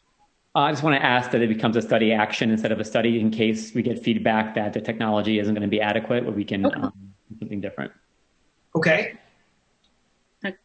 All right, so I will move the motion as to go back to in-person meetings on March 30th, pending a study action item on the first meeting in March. A second. Okay. Question. Do we need to have a motion, or can it just come back on the 9th and we? That's what I'm like. I was originally thinking that, but I just want to move on. I think that we could just have the item come back on the 9th, so we have all of the information, and then we vote with the knowledge of what call to the audience will look like, what the boardroom will look like. I mean, in theory, Dr. Trujillo, would be great for us to get like a schematic of how we would sit if they're going to make any suggestions on changing us around. I would feel more comfortable. I mean, I would vote no, but I would feel more comfortable if we vote and we have all the information in front of us, as opposed to we're voting to vote on the 9th. You know, I think it's a little. So if I pull my motion, then does Dr. Ravi have to pull his second? Rob? I think it was Natalie. I think it was Ms. Luna Rose, but now that it's been moved and seconded, it belongs to the whole board. You could see if you could just ask if there's unanimous consent to pull it and then move on. Okay. Is there unanimous consent to pull this item? Yes. Yes. Okay. Do I need to say all those in favor or anything formal? No, you got unanimous consent. So got unanimous consent. I don't think I voted on it. Oh, sorry, Ms. Shaw. I vote no. Okay. Okay. So without unanimous consent, then there's now you have to vote. Yeah, now it's a vote. Okay. So we'll do a voice vote. To pull it? No. No, we're going with you vote on the motion. Now we're voting on the motion. Yeah, okay. Once it's seconded, it can't be pulled. Okay. You can vote on it. And you're going to do a roll call vote, right? Not a voice vote. Yeah. Okay. Okay. Yes. Michelle, can we do a roll call vote? And can we clarify what we're voting on? Yes. Please. So we are voting on having a study returning to meetings on the last meeting in March, and pending, I mean, do we need to say pending a study action item The first meeting in March? That's why it's like it's a duplication. We're putting an item on March 9th and we're voting to put an item on March 9th. Well, I mean, it is, and it's messy and it's weird, but it's Robert's rules. And so we can, if we just voice vote it, or I'm sorry, if we roll call vote it, then it is what it is. It's a weird motion. So. And the purpose, and I'm the one who asked it for it to be study action. The purpose wasn't for us to have another vote on March 9th. It was in case there was some information, technology wasn't going to be sound, that we could then change our minds. If it were only a study action item, then we couldn't vote then to not go back on March 30th, even if technology and other things weren't sound. So that was the only reason I asked for it to be study action, not for it to come up for another vote on March 9th, but for us to complicate things further. I mean, it could. Yeah, to complicate things further, it could have been, but it's all these technicalities with Robert's rules. And so we just need to do a roll call vote on this one motion and move on, and we'll get a study action next meeting. So Michelle, could you please do roll call? Thank you. Ms. Grijalva? No. Dr. Gravois? No. Ms. Luna Rose? No. Ms. Shaw? Yes. Ms. Counts? Yes. Okay, so item doesn't pass. Dr. Trujillo, what does that mean? So we came at this two ways. So there's option number one, which sounds like where the board might be considering heading. Simply pull the item. I've received board direction from the conversation to return on March 9th for a study action item. Done. Study action item where we present to you our proposal for how executive session logistics and audio are done, general public meeting, audio, video, seating, call to the audience, expectations for audience, Zoom, expectations for presenters, distance. So we come back with that proposal March 9th. You have an opportunity to give us further direction. You like it. You can take action as a study action. So you also can just make it as a straight up action because you're pulling it tonight. So you're clean in the next steps in terms of us just. Do we need to have a motion to pull it? I can at this point, and you can correct me if I'm wrong, Rob, as the person that the administration brought the item, is it too late for me to pull it and bring it back on March 9th? Yeah, we already voted. Yeah, you are. Pulling it is not relevant anymore because you already voted on a motion related to it. It can be brought back in a different form the next time, as you said, if you believe you have direction to do that. Or the board could vote specifically to say, bring it back. Those are your, All right. But you don't have to. You can just bring it. So it did not pass. So it doesn't matter. We're moving on, and Dr. Trujillo will bring it back next meeting. I've received clear direction to bring it back on March 9th. All right. Sounds good. Item 8.4, Dr. Trujillo. Yes. Momentarily, I'll be turning this over to Dr. Ravi Grivois-Shaw. He is the originator of this particular. Oh, wait. Are we? Right. Item 8.4. He's the originator of this item. Tonight, we are just asking for action on three specific items. First, the establishment of a board advisory committee that Dr. Grivois-Shaw will lead the discussion with in terms of justification and rationale. Two, the second action we're asking the board to consider is the revocation of the April 2019 charge given to the audit committee.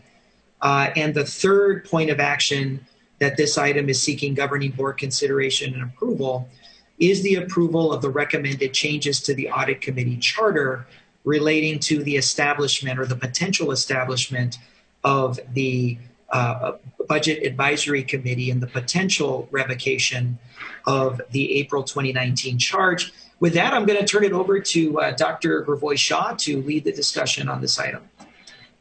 Well, thank you, Dr. Trujillo, and thank you, governing board members, for reviewing these proposals tonight. And I believe either Renee or Rob will be going through the proposals in more detail, but I want to give some background information first. So most of you know that I served as a member of the audit committee for nearly 2.5 years before beginning my service on the TUSD governing board. This not only allowed me the opportunity to serve our district as a parent voice on this committee, but as I worked alongside our amazing staff, such as Renee and Rob and Martha, as well as smart and dedicated fellow members of the committee, I learned a lot about how our district works with their finances and budget. One thing I learned is how difficult it is to take all the district financial statements and accounts and budgets from items that do a great job meeting statutory reporting requirements and translating these to something that the public, like parents and community members and taxpayers, could wrap their heads around. I also learned how difficult it is for the district, including the governing board, to truly help set financial priorities and communicate those priorities in actionable budgeting steps internally and in ways the public truly understands how and why we use our resources the way we do.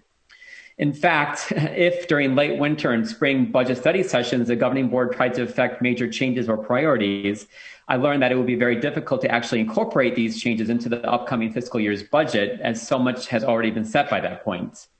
So these proposals try to help in many ways by creating a new budget advisory committee and focus the scope of the audit committee.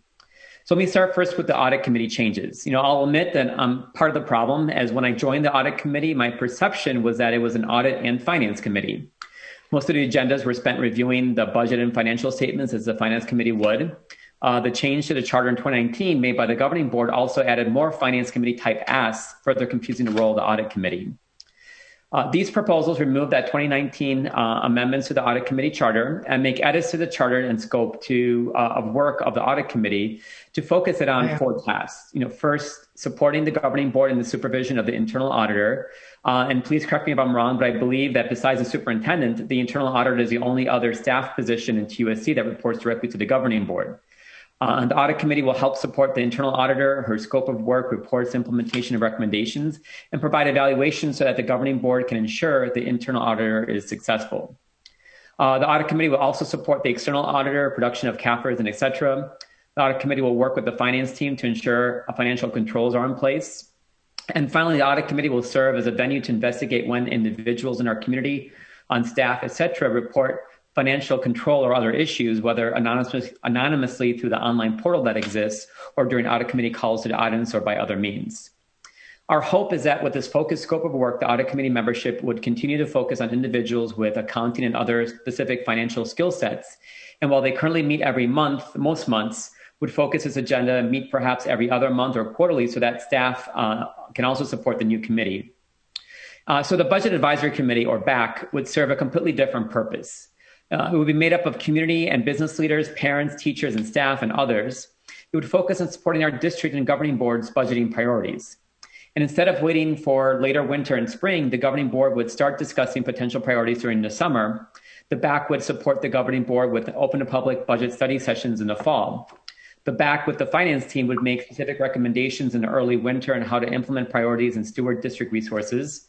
And during the winter into the spring, work with the governing board and the finance team to ensure that our district is able to fund the priorities that we believe will best help TUSD students succeed. The Budget Advisory Committee, the BAC, would also support the district and the governing board in communicating these priorities and how the district is using its resources to the broader public. So our goal tonight is not just to create another committee for the sake of creating a committee. The proposal lays out a timeline of work and deliverables.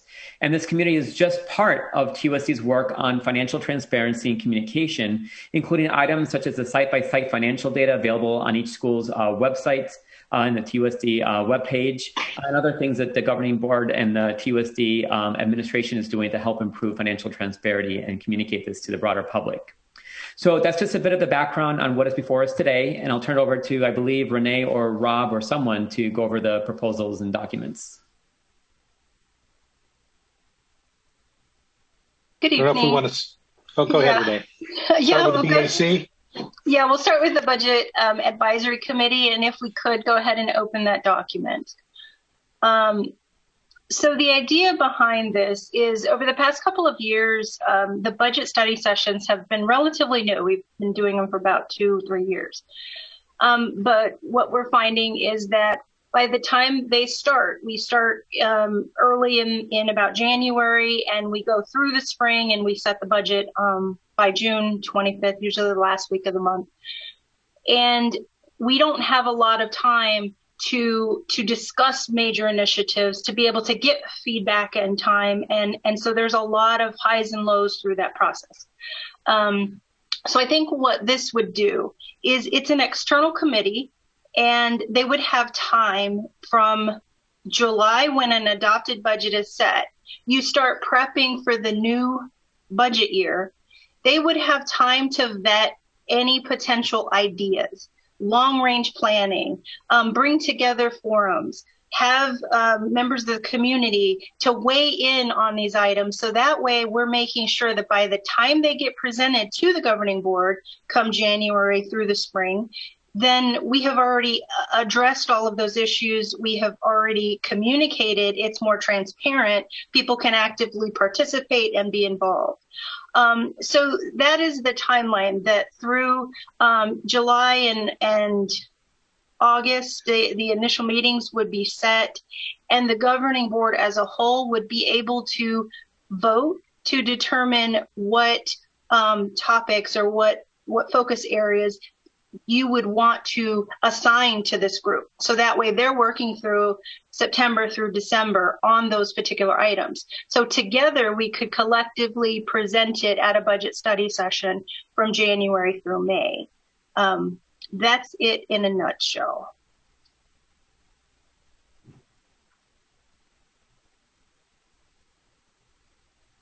It would also be subject to open meeting laws, and just like all of our other board appointed committees do. One of the things that I think is included in here would be not only the open meetings of the committee itself, but to actually have the committee be the coordinator of public forums to make sure that if the group is, I believe it was like 5 to 10 was the number, that we're still able to get a broader voice in that process, to be able to open it up and take that feedback into the recommendation. Did you have anything else, Dr. Gavoisha? No, thank you, Renee. I'm not sure if you want to do all three of the documents or do have comments or discussion on one, Ms. Counts, or what the preference is here. I don't have a preference. Do you have a suggestion? I would suggest to go through all three of them, and I asked Dr. Trujillo to put them all as one action item, and if there is support from the board to move forward, to have it all be voted in one motion. Okay, so I will let Rob talk about the audit committee charter. Okay, Jean, first, if you could put up the charge to the audit committee So if those of you who are here will remember that the board spent some considerable time crafting this for the audit committee, and this would be removed by this action proposed by Dr. Ravi Gavoisha in favor of focusing the audit committee. And now, Jean, if you could get us to the audit committee charter. And the changes here are not massive. I think that charge to the audit committee was a much bigger thing than this, actually. The intent here is to, again, focus the audit committee on financial controls and being basically the board's on-the-ground liaison to the internal auditor, and being kind of, looking closely at the work of the internal auditor and help, being the board's eyes and ears for working with the internal auditor, since you have other things to do. And they are the experts. Dr. Gavoisha is proposing also to consider removing the kind of conflict of interest qualifications here that's in the charter. I would just say that there's law and board policy on conflicts of interest and would cover most of this. If someone had a direct conflict with the work of the audit committee, then they would be bound by state law and also by board policy to recuse themselves from actions anyway. This would just kind of open up potentially other people to serve on the committee. Maybe they wouldn't be able to vote on every item if there was a particular conflict, but it could possibly open up more folks to serve. The other change that Dr. Kavoy-Shaw is talking about is limiting, a minimum meeting of quarterly, and they may add others if they need to. Currently, they're meeting monthly. Not so much in the past. Well, there have been challenges in the past with getting a quorum. I think quarterly meetings could also help focus the audit committee on work, having attended those. But again, if they have issues to deal with the internal auditor or complaints that may come in, then this language would provide for that out if they needed to add more meetings. I think, go down to internal controls, and that's on page 4. And this is, again, where the proposal is to focus the committee more on the work with the internal auditor and their role in helping the governing board hire an internal auditor when there's a vacancy. And again, in kind of congruent with the quarterly meetings is to have quarterly internal auditor meetings to make sure that that the work is being followed up on and are reporting back to the governing board. And I think those are the extent of the proposed changes. Yep. Can I say one more thing about the charge, 2019 charge? Go ahead. So I think that was a great charge at the time, and I was very supportive of that. The audit committee did meet, have many agenda items over the course of the year and a half. We met with technology consultants and other people with different web-based portals to present financial information. We reviewed the work the district is doing on the individual sites that's on the website right now, and it still needs a work in progress to make it user-friendly and understandable, but I think it's a great start. And so there was a lot of things the audit committee did. I think there's a lot of work obviously still left to be done to help with transparency and communication. I don't think the audit committee is the right committee to do that, but I think that's one of the reasons why we're talking about rescinding that charge from 2019. I think a lot of the work has been done and moving it to a better body for that. Great, thank you. Any other comments from the presenters? Okay, I'd like to move the item for sake of discussion. Do I have a second? Before we can get a second and then we can discuss. I'll second. Okay, Ms. Shaw.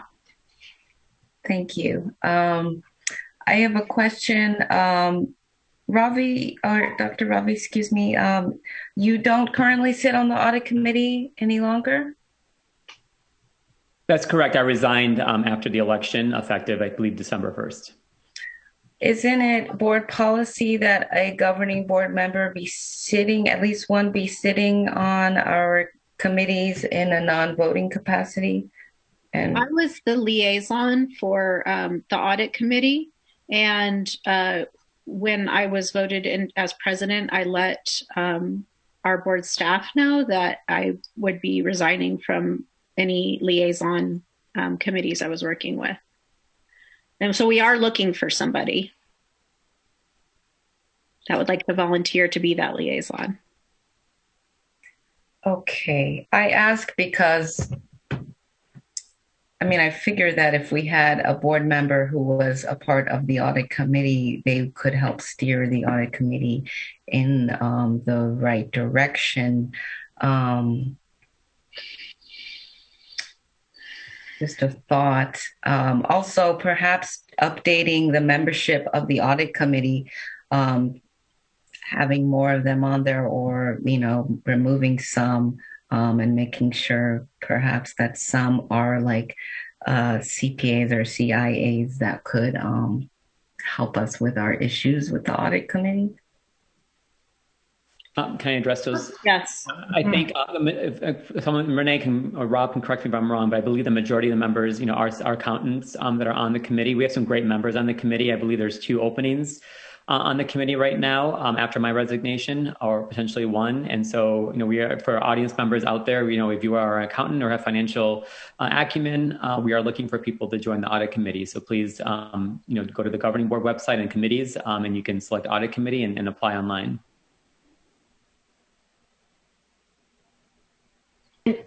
Counts. Yeah. And so I didn't realize that we didn't have a board member on the committee. And so that item should probably come back to ask if anyone is willing to serve as a board member. Okay. Dr. Trujillo. Yeah, we can certainly bring the item back. We actually have, we just did TOC. We've done the Technology Oversight Committee. We have to do now with Dr. Gravois-Shaw's vacancy, Audit Committee as well. So yeah, we can certainly bring that back. But it should be noted that the governing board observer in the audit community is not a voting member. So the absence of a governing board member in the audit committee at this time should not affect Dr. Gravois-Shaw's proposal here. Same thing with Employee Benefits Trust, which we also have a vacancy with the departure of former interim governing board member Burke. That also has a governing board non-voting representative in there as well. So we should probably just bundle them all and bring them forward. Ms. Shaw. Thank you, Ms. Counts. I just worry that the Budget Advisory Committee, when and if we form it, they will have a lot of catching up to do, because the budget isn't exactly something that you can learn overnight, especially with how the budget books are presented these days. They're not very forthright with the information, per school. Like if you search, I searched my daughter's school and it's not detailed. It doesn't tell you how many, monitors, counselors, yada, yada. But, if you look in the past budget books from 2014, that information is explicit. And so perhaps we can change the way we do our budget books to be more transparent and to say more information. Like the 2021 is 94-ish pages. The ones from several years ago are double that. And so I think we need to really make the budget books more transparent. You know what I mean? And I don't know if having just random community members, though I know I appreciate their input, perhaps we could instead have school councils, school councils, you know what I mean? Site councils be the ones who are working together with the audit committee. Just a thought.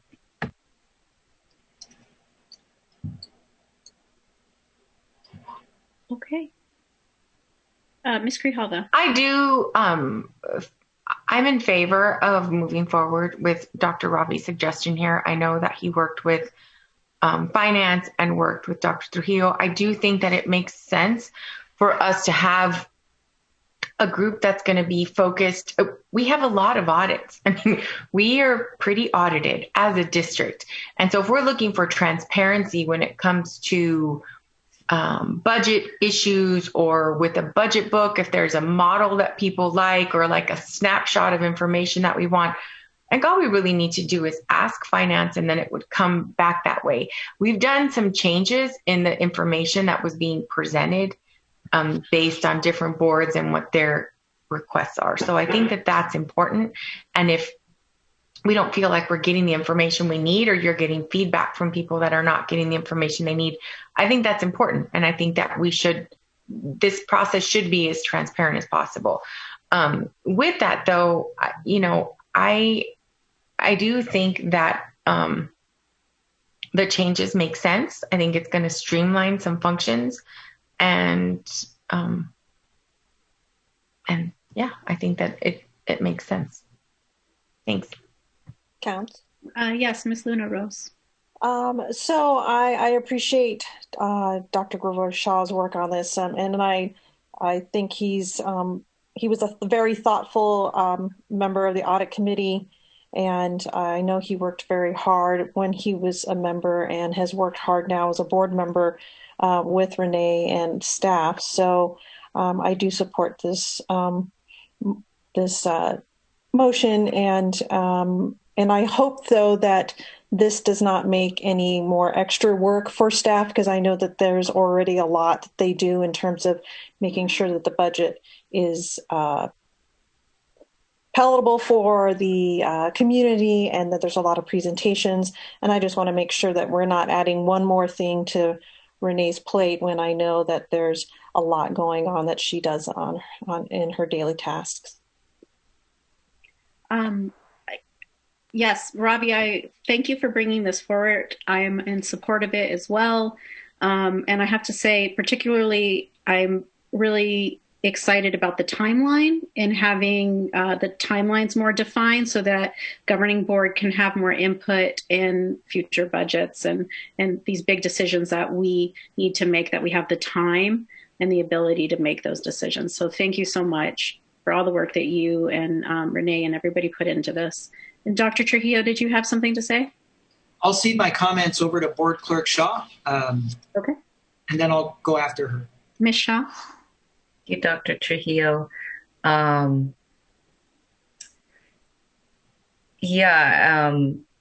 You know, Mr. Ross mentioned that like the Budget Advisory Committee would be the board's eyes and ears. I think the real eyes and ears of the governing board are the people that are in the schools, especially ones who are already advocating for the schools, like the school councils. And so I wonder, like, how are we going to pick the people that are on this Budget Advisory Committee? How many of them are there going to be on the committee?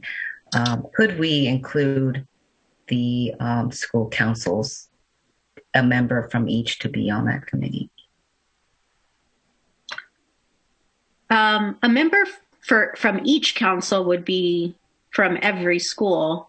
I don't know if we could have maybe a representative from site council, or Dr. Robbie, can you, sorry, Dr. Trujillo, go ahead. My request would be that we go through school community, the school community, what is it, the SEPC, school community. I know what it's on the tip of my tongue. We call it SEPC. But it's the standing leadership body of site council chairs for the district. I would suggest quarterly presentations. I think when you're looking at a governing board appointed committee, which is what this is, they're going to be subjected to open meeting law. And that would be a nightmare to have 90 something people submitted to open meeting law to kind of have to track. So, you know, and maybe that's something we needed to clarify. This is an actual board appointed a committee, which means it's Arizona open meeting law. We're responsible for minutes. We're responsible for enforcing the requirements of the open meeting law. It's meant for kind of smaller committees, like your FLC, like your technology oversight, your employee benefits trust. Larger committees are usually superintendent administrative committees that are usually that. And then secondly, when you're looking at what the charge is in Dr. Gravoy Shaw's document, you do want a smaller, more focused committee that can move quickly, nimbly. And I think the larger that pool comes, the more difficult it's going to be to meet all those deadlines that we saw in the timeline. But that doesn't mean you can't build in frequent presentations to site councils through the SEPC body that we have currently. So that's just a thought, a possibility. Sounds good. Dr. Ravi. Right, I envisioned somewhere between 6 and 10 people on this committee, both in terms of the size and being able to address these issues, and then be part of that communication team about these issues and what we're doing. And what I envisioned is for us to work with Dr. Trujillo on putting together a committee that really was reflected our community. I know we have a very progressive group elected to this governing board, and we want to make sure to reflect the community. We have a good variety of people on this committee. And my hope was that Dr. Trujillo would come up with a slate based on our suggestions for us to approve in the early spring so that this committee can go live, and start the education process and some of the other things that they'll need this summer. Okay. Mr. Ross. Thank you. I just wanted to clarify one thing for Ms. Shaw. When I was talking about eyes and ears, I was talking specifically about the audit committee supervising the internal auditor, not the budget advisory committee, because the audit committee is all accountants. So that's all I was referring to there. Just wanted to clarify that. Thank you, Mr. Ross, and thank you, Dr. Trujillo. Perhaps having one member of each school council is far too much, but I do think that the school councils are a resource that the audit committee should use and utilize. I would second that, and I'd like to make that suggestion to Dr. Trujillo that we reach out to, I'm going to say it wrong, SLPC, and see if... SDPC. Okay, thank you. If they have a member that could be a continuous sitting member, I think that would be great. And then also strengthen that group as well. Yeah, so... Okay, yes. Just one last comment. School Community Partnership Council. It was on the tip of my tongue. So we can nominate a member. We can also build in quarterly meetings where we go to them. I think if you recall, I know some of you, shortly after you were elected board president, Counts, you were in the Catalina Library with me, and we did breakout sessions with them. So it's that group where I envision maybe the budget advisory committee goes and sort of does that and give them an update on what they're reviewing and what their outcomes and progress on their deliverables. It's a great way to get the information out to the site councils of the whole district. I think that's good. I'd like to also see if there is a committee member from that group that could vote. So, Ms. Shaw. Yeah, I'm not very familiar with SCPC. It's a committee of school councils. Is that what it is? But I feel like, perhaps just having one person from that body would not exactly be representative of the needs of each school. And so perhaps it's, we just have like quarterly meetings with like a forum of all of the school councils together to help advise the audit committee. Ms. Counts?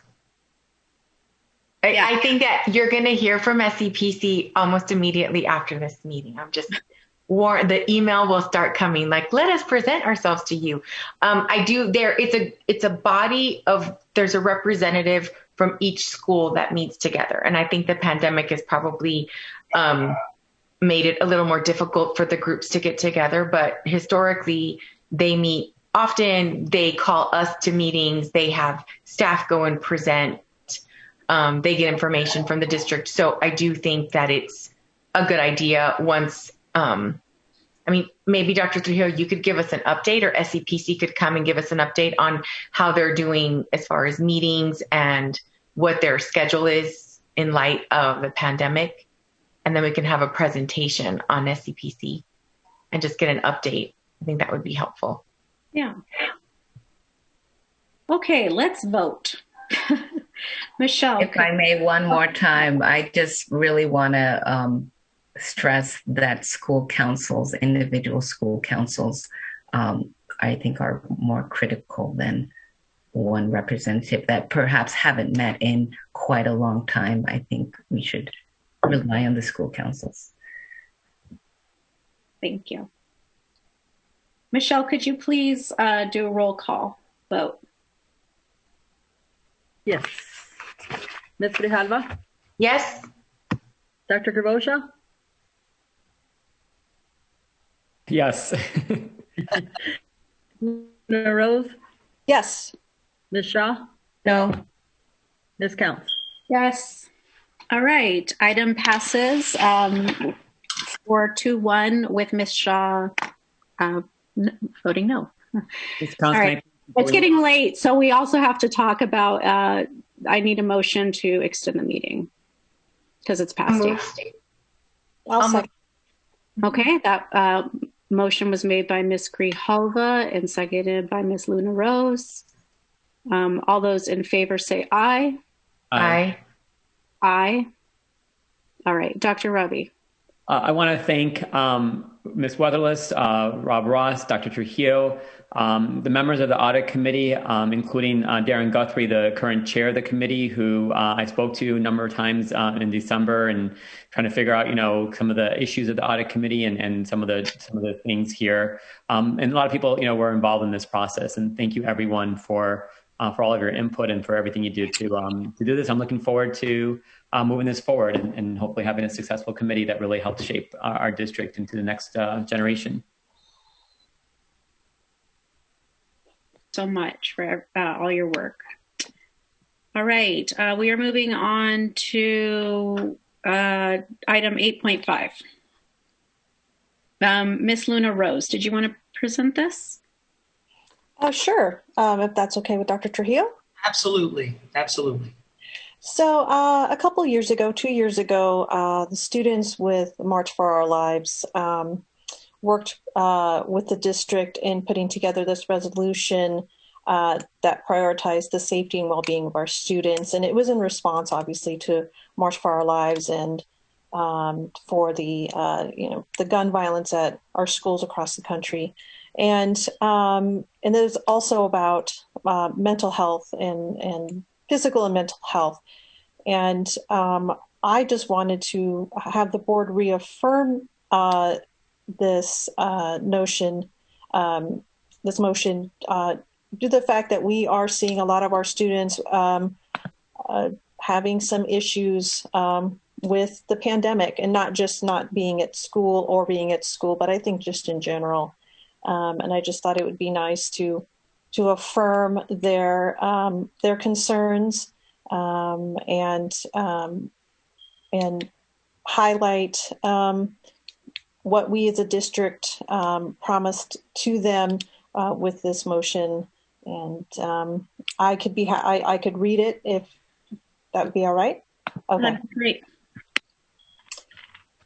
A resolution of the Tucson Unified School District Governing Board to declare support for safety and mental health. Whereas the Tucson Unified School District prioritizes safety and the well-being of our students, employees, and community members by providing safe and welcoming spaces and recognizing that mental health is a major component of school safety. And whereas student safety is a prerequisite for consistently high levels of academic and social development, and whereas many school-age children in the U.S. will meet some sort of diagnostic criteria for a mental or emotional disorder at some point of their lifetime, with the age of onset typically occurring during childhood or adolescence. And whereas our public schools are charged not only with supporting student achievement, but also providing support for mental and physical health, personal growth, and civic engagement. And whereas all students deserve access to services, supporting and enhancing their physical, mental, and emotional health. And whereas the Tucson Unified School District acknowledges that mental health is a major component of school safety and gun violence, and that school counselors and social workers have the unique opportunity to instill hope and provide support that can lead to monumental changes in the lives of students through wraparound services. And whereas the responsibility for keeping our community healthy is a shared responsibility and cannot be borne by a public school alone, and requires support from the family, community, local and state public safety agencies, and policymakers at the local, state, and federal levels. Now, therefore, be it resolved that the Tucson Unified School District commits to include mental and emotional support when discussing and addressing school safety and security.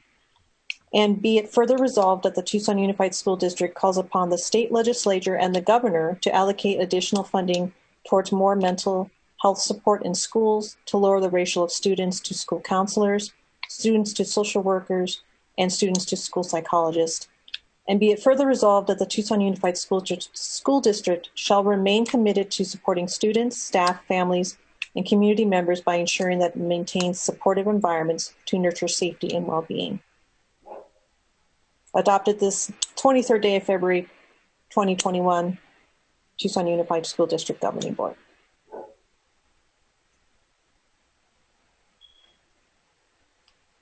Right. Miss Luna Rose, would you like to move it? Yes, I would like to move it. Thank you. And I'll second. Board members, any comments? Okay. Oh, I have a comment. Yes, Michelle. Is there any action attached to this? I saw that it said one of the last lines was that we would petition or something like that, the governor to like allocate more funds to more counselors or something to that nature.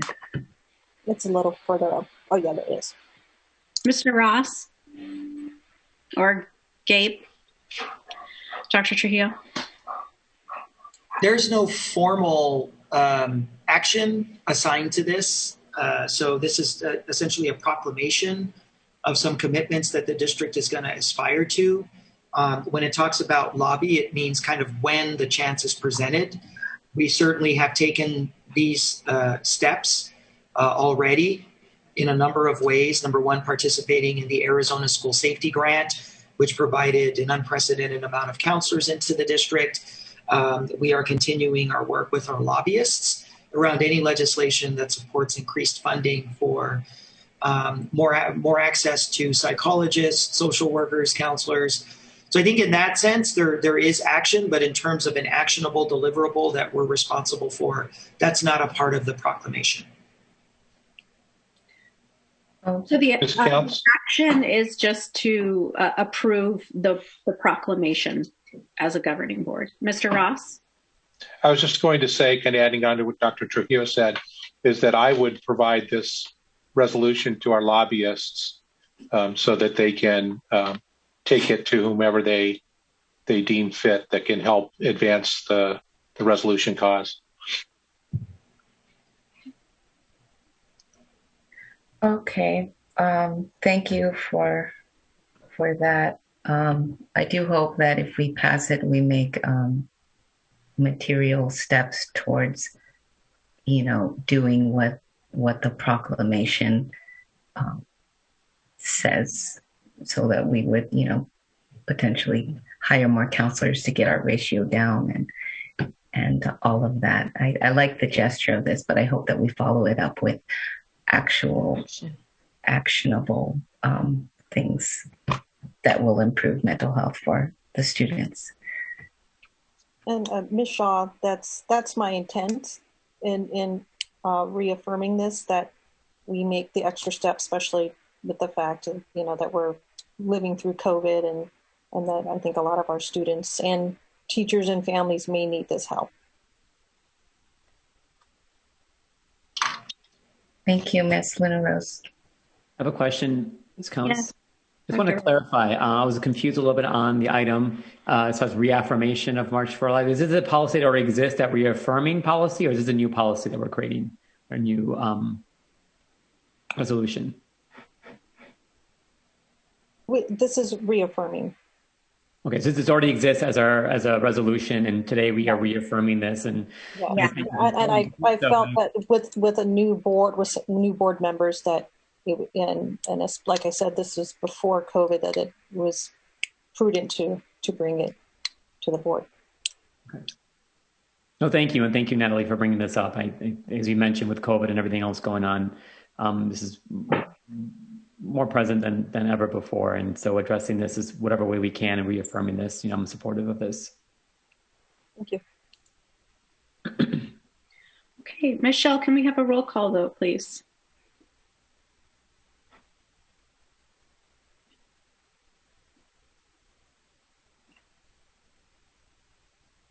Michelle? That I was on unmute already. Sorry. Ms. Grijalva? Yes. Dr. Devocia? Yes. Ms. Luna Rose? Yes. Ms. Shaw? Yes. Ms. Counts? Yes. All right. Item passes. Okay. Sorry, I was getting kind of slurry after 8 p.m. Item 9.1, request for governing board review of contract language for the 2021-2021 school year for all certificated and administrative employees. Yes, President Counts, members of the governing board. This is contract language. For those of you in the viewing public, we're not bringing forward employee contracts tonight. This is just the language of the contracts that we will be offering to the different employment groups in the district. Eli represents campus administrators, assistants, principals, psychologists, principals, assistant principals, psychologists, and research project managers. Non-bargaining unit, those are the administrators largely attached to the district office that aren't represented by any specific employee association. The American Federation of County, Municipal, and School Employees, known as AFSCME, they represent our bus drivers, our custodial, large part of our blue collar, a lot of different positions. They are hourly, so you wouldn't see a contract, but that's definitely another group. CWA, Communication Workers of America, that's another group, mainly white collar, managerial, supervisory. They don't necessarily have contracts. You've got your teachers. You've got different kinds of teacher contract language here. You've got return to work, teachers that are coming back from retirement that want to come back into the system. And so we have that contract. It's labeled RTW. We've got probationary teacher contract, which only applies to a teacher in their very first year of service, not just here in TUSD, but in their career. It's important to note that Arizona Revised Statutes defines first through third year teachers as probationary. This is something that we wanted to bring forward for first year. That way it matches the language and consensus agreement for the first year teacher. Second and third year is definitely something that we put together other contracts for those second and third year folks. And then you have your regular teacher contract for fourth year and beyond, that they are considered continuing teachers. And continuing teachers, of course, are those teachers that are continuing on fourth year. You also have your superintendent leadership team contracts are there as well. We were set to bring this language forward the last governing board meeting, but we wanted to make sure that we worked out any remaining concerns with TEA. We've had an opportunity to meet with TEA over the last few weeks and feel like we've got an agreement that everybody feels good about with regard to first, second, and third year teachers. First, of course, being the probationary, and second and third being non-continuing, those that are in their second and third year of service. So with that, you've had the language here for a while.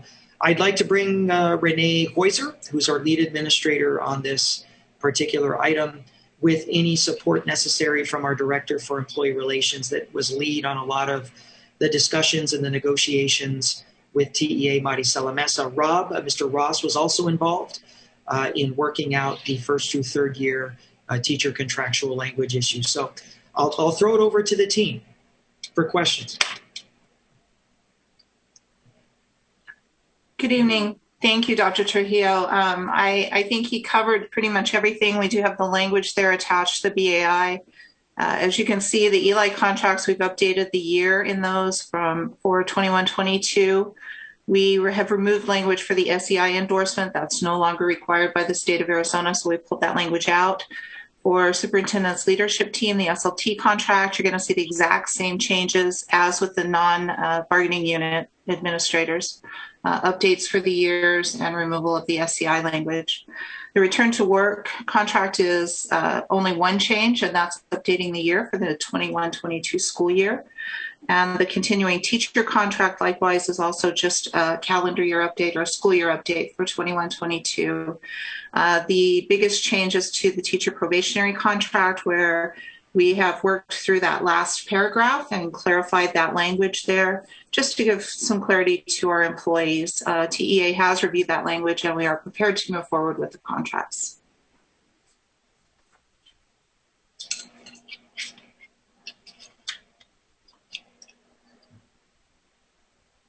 Board members? Ms. Counts, I'll move the item. Okay, and I'll second. Any questions, comments from board members? Okay. All those in favor, say aye. Aye. Aye. Aye. Aye. All right. Item passes unanimously. I am going to pass it on to Miss Sadie Shaw. I will stay for the remainder of the meeting and listen and study and take votes, but Ms. Shaw will be running it. Thank you. Thank you, Ms. Counts. Just bear with me, everyone, as I take on this task. And please, Mr. Ross, direct me if I mess up.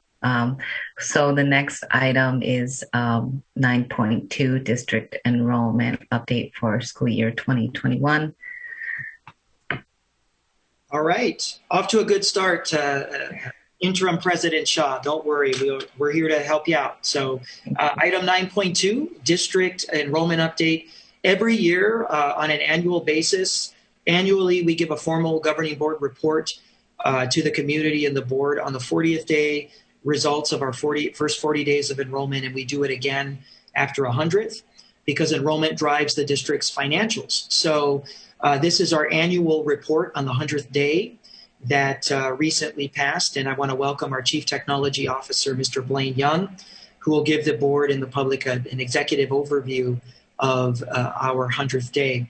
I will say that, and I've said publicly, that we breathe a huge sigh of relief for the 100th day. We were certainly not expecting the positives that you'll see here, given that in the first 40 days of the school year, we lost over 2,600 students. We experienced that decline. And we were fearing the worst and seeing that kind of loss continue between the 40th and the 100th, and we didn't see it. And that is just such a wonderful point of light in this very difficult time. So with that, I'll turn it over to Mr. Young. Thank you, Dr. Trujillo, and good morning, board, good afternoon, board president and members of the board.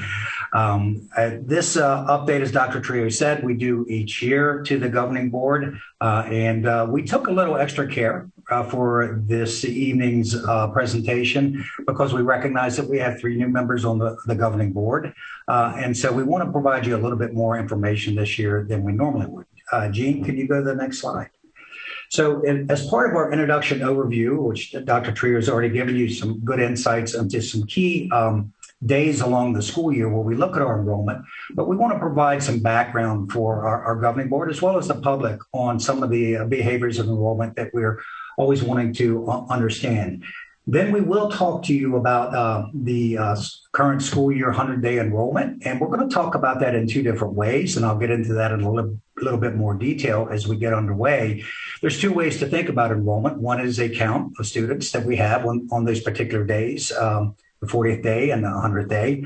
But there's also the way that we get paid from the state, and that's something called average daily membership. And we're going to give you some overview of how that actually works and how that shook out for our school district for the 100th day. And then finally, as we do each year, particularly when we do this particular update to the governing board, we want to look ahead and talk about the school year ahead. So I will be joined by our Director of Communications, Ms. Leslie Lenhart, and she will provide the governing board an update on some of the various things that we're doing to engage our families and our community for the enrollment for the upcoming school year 21-22. So with that, Jean, can you go ahead and advance to the next slide?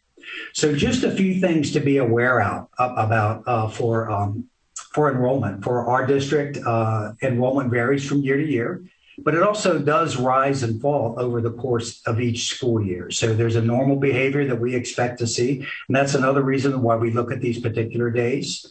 What we tend to see year over year is that our enrollment will rise between day 1 and the 20th day, and it will continue to rise, and it will generally level off around the 40th day. Hence, that's one of the reasons we take a look at the 40th day, because of that year over year phenomenon of behavior of student enrollment. That peak is maintained for a few weeks before it begins to slow slowly decline over the remainder of the year. And if we looked at years and years of data, we would see the same behavior in our data year over year. As Dr. Trio already talked about, our school district is funded based upon the average number of students enrolled over the course of the first 100 days. Jean, next slide.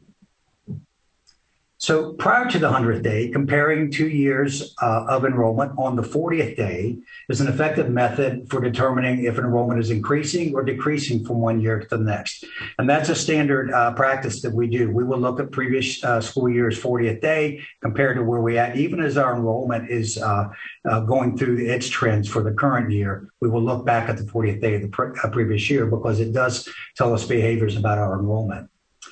In addition, a comparison between the 40th day and the 100th day of the same school year will allow us to see insights year over year of what's happening with our gain or loss that actually impacts the school district's budget.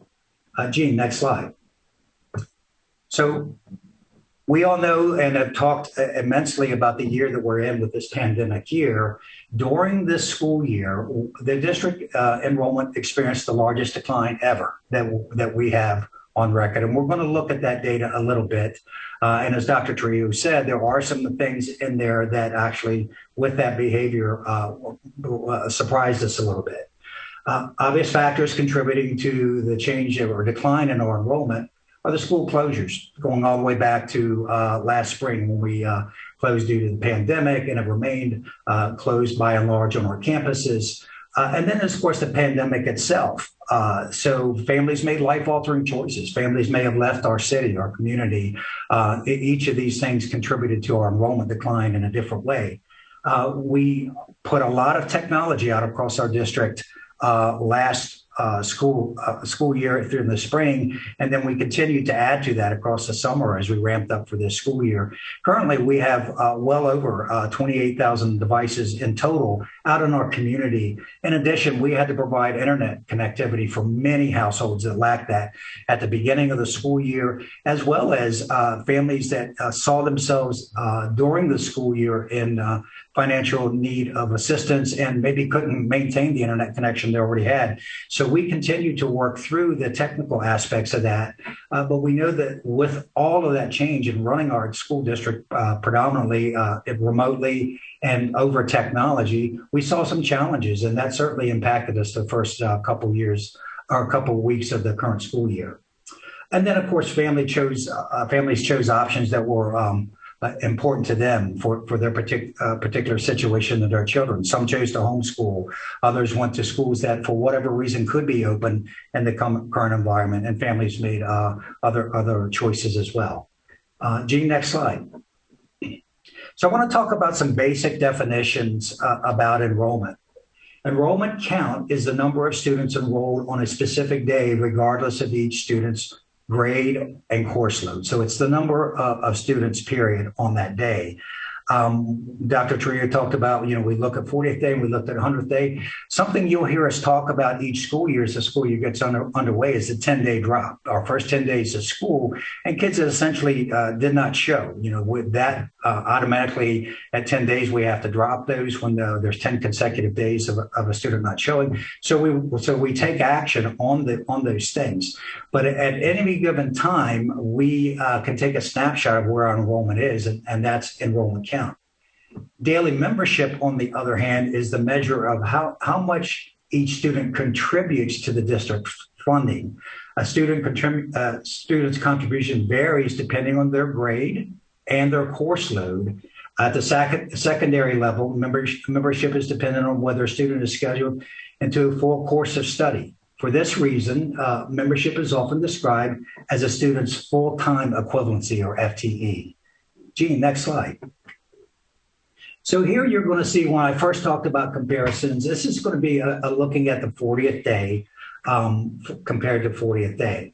So you'll see that from this enrollment comparison, TUSD student count declined by 6.6% between the two school years. And you'll see that on the bottom, the very bottom of this chart. You see we have K-12. And then over to the second column from the right, you'll see, comparing the 2 years, we had a 6.6% decline in overall enrollment. Comparing that to last year, when we compared the last school year, 1920 to 1819, we had only seen a 0.8%, so less than 1% decline compared to the previous year. That was a result from a lot of work our district did. We put in the Green Light school system, where many of our schools were made available to families to choose using online registration. We also did other enhancements, like we added summer enrollment specialists at our school campuses, so families had easy access to their school that they wanted to enroll at. And we think that and some other things that could actually contributed to that very small decline in enrollment we saw last year compared to the previous school year. And just to kind of give a little bit more context to that, year over year, generally our district up until that time had seen between a 2.5 and a 3% enrollment decline one year to the next. And the other thing that we want to point out about the 2021 decline was it wasn't uniform across grades. And I suspect that this won't be surprising to the governing board.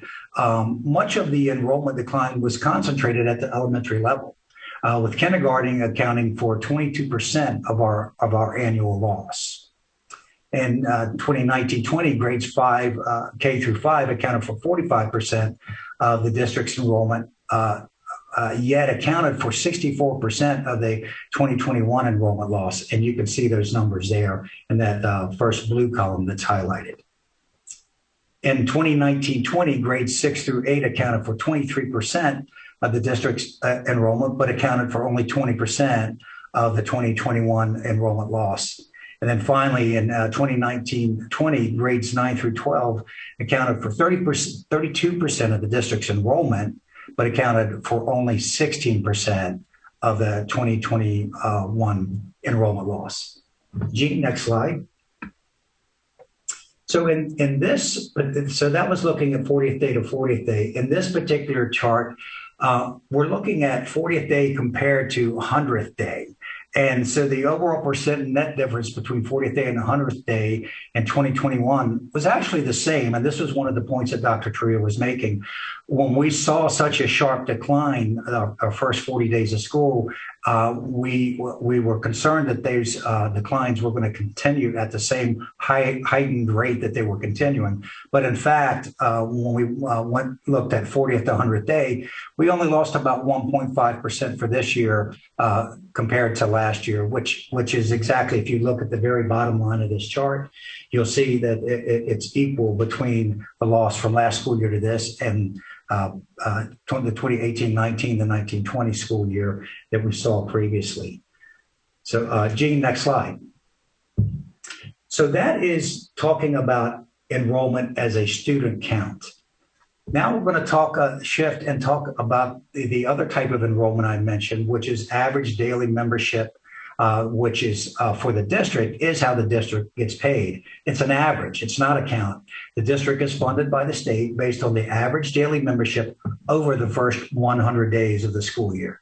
To compute the average daily membership, one must sum the total number of membership days and divide that by the number of days.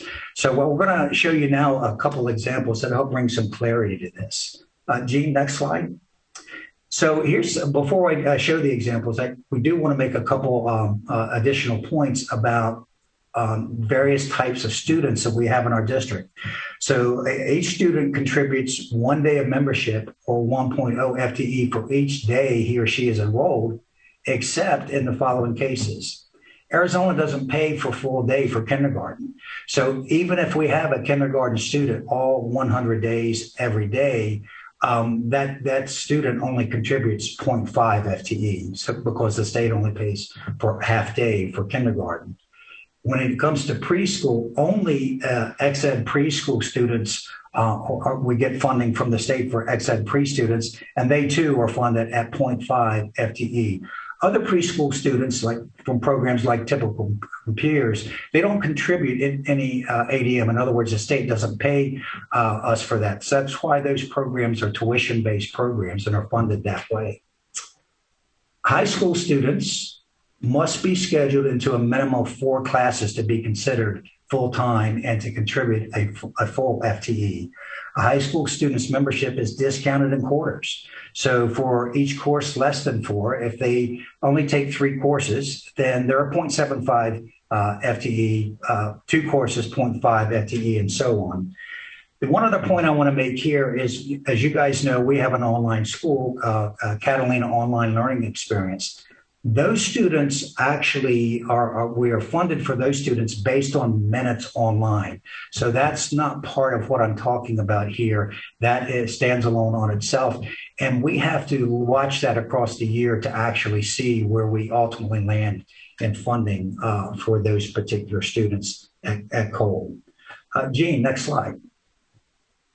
So now let's look at some examples. We'll look at an elementary school level example, and then we'll look at a high school example. As I mentioned earlier, the state only pays for half a day for kindergartners. Now in this example, you'll see students 1, 2, and 3 are all kinders. They're kindergartners, so they have a 0.5 FTE. Students 4, 5, and 6 are first graders, so they are a full FTE. And in the number of days enrolled, you'll see, just to make this example very straightforward, were here 100 days. But total daily membership, because it's based on FTE, was only 450 days. And that's because of those 3 kindergartners only contributing 150 days of membership. So that's a straightforward example of how that works. Jean, next slide.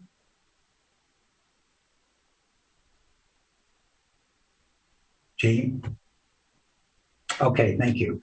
In this example, we're now looking at high school students, but notice that we have them different numbers of days depending on the students. So you'll see here that student 1, because of them only being with us 50 days, contributes 50 days of membership. And then based on the student enrollment, students 2 through 5 are all full-time enrolled students, but we have them varying numbers of days. So you'll see they contribute accordingly to total daily membership. And then finally, student 6 is not a full-time student. They're 0.75 FTE. So you'll see that based on that, although we had them 100 days, they only contribute 75 total daily membership days to daily membership. So therefore, collectively, only 5.75 FTE or total daily membership of 425 days. So with those examples, now let's look a little bit at just what our numbers landed at for our average daily membership. Still 100 days, but it's an average using that approach across the first 100 days for all of our grade levels.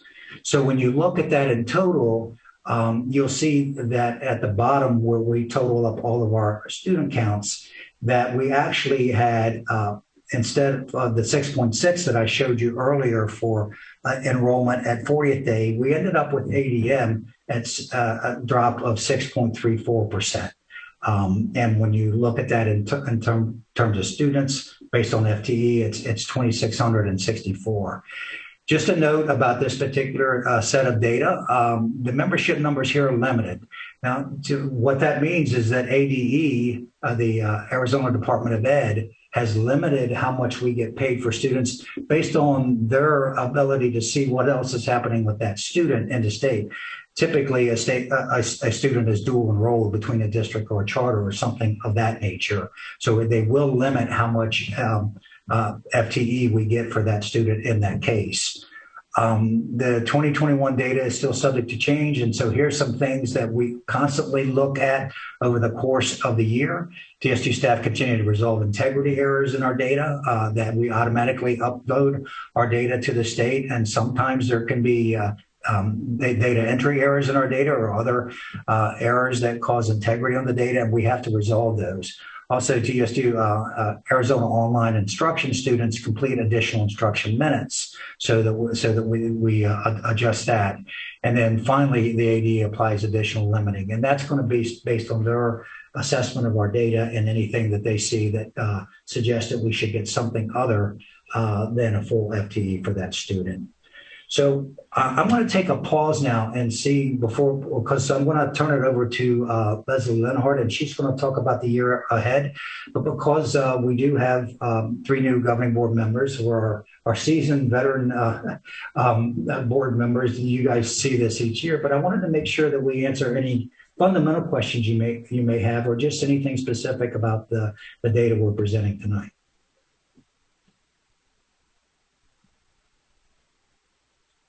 Okay, well, within that, Jean, next slide, and I will go ahead and turn it over to Ms. Lenhart to talk about things that we're doing for the upcoming school. Yes, Dr. Trujillo. Oh, I just said, I want to say great job. I mean, you and your team have done an absolutely wonderful job with the data and presenting it, so I want to thank you for that. And then also with regard to what's coming up here with our enrollment planning update, it's also important to note that, again, the pandemic is going to influence a lot of enrollment behavior as we head into the spring and summer. So we may not see the normal responses that we usually see with our normal recruitment strategy. So I'm just going to ask for everybody to be patient. It's a very, very difficult time, but I do think that we've got some really strong strategies for recruiting kids for 21-22. Ms. Lenhart. Great. Thank you, everybody. Good evening, Dr. Trujillo, Governing Board President Counts, and the Governing Board members. So as Blaine suggested, we're going to walk through some of the things that we have in place for how we're recruiting and encouraging people to enroll for next year. The first thing we're going to start with is we are in the process of hiring some enrollment ambassadors that will join our school community services team. These people are in the process of through the interview process and hope to have them join by April. The big thing that they will do is really help guide new members to our community through our enrollment process, helping them pick schools, as well as following up with them and making sure they're getting their answers and really understanding what they need to do as they go through enrollment or any other activities that might be happening at their school that they're just unclear about. So really have that hands-on touch base person that these families can reach out to and that we proactively reach out to them. We also have, this year we're going to be implementing jumpstart programs throughout our district for pretty much our entry-level grades, so K1, 6, 7, and 9, 10. We've included the first grade as well, since many of those kids have never been on campus. Same with the 7th graders. Those 6th graders have all been online this year. Many of them won't get on campus until next year. So we wanted to allow them time, everyone time to get on campus, experience what campus is like. The Jumpstart program basically starts a few weeks before school starts, so sometime in July. And it gives us a chance and the teachers a chance to, one, orient the students to the campus, give them some time to make some new friendships, in-person friendships, as well as do some testing, evaluation, and placement evaluations for their upcoming classes to make sure they're all in the right places. Then we'll also have started our Kinder roundups. This year, everything at this point is being done virtually. Some of our schools started those in the last few weeks, and then we will continue those through March and probably into April. We have a Kinder Roundup page on our website that lists all the schools, and you can click on any of the schools to find out when their event is.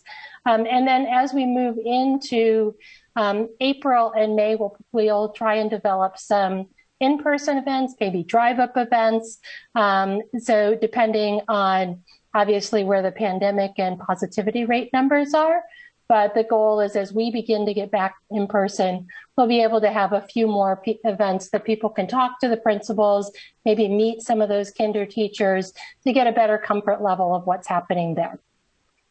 We also have our middle school level up events. So these are for our 5th graders going into middle school. What this is we have created virtual tours for every one of our middle schools. There's videos are on each of their school websites, as well as we have a level up page on our district website with all the schools listed and links to their school websites.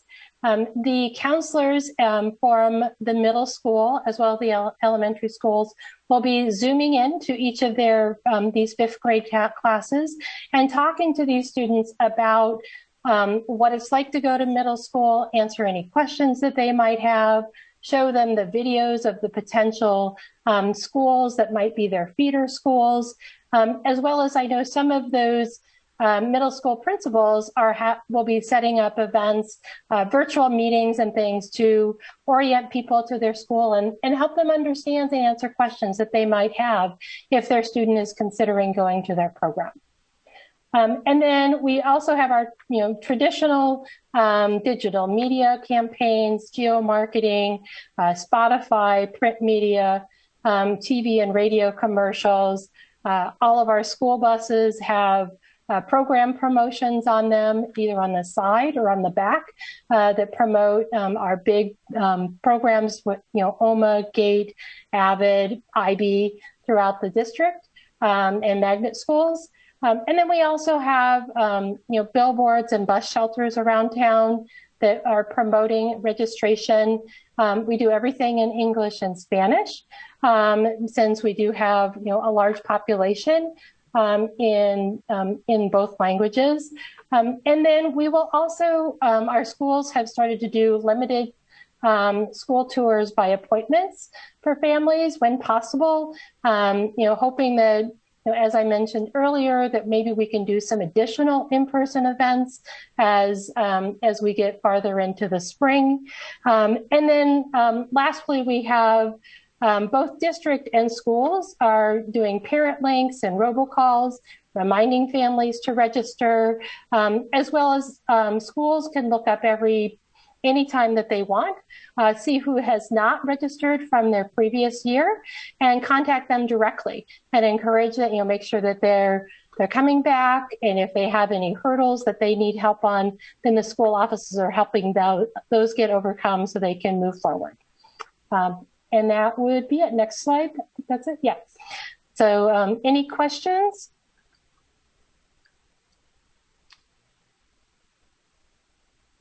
All right. I do have a question. When you say the outreach is in both English and Spanish, it's all the things that you've listed, the digital, the physical outreach, the billboards, and I mean, absolutely. We're doing dual. Correct. Okay. Question. All the enrollment planning updates that are there, are these all new programs and new initiatives, or are they things that we've done in the past? Some of both. So Spotify is new to us this year. It's where we tested it in November and December. We got pretty high response rate numbers as far as click-throughs, looking at ads, things like that.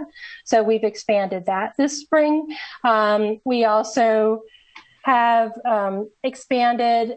Last year, we were just beginning to get the school bus promotions on our TUSD buses, and they are now on all of our buses that are out there. So that is expanded for us, as well as we're, creating some new, short commercials as well as social media spots that are getting boosted and sponsored through all the social media channels, of which we've done some in the past, but we're continuing to use that more and more since that's a strong outlet for us to reach our families. And we have over 25,000, 30,000 families who follow us on our different platforms. Dr. Trujillo? Yeah, I'm really excited about the Enrollment Ambassador. I think that's, when you talk about what's new and innovative, we did some reconfiguring inside of ITS. There were some vacant positions that Blaine was able to repurpose to create this concept of an actual relationship manager who's responsible for every single family coming into the district, from the point of application to getting your class schedule. somebody that's going to have a caseload and is going to be constantly checking in with brand new families. Did you get set up on Parent View? Did you get set up on Student View? Did you get your schedule? Is the school calling you? Because what I've noticed in my 5 years here, that is a huge challenge for us, is helping a new parent navigate the district, especially at the point of registration, and understanding what needs to go to a lottery process, what needs to go to one of our application-based schools, what are the different requirements for a two-way dual language school, and now having one person per region that takes that on and says, welcome to the district. We saw that you signed up on Parent View, that you want information. I'm here to help you out. So here are the next steps. Being able to interface with different offices around the district. Hey, I've got a new parent. They want to come into your school, office manager. I'm the assigned liaison. I'm just calling to touch base. When do you think that that parent is going to get a call back? When do you think that that parent's going to get a schedule? So I think this has a lot of great potential, because it's not only the families that obviously left us because of the pandemic or any other reason. It's also losses we take because people are frustrated. It's losses we take because there's a phone call that's not returned, losses we take because nobody's given them information on how to sign up for a magnet program or a two-way dual language.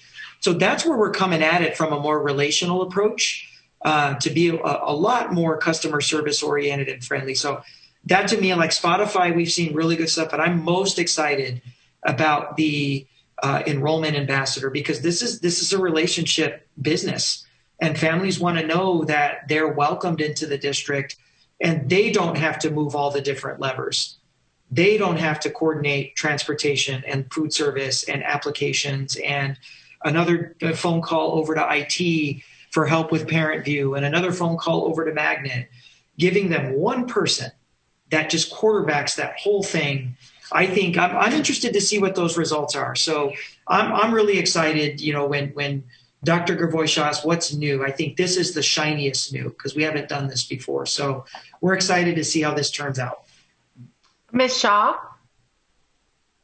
Yes. Yeah, I also think that the jumpstart for all of the incoming grades, K1, 6, 7, 9, 10, I think that's going to be really important, because that was something that was really missing this year.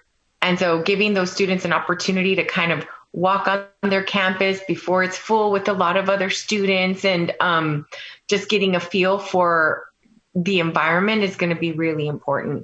I do want to ask if, because I anticipate that the position that we're in now as a district, when we're talking about reopening on March 22nd, a lot of the concerns that we've heard, a lot of the concerns that I share about reopening, I anticipate that we're going to have those same concerns when we're starting the next school year. We won't have everyone fully vaccinated. Students will likely not be vaccinated. And we may be getting to the point where we're going to have to get another vaccine because the antibodies are no longer, maybe we've hit the 6 month or whatever number they tell us, and we have to go back and get another vaccine. And so will you have some online options for those students who are going to be navigating a remote learning environment? Yeah, online is here to stay. There's going to be an online platform here on out. So just like we've seen in our budget presentation, we're anticipating anywhere between 5% and 10% of the student body will probably end up wanting to go online. And so coming soon, we're currently in the procurement process for an extensive learning management system, similar to what universities use, that sort of one integrated platform that combines everything: the attendance, the grading, the chat, the posting of assignments, into one user interface between teacher and student. And I think that's something we've invested in, exactly for what you're saying, Mrs. Grijalva, that we're probably going to have a demand for online going forward. So we wanted to make that investment. You'll see that coming your way in March as we wind up the procurement process. I also think that we keep talking about what our school environment is going to look like post-COVID.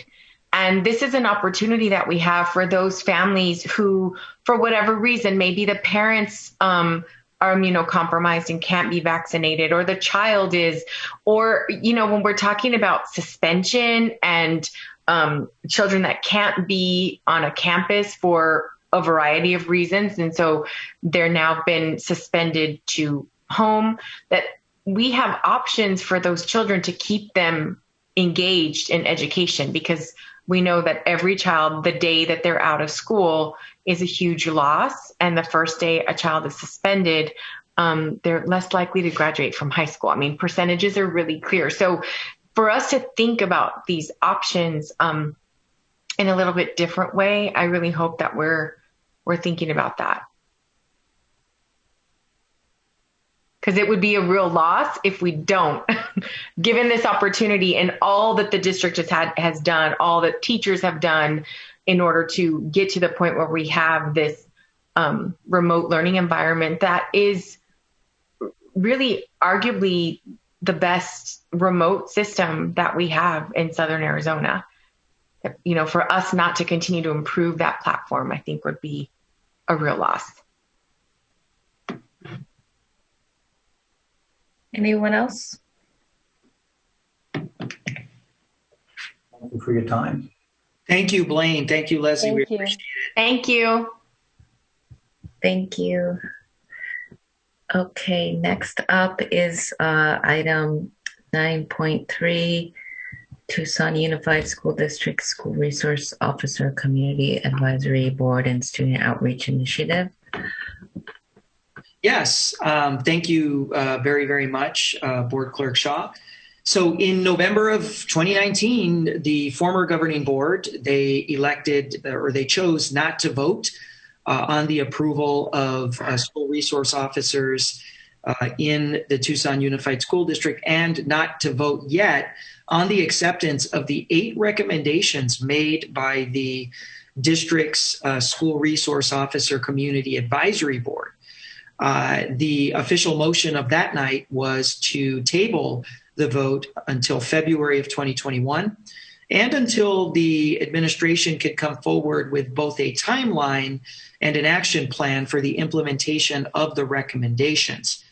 Now, at that time, and this is important for the public record, at that time, one of the major sticking points from that public discussion from November of 2020, one of the sticking points was the expenditure of district monies from the district's maintenance and operations fund budget to pay for school resource officers in the Tucson Unified School District. At this date, there are no officers now being funded from the district's maintenance and operations budget. The Tucson Police Department has had to reassign the 6 officers that were currently serving under that cost share agreement, had to reassign them out to patrol due to the late stage of the year. So you're really the only officers you have remaining that would be subject to the 8 recommendations are free of cost to the district. You've got 3 that are provided from the Arizona School Safety Grant, which is a 3-year grant award to the district that will allow for the continuation of school resource officers through this grant at Pueblo, at Utterback, and at Tucson High. You've also got 3 officers that are free of cost that are provided from the Pima County Sheriff's Department that are currently serving at Pister, Valencia, and Sabino. They are also free of cost. The officers have expressed great joy, great pride in the work they do at their school communities, and have expressed nothing but enthusiasm at meeting the expectations that are laid forth in the remaining 7 recommendations. The 8th recommendation, of course, is that TUSD not fund from its general maintenance and operations budget the placement of school resource officers in schools. So the motion tonight is the acceptance of the remaining recommendations from the school resource officer community advisory board, and of course the continuation of the 6 officers provided through at no cost to the district through the Arizona School Safety Grant Program and free of cost through Pima County Sheriff's Department. So I've got Jeff Coleman will lead us here to try to give an overview. We'll give an overview of the committees and the roles and responsibilities of the committee's work, what the recommendations are, and then, of course, we'll hear from our colleagues from Tucson Police Department and Pima County Sheriff's Department, each office, of course, contributing 3 officers through their respective funding sources. So with that, I'll turn it over to Jeff Coleman to kick us off. Thank you and good evening, Board Clerk Shaw, board members, Dr. Trujillo, and thank you, Jean, and Council Ross. So as Dr. Trujillo mentioned, we're going to be giving a very quick look at what the subcommittee's work has been in the last few months to address those 8 recommendations, really 7, from the SRO subcommittee that met at the end of the beginning of this school year. And then we'll also hear from our SRO partners. So to kick it off tonight, we are going to start with a very quick look at what Dr. Trujillo kind of already talked about a little bit, and that's what the SRO program looks like right now, and a little background on the SRO subcommittee. And to do that for us is going to be our exceptional education member on our subcommittee, and that is the interim director of that department, Dr. Sabrina Salmon. So Dr. Salmon, if you would, please. Great.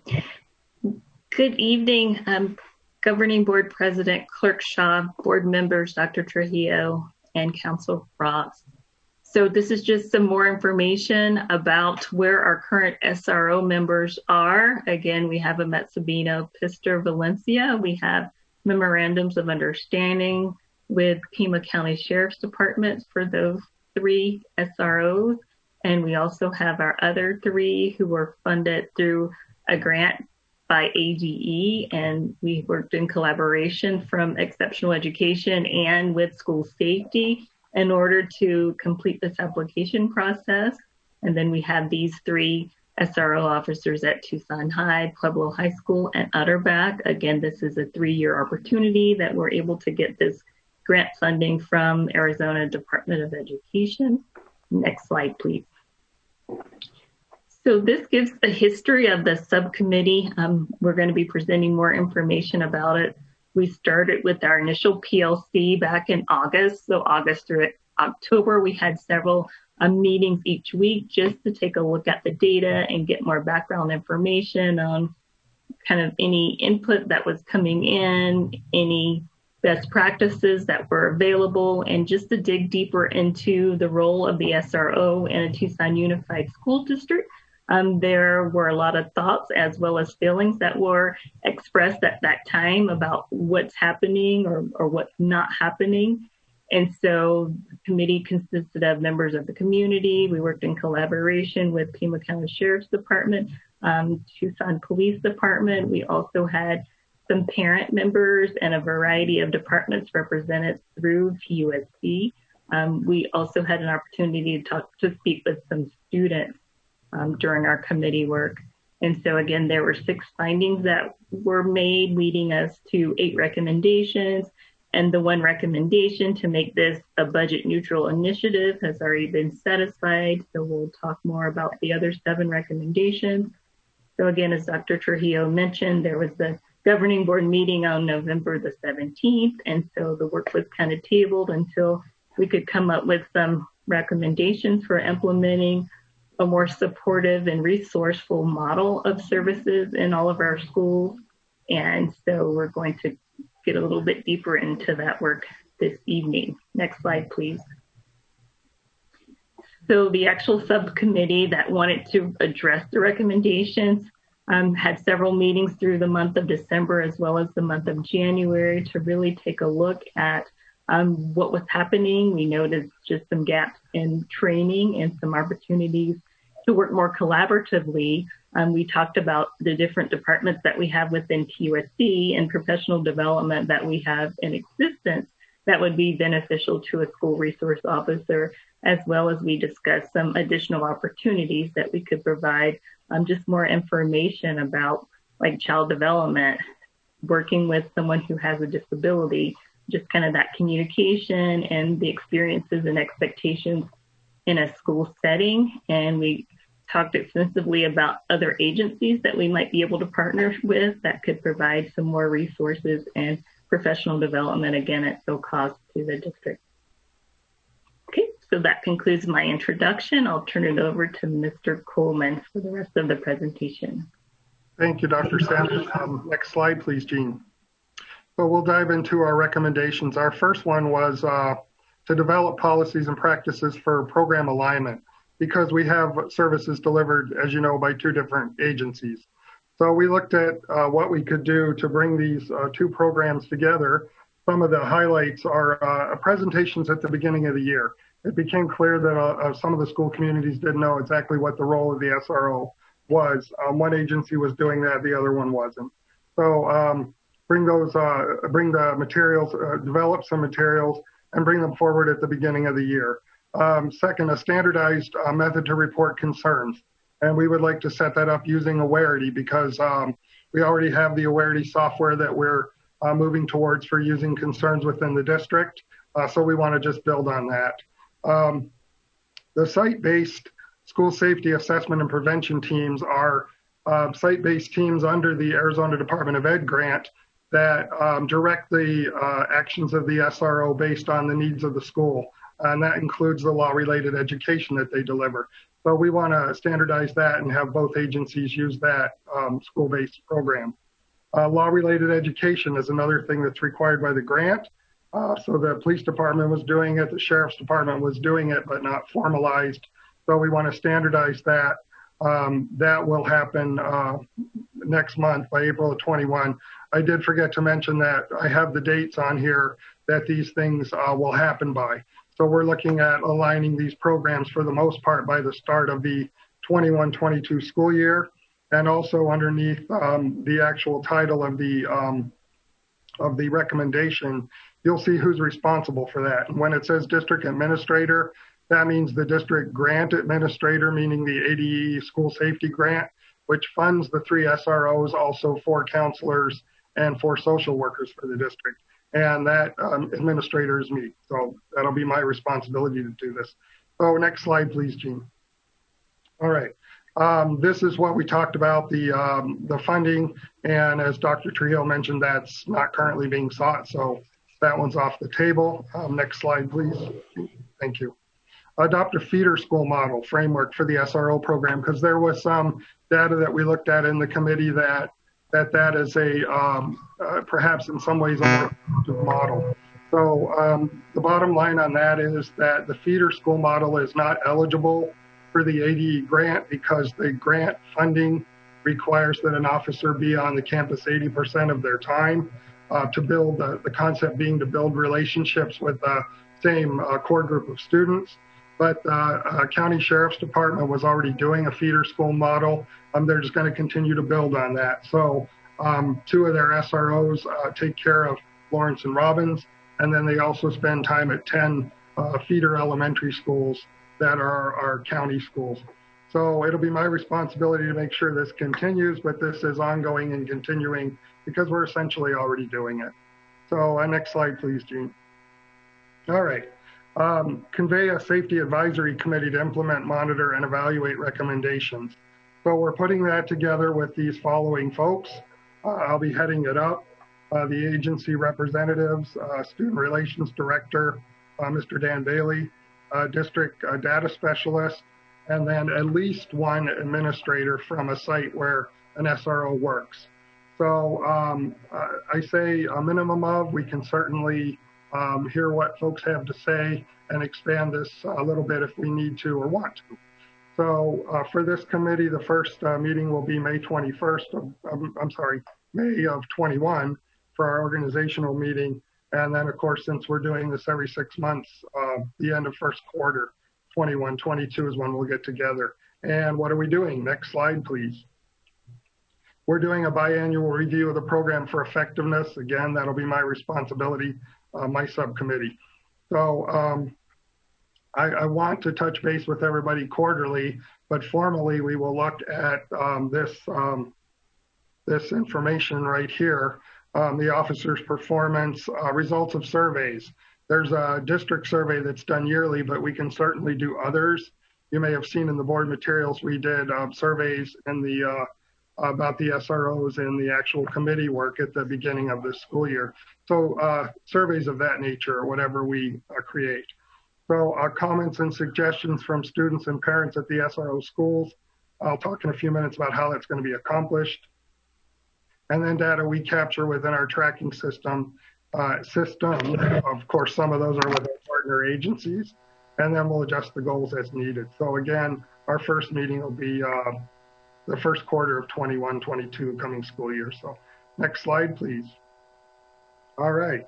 The next recommendation was training for site administration and best practices in an SRO program, implementation and monitoring. So we're going to deliver it. That'll be my responsibility along with the SRO agency supervisors that you'll hear from in a few minutes. So we'll do a baseline training this summer. We will train the new SRO administrators as needed as they come onto a school. We will commit going forward beyond 21-22 to do a yearly refresher training for administrators. And that will include the discussion on the role of the SRO. And this is pretty key, that they're not part of a school discipline process. This is something that the ADE grant reiterates constantly, that they not be involved in discipline. And we need to make sure that every administrator with an SRO understands that that's not a place they go. It'll also include some mandatory reporting training. And we would like that to include the administrative support team, like MTSS, the counselors, social workers, if they have them on site. Next slide, please. All right, so the data tracking system, they'd like to develop and implement a data tracking system that includes metrics for measuring safety, discipline, and mentoring. So what we're gonna do there is we're talking about, as I mentioned earlier, we're talking about more than one system. Some of these systems that track data are obviously gonna be with our partnering agencies. So we would like to put our data into a SharePoint site where we can all have access to it and obviously work with it to the betterment of the program. So we'll be tracking law-related education. It's already tracked by the grant. We'll be tracking it by both agencies.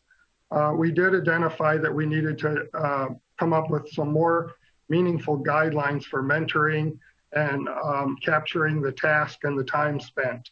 The police department was doing that, but more on an informal basis, and we need to better define that. So I'll be working with our social workers and counseling department on that to better define that.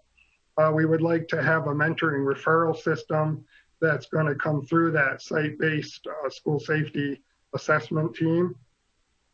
Very key here, and you're going to hear from the law enforcement partners, is tracking students who are offered the alternative to arrest opportunities. They were being tracked pretty well by the Tucson police, but we'd like to get a little more data on that. They'll speak more to what that program is about. Capturing the instances where an SRO was took a call at a school or took care of a situation at a school without a 911 call being made. Why is that important? Every time we make a 911 call, some staff member does, a student does, because there's no resource at the school. That results in a patrol officer being dispatched to the school. And the patrol officer could certainly handle a situation differently than that SRO might. So that SRO is part of that school community and has a much better opportunity to successfully resolve those calls. Plus it also doesn't put a strain on their services. So this is something that's been going on and it's important, but we've never tracked it. So we want to do that. So we will have that system to track this data up and running by August of this year. And then again, we will look at it for the first time at the end of the first semester. Next slide, please, Jean. The last recommendation made was to conduct a review of the training of SRO sergeants and ensure that it addresses school and community experiences. So we wanted to talk about what the SROs already get through their agencies, 40-hour course in crisis intervention techniques, which includes de-escalation, which is so key. They get threat assessment, trauma-informed care, TBD is piloting with us on that program. You'll hear more about in a few minutes. Diversity training, they already receive a lot of it. We're looking at different kinds we can deliver in the future. And then legal updates. So this is ongoing and continuing, and it'll be the responsibility of the SRO sergeants to make sure that the SROs have the training. And then next slide, please, Jean. These are some of the trainings that we are looking at developing. Exceptional education programs, of course, with Dr. Salmon, she mentioned that. Adolescent development's being developed by the police department with our help and other community resource help. Behavior issues, student behavior issues, diversity topics, and then from our district with our resources, restorative practices, family engagement. And again, you'll hear a little bit more about trauma-informed practices that we're delivering and a program that we're partnering with. So this one is going to be pretty much done by everybody, me and the supervisors and those support departments over this coming school year, or the 21-22 school year, is when we will put all that in place. So with that, next slide, please, Jean. I'm going to turn it over to Sergeant Chris Gonzalez, who's going to give you a brief look at how the Sheriff's Department does their SRO program and what it's all about. Thank you. All right. Thank you, Jeff. I want to thank the board for letting me have this opportunity to speak to you guys and let you know a little bit more in depth of what our program is. So our mission statement is to enhance an environment of civility in community schools by acting as a resource, mentor, teacher, and provider of law enforcement to not just the schools, but the students, parents, and staff. Next slide, please. So right now, as it was said, we're in Valencia, Pistor, and Sabino direct services. What that means is there is an SRO on that campus expected to be there pretty much every day, all day when school's in session. Now they're also get there before school and after. They do some after school events, but direct services means they're there, they're assigned to that school. Lawrence and Robbins is a little unique in that they're K through 8s, and the very definition of our program is middle school and high school, but they have that element there. So they right now are getting partial services, so where it's shared between an SRO, that they will periodically go down there and provide the same type of services that the ones that get direct services do.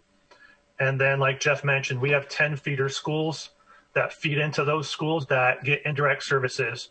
So because all those schools know who their SRO is in that area, when that situation arises that they need the SRO help, they will contact their SRO instead of calling 911. Thus, the SRO goes down there and has that relationship built. So a lot of times they're getting to know some of these students for a very lengthy time through their school career, so to speak. Next slide, please. So here's some of the key roles and responsibilities. Our primary role is as a resource for the school community. So if, you know, like a child's sick, they would go see the nurse. Well, maybe if there's a law enforcement need, that's when the SRO would be called in. Mentoring, acting as a positive role model, building those relationships, teaching. So I know it was mentioned earlier by Dr. Trujillo and several that you guys will be doing those district professional learning days. We actually participate, attend, and often teach those same type of professional development days with many of the other districts here in Pima County.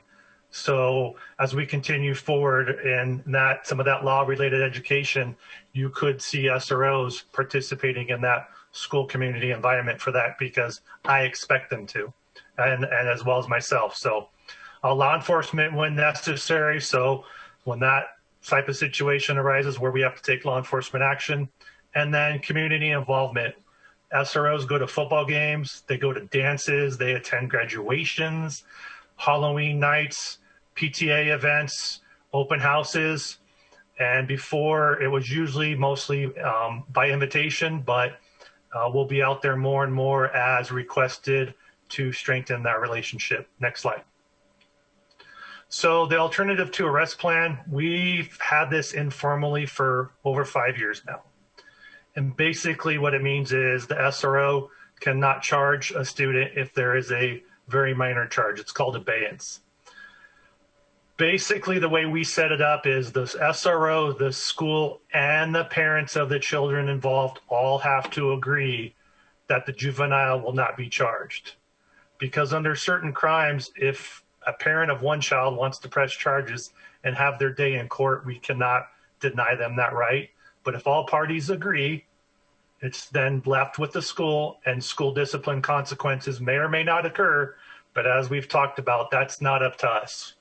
That's a common misbelief that we have our hand in the school discipline, and it's just not true, and it's in our MOU as well. So with our program, though, the SRO does not monitor or follow the student around campus or to ensure that there's some type of compliance.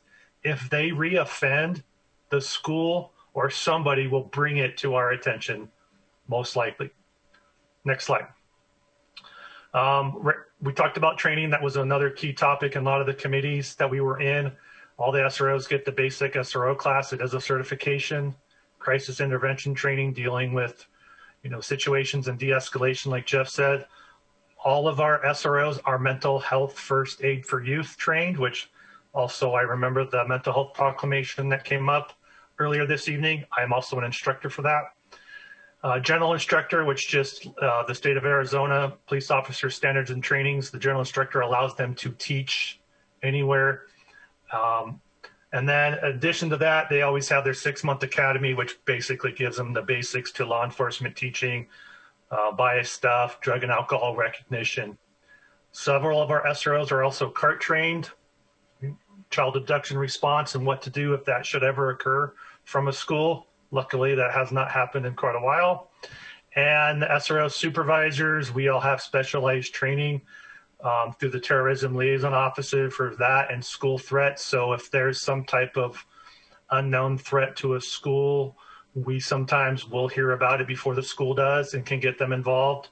But we also can do site assessments and threat assessments. Next slide.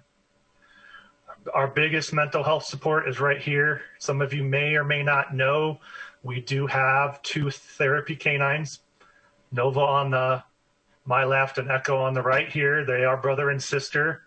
Currently, they are housed in other school districts, and that is simply just because of ease of access right now.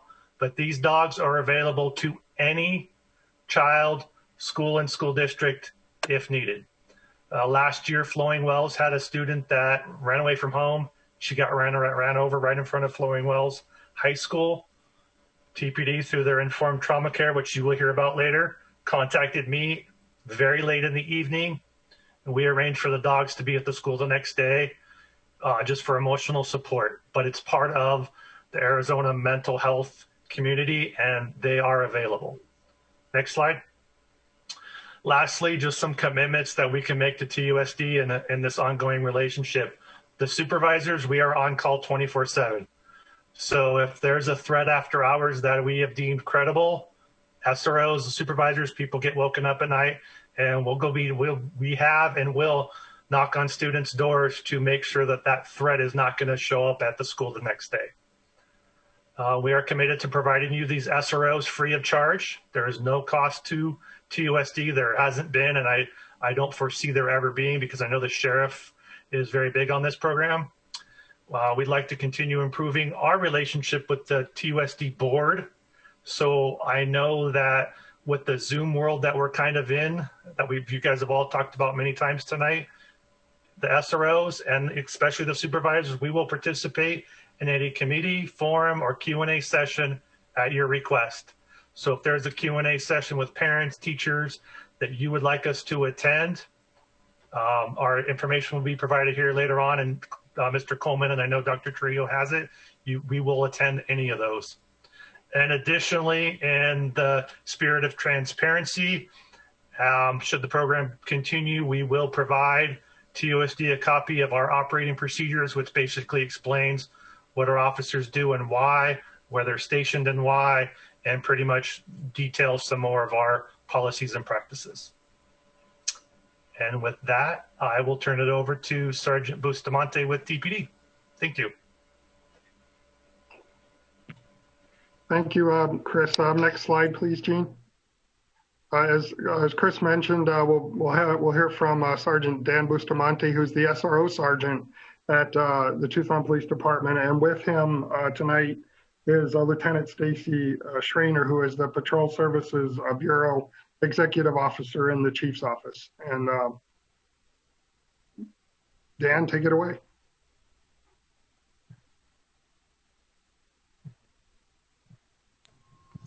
Good evening, board members and everyone in attendance. I'm having a little difficulty with my video. It won't allow me to open it. In any event, I'm very grateful to have this time with you. I value it tremendously. I'm going to go through some slides, and I'm going to try to be as sincere and compelling as I can. With the officers that I am fortunate enough to supervise and with the work we try to do every day, we absolutely would implore all of you to provide us the opportunity to show you what we're capable of and to continue with the investment that we all share in the success of all these children that we come across and have the fortune to meet and try to support. So to begin with, it's just the mission statement in itself. We work to engage youth via mentorship, support, outreach, education from a restorative perspective in partnership with communities and schools to minimize student involvement with the criminal justice system and invest in the success of all students. That typo there where I added and mentorship again was a bit of a tell, because that's how we view our job is, as Dr. Trujillo referred to the business of running the schools as a relationship business, we are in a relationship business as well. And to that extent, we do our level best to remain open and listen and take our time to see what is actually going on and emphasize the R in SRO. That is primary of what we try to accomplish. So next slide, please, Gene. Thank you, sir. So primarily, we take a non-enforcement, excuse me, a little bit tired, non-enforcement position, and we want to provide positive role modeling and act as a guardian more than anything else at the school. The consistency of our presence, the consistency of how we approach the youth and how they recognize in us both that consistency and sincerity will prompt them to bring to us whatever it is that might be troubling them. Even everything from a question of curiosity to something impactful that maybe they don't quite feel safe enough to share with anybody else because they might perceive us as someone that would be capable of listening and providing an answer all the way through enforcing a law, if that's what they're curious about, as an example, or a particularly impactful event that occurred over the weekend or over the evening where officers may have been involved, but we'll talk more about that when we get to the informed care. Secondly, enforcement arrests, they're avoided if at all possible and always have been. The type of officer that is drawn to this type of assignment recognizes that the utility of an arrest is limited, and in the sense of dealing with an adolescent in particular.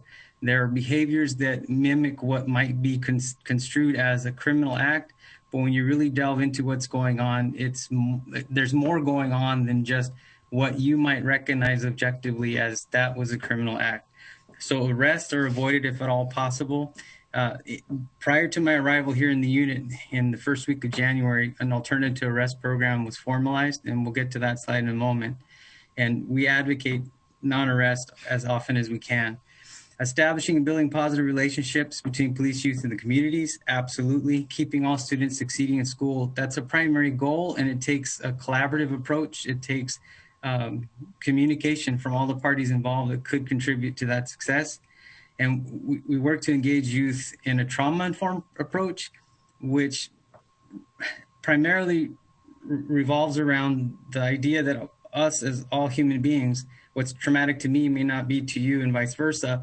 For children, they're growing, they're developing, they're neurologically, everything's so new that if they experience something traumatic, they may not be able to articulate it like you and I could. So they demonstrate it through behaviors and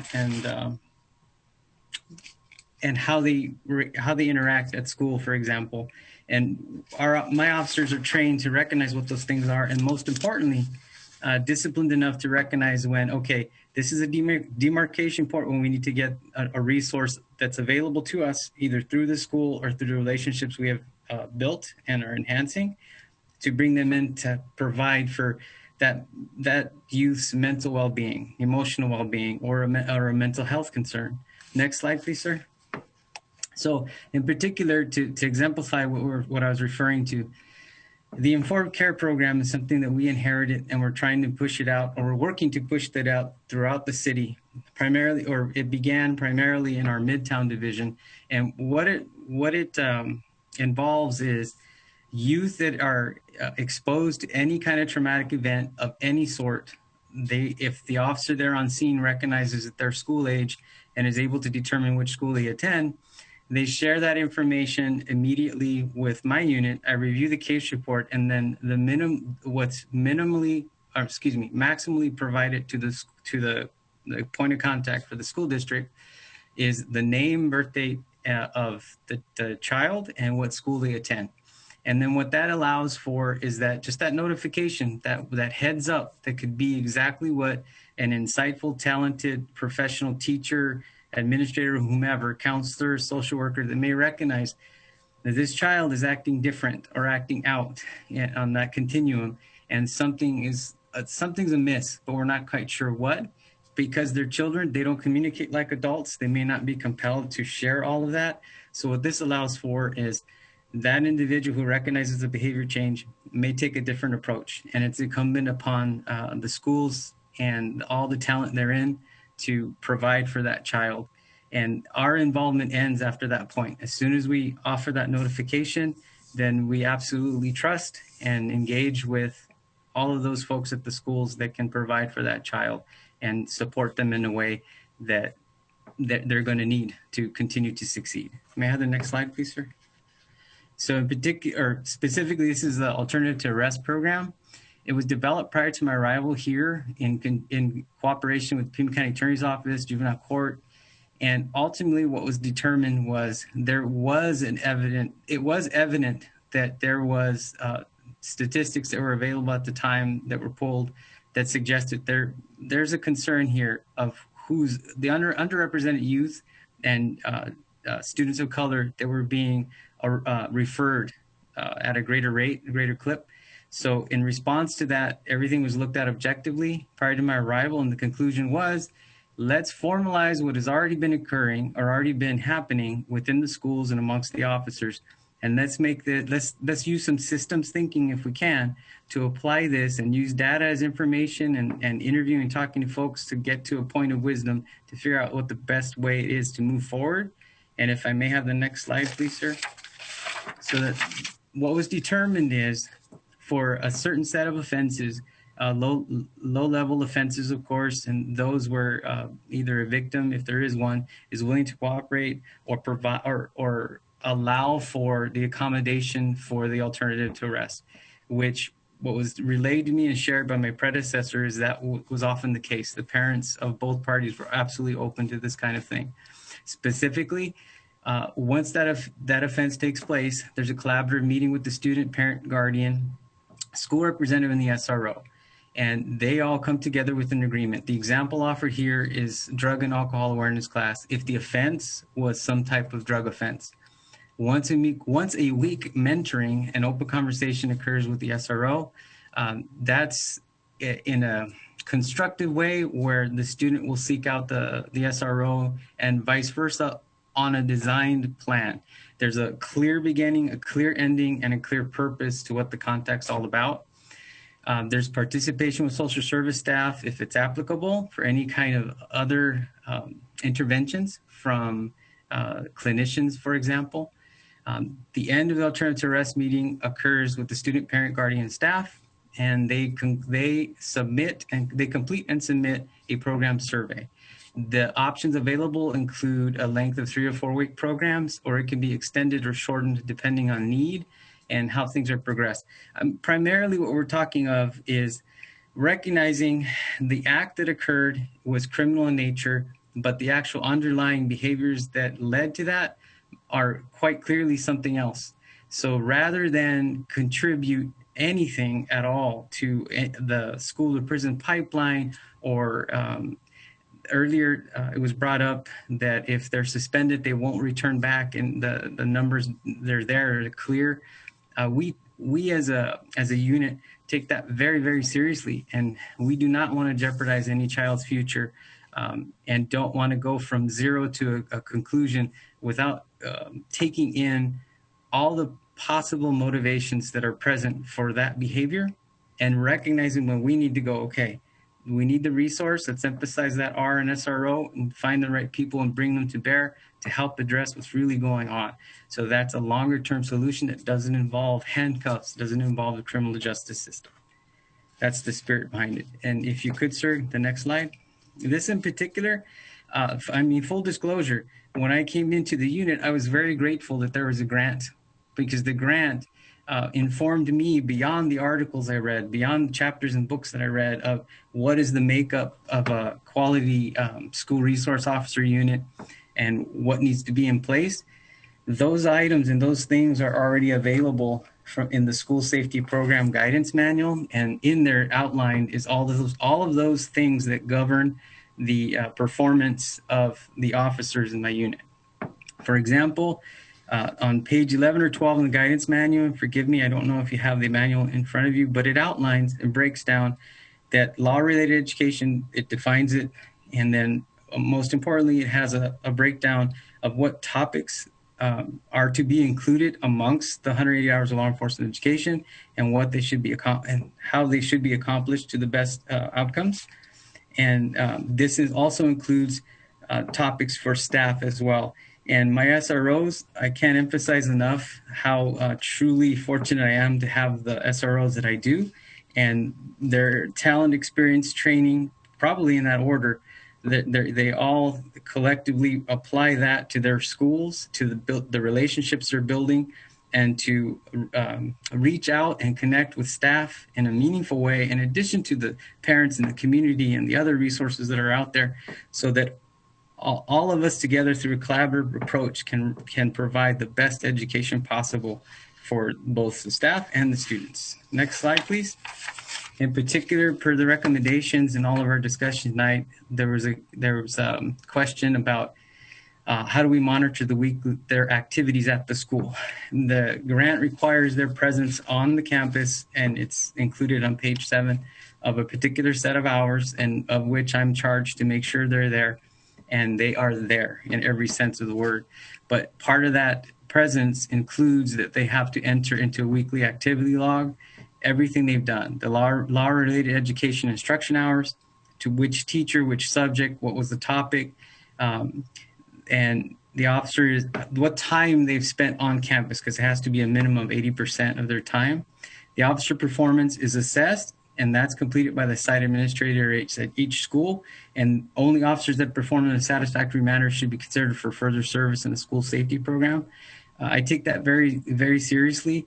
And every Wednesday when I brief with my squad, we'll discuss these things, not in particular these items on this slide, but in general, how are they performing? What do they think is going on? What is strong? What is weak? What needs improvement? How can I do a better job? With the relationship building and transparency and frankness and honesty begins with us. And then when it begins with us, we carry that through at the schools. So it just reinforces what all the great work they've already done. May I have the next slide, sir? So all officers that are new, that come into the SRO unit, which I don't have any new people right now other than me, is they have to attend a 4-day in-depth training and annual trainings, which cover community-oriented policing, the role of school-based officers, and instructional law-related education. And they're required to attend the Law-Related Education Academy training provided by the Arizona Department of Education annually. I participate in that. They participate in that this year. And in addition to that, prior to this career, I was a teacher. So on Wednesday, I present articles to my officers on current trends and current issues.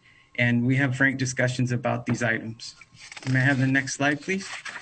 Among the training that the officers in the unit they possess now, or are going to get very soon, include, they have mental health first aid, they have crisis intervention, they have trauma-informed care. There's going to be a reset of trauma-informed care. It's just going to enrich the initial training with trauma-informed care. They They're trained in de-escalation, separated out from crisis intervention in and of itself. They receive training in implicit bias. Adolescent development is being created as we speak, the impact of which I can't emphasize enough. It's going to be a good refinement of skills that the SROs already possess and practice, but to an even more refined degree, in particular with communication and how to communicate with youth. So that is the conclusion of a very brief overview of what we do. Thank you for your time, and I very much sincerely hope for the opportunity to show you and not try to convince you of what we are capable of and what we've already done and what we want to do together with you in the future. Thank you. And thank you very much, Dan, for that presentation. Next slide, please, Jean. Thank you. This is our contact information, but before we take questions, I just want, next slide, please. I just want to make sure that every member of the subcommittee gets acknowledged and thanked. I could not have even begun to do this work without them. And we had a really good representation. So with that, we'll take questions, any of us.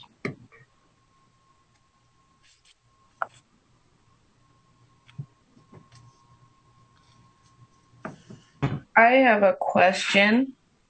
You mentioned in one of the slides the alternative to arrest program and the informed care program. Is that something that is initiated with both of your organizations? And whatever happens in the board meeting, I feel like those are things that we need to just have as a policy for our disciplining of students. Can you speak more to that? Yes, absolutely. Chris. Yes, in the informed care and the alternative arrest they're both in cooperation in tandem with the school district, and it's through acknowledgement and agreement outright that we want the best outcome for the child, and to understand what really is motivating the behavior and take that time to collectively get together and figure out how can we best help this individual who may or may not be open to offering up what might actually be going on. So when you take it very down to the bare bones, it revolves around communicating and listening for what really the message is, and not for a way to respond, and do our level best to recognize there's so many contributing factors that could be impacting that kid's life. And the saying I like to say is a fish doesn't know it's in water. It's just that's how they are. That a fish just is. And with a child, a kid, even an adult, but particularly a child, they may not know what they're lacking. They may not know what they don't have access to. They may not know the benefit of not being food insecure, for example. It could be something like that. So the alternative arrest allows us to really focus on that child and delve into what might really be going on. And I hope that's a response that answers what you asked. And if it isn't, I'll try again. Thank you, Sergeant Bustamante. What I was really trying to get at is if SROs are removed from schools, would these programs continue in the district? That's a question that I haven't really wrapped my mind around, quite frankly, because I'm hoping to remain in the schools, the unit.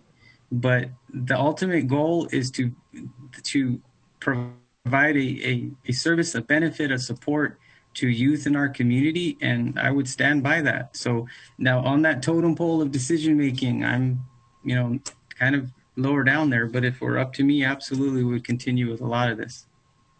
Absolutely. I can speak to that, add to that just briefly, Ms. Shaw. The Informed Care Project, we entered into that pilot with Patrol Division and are looking to go district-wide with that at the start of next school year. So that program definitely goes beyond the SRO program. And I'm very confident that it will continue, and it's taken off really well. Thank you. You bet. To add on to the informed care portion of that, keep in mind that the child could be a witness to an incident too. So it's not necessarily that they're involved in a criminal incident themselves. They might witness a collision or be in a car accident. That's a traumatic event for the child that could lead to issues with the school. And we recognize that that could contribute to their development. So we want to share that with the professionals that are within the school system to help them to continue to be successful and get the resources they need. Thank you. Ms. Grijalva? Yeah. And so I ran a juvenile diversion program for 26 years and just left there in January. But this is a real sensitive issue for me because the young people, our program was created to reduce the disproportionate minority contact of children and representation in the juvenile justice system. And so we've been working with a lot of equity issues. And I know that the Pima County Attorney's Office and juvenile court and law enforcement in different times over the last, 26 years, we've been trying to address this issue. And I do think now that the players have changed some, that we have a new county attorney, that we're going to have a bigger push and a greater push from not just TUSD, but across, the county to push toward a program like this that is in lieu of an arrest, as opposed to a program that is in lieu of a conviction. And so I do think that we've talked about this program for a number of years and have tried in different iterations to push it forward at a bigger level than just with the schools or even just with the district. So I do know backgrounds of some of you, and I know that the skills that you brought, I know that Sergeant Bustamante, I just happened to look at it was like Resource Cafe. What is this about TPD's mental health support team? And so I was like, oh, and then I saw your name. I'm like, okay. So I do appreciate that you've identified the concern that I have, which is we don't want more children of color and more children that are live in poverty to get involved in the system. It doesn't help them. It doesn't benefit them. And that actually takes them out of school, which is one of the things that I was talking to Dr. Trujillo about before. Like, even if a child can't be on a campus for a reason, can we figure out a way for them to still get their education, an interactive education like we've been providing remotely? So a larger issue for me with law enforcement on our campuses has really been the impression and some of the anecdotal things that I've heard. But what I have heard specifically from the principals that these programs are in is that you provide a liaison in case there ever is an issue with other law enforcement, which to me is a bigger concern of training, because it's like we shouldn't need an intermediary between, anyone coming on a campus should be cognizant of the fact that you're dealing with K-12 age children. And but I've also been to all of these schools where I've seen the SRO marching with students, right along with students. They were at football games and at events and invited to graduation parties. And so I do know that they're not the officers that are standing with their arms like this, kind of waiting for something to happen, that they're actually trying to be a part of the community. And I have seen that. And so given that we're going to be getting this information, I think that helps alleviate some of my concerns. It's one of those things where every time you get these presentations, you thought some of this stuff was already happening. And so I do feel it's going to be really critical for the board and, mayor and council and the board of supervisors to get periodic updates on how this program is going, because if it is successful and we can eliminate some of these young people from going into the juvenile justice system, that is the goal. And keeping them in school is a huge goal.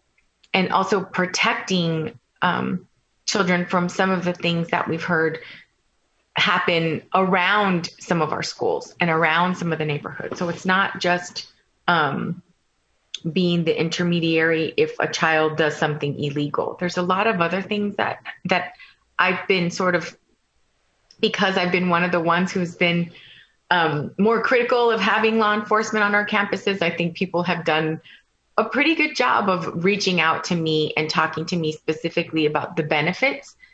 And so I appreciate the presentation. It was very thorough. It answered a lot of the questions that I had. And I appreciate your time and waiting this long to present to us. So thank you. I have another question. Wasn't the SROs, I believe the previous board of years back had asked the SROs to track their work in some fashion and they failed to do so. Is that correct, Mr. No, the SRO program started in 2014. There was from 2009 to 14, we didn't have any in TUSD. So when we started up in 2014, they were originally all grant funded. We had 8 grant funded at that time. So we were tracking law-related education. We were tracking their hours. They were mentoring and things of that nature. Now, the alternative to arrest program did not exist yet. So we didn't have things like that. But we were always tracking statistics for the grant and data for the grant and doing mid-year and end-of-year reports. So I'm not sure what you're thinking of, but I just remembered from the board meeting last year that I think it was Rachel Sedgwick who had mentioned that like they had asked for some of the recommendations to happen already or something like that, and it wasn't done the first time they asked. But I see that Dr. Gravoishaw has his hand up. That could be, and just real quickly, that could be, and certainly why the committee was formed and why we're embracing these recommendations now to make sure nothing does fall through the cracks. So thank you. Okay, because I did remember something to that nature. And I think that kind of shows that, if they were already called to do some of these things that we're recommending, there's a bit of a lax in their commitment. Go ahead, Dr. Gravoishaw. I want to, Mr. Coleman, and for all of our guests from TPD and from the Sheriff's Office, I want to thank you for your really comprehensive presentation and for being cognizant at this late hour with a really good presentation about the issues here. The committee looks like did a lot of work, both in the fall as well as over the wintertime here more recently. And we had a chance to look at the survey reports from the fall that surveyed thousands of teachers, students, and parents, guardians about their feelings and opinions about the SROs and the program. And so that was really good to be able to see those surveys in all the materials that were available for today. So yeah, thank you for that. And these recommendations, all 8 of them, are very comprehensive, and I'm assuming we'll get the reports every 6 months, or biannual reports will come to us and to review the program and to ensure that the mechanisms and tracking and all the data really make sense for what we're trying to accomplish with these programs. That's correct. Yes. I had a question, Ms. Shaw. Go ahead. Mr. Coleman and Sergeant Gonzalez, Sergeant Bustamante, thank you for your time. Dr. Solomon, I really do appreciate it.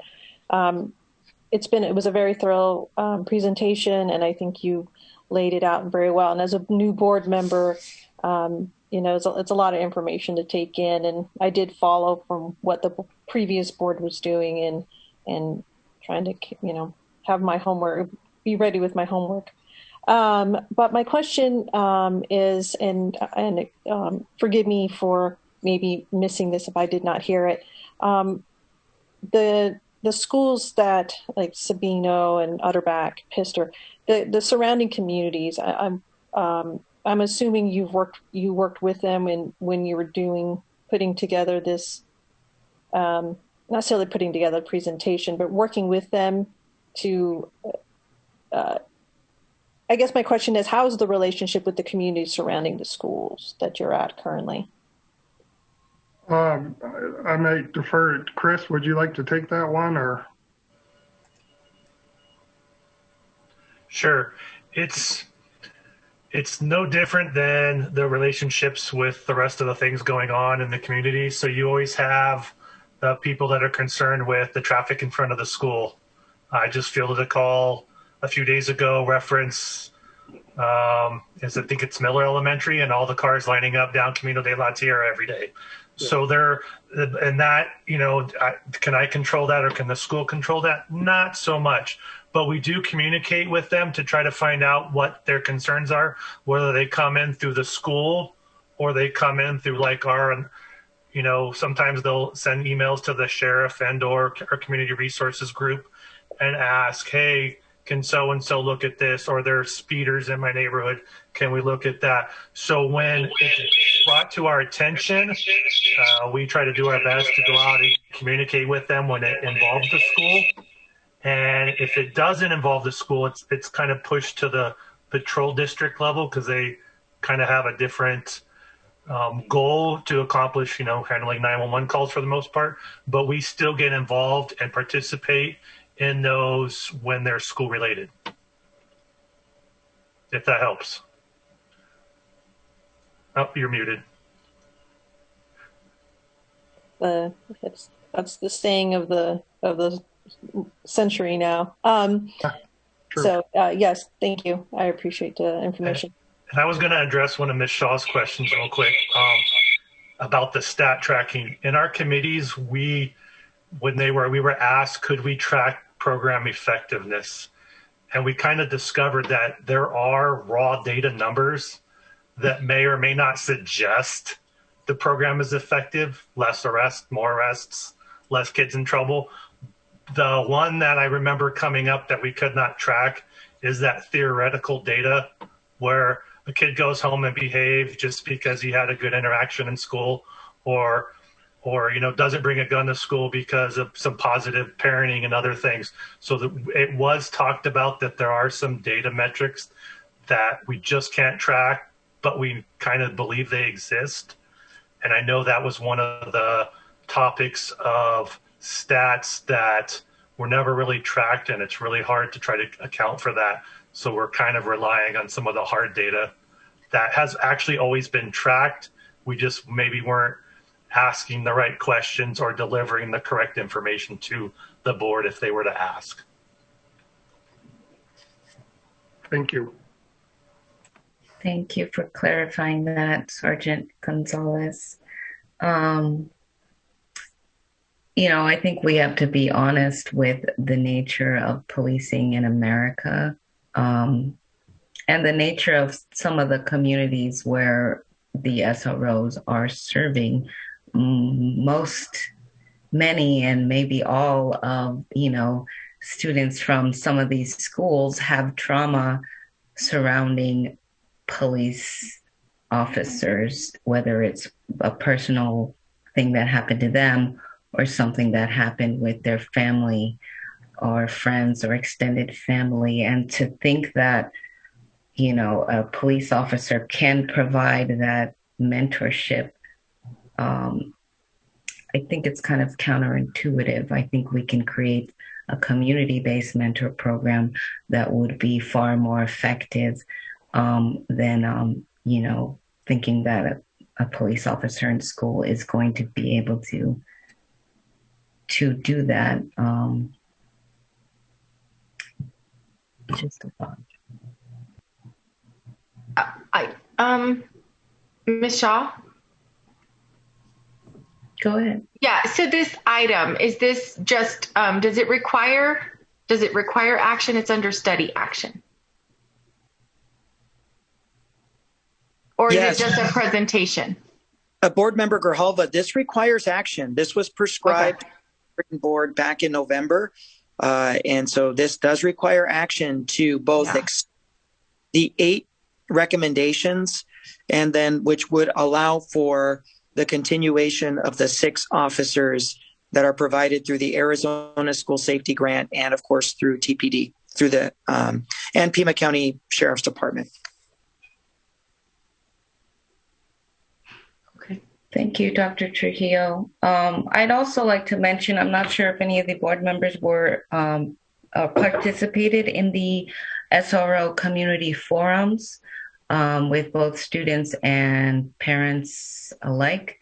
I was in attendance, and I think the majority of the students did kind of echo what I've been saying, that, you know, the SROs in their school haven't really mentored them, and, you know, it's an occupying force, and whether or not they are friendly with you once you leave school, the tables turn. I think Mr. Coleman and Sergeant Gonzalez kind of echoed that when they said that it's better to have an SRO in school than to call 911 and have a regular officer, because they wouldn't, you know the community or be friendly with the student population. And I think that kind of speaks to the nature of policing in America and our Tucson community.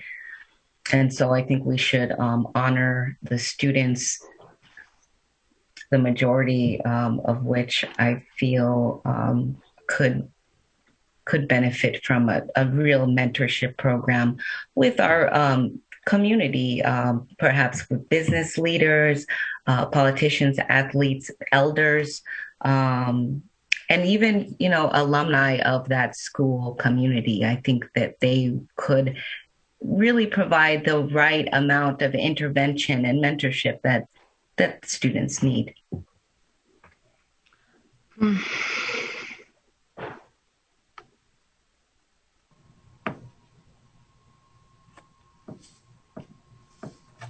I'll make the motion to accept the 8 recommendations and continue the SRO program as described by Dr. Trujillo. I'll second.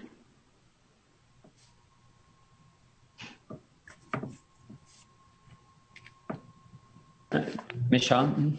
Yes. Now, I want to do say that, like, the ideas that you're expressing, you know, are really strong, and I think working with the community on mentorship programs, as you discussed, I think would be a great thing for our student body, in addition to what we're doing here. I just don't see the need of having an SRO there if they are not actually doing the mentorship that, you know, the name is what it's about, mentoring, and they're not actually doing that. There could be someone who can do a better job. And, you know, I don't think we should use fear tactics to get us to keep them in the schools. Of course, the police officers, the sheriffs, they're always a resource if they're needed, and we could call 911. The schools can call 911. But I think that, you know, having the alternative to arrest program, the informed care program be like already a part of the policy of our schools will kind of take care of, you know, the other aspect of having SROs in schools. Well, Ms. Shaw, respectfully, there are certain things that law enforcement, based on the law, that we have to call law enforcement. And so if this program is a part of that, it really is by cooperation of the law enforcement agencies. It's not anything that TUSD can dictate that it happened that way. We have to work collaboratively with the county attorney's office, with law enforcement, and all of our schools. We all have to work together to come up with a better solution. And I don't disagree with anything that you're saying, but I do think that, you know, I don't want to paint every officer with the same brush, make assumptions about every officer, and that, you know, perhaps the students that were speaking about the specific SRO that was in their school didn't get that support, but I've spoken with hundreds that did. And so, and specifically, I'm talking about the ones that are at these schools that I've worked with, that I've seen year after year at events. I know exactly the type of concern that you have, because I share a lot of the concerns. I just feel like we have an opportunity here to really monitor and reestablish this program in a better way. And it's our responsibility, should this item pass, that we do that. And so I believe we have a first and a motion and a second. So I'd like to vote because we still have a couple other things on the agenda. Ms. Luna Rose. Just real briefly, I mean, Ms. Shaw, I echo your concerns. But I also understand. I also echo Ms. Grijalva's concerns, comments as well. So maybe we do have this opportunity to restructure a program and as the board, ask for A, B, and C, and this is, we want to have true mentorship program. We want to have a more better, less contentious relationship between the community. So if we can somehow start that at the small level here, maybe that can permeate through the rest of the Tucson community. But I do share your concerns, to let you know.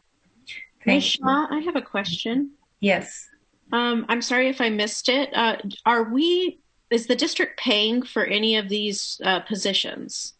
No, I don't believe we are. Correct. No, we are not, Ms. Counts. We removed the cost shared SROs from the equation. So these are all funded either by the state or by the sheriff's department. Okay, because that was my main concern. And, if we had to pay for anything that would take away out of our budget for potentially increasing school counselors or social workers, I was not going to vote for it. But hearing all sides and seeing the validity and everybody's arguments and comments, I'm still compelled, if we are not paying anything out of budget for this and with these recommendations, to vote. But I do hear, all sides of this issue, and I understand it's complex. Thank you, Ms. Counts. And, I just want to point out to the other board members that these SROs are only in select schools, like 12 of the schools. Mr. Coleman, why are they in those specific schools? Well, for starters, when we wrote the grant and, got the 8 back in 2014, that was based on, specific need of schools at that time. And then for the sheriff's department, they put, of course, they're funding the program. So they put a SRO in every high school and every middle school in the county. So those schools that they're at are county schools. So what we did is, after we lost 5 of the grant funded positions in about 2016, is when we flipped over to that cost shared to keep those SROs in the same schools. And that's, of course, what's being moved off the table. So basically, they're the ones that are funded, the cost shared ones that we paid for at the time. Even if we were to want to expand the program, and I would let the agency speak to this, but I don't believe they have the staffing to expand it anyway. So I hope that answers your question of how the schools were established. It's been 7 years ago. Thank you. It doesn't really answer my question, but can I help? Well, the schools that are picked, I feel like it's the most oppressed communities in TUSD, aside from Sabino. So, I just feel like we have to consider the historical trauma that police have done to communities and all of that. And I implore the board to consider that. I don't understand why we can't just rely on school safety officers for some of those safety concerns. Can we call the question? I have a motion to call the question. I'm just concerned that it's 10 o'clock and we still have another item. And so if the board votes it down, that's fine, but we have a motion in a second, and I think we've had a healthy discussion. Mr. Ross, am I supposed to do something? No.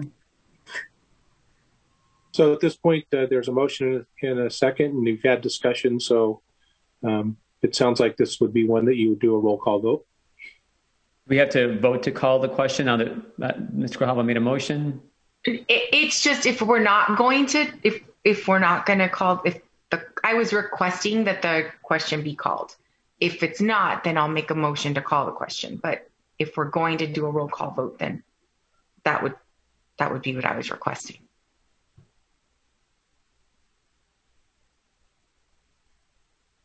So, Ms. Shaw, if you wanted to, the two options are either ask Michelle to do a roll call vote or not, and then Ms. Grijalva will make the motion to call the question.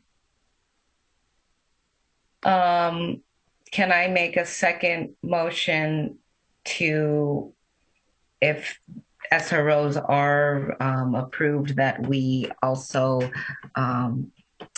start to organize a community-based mentorship program in all schools?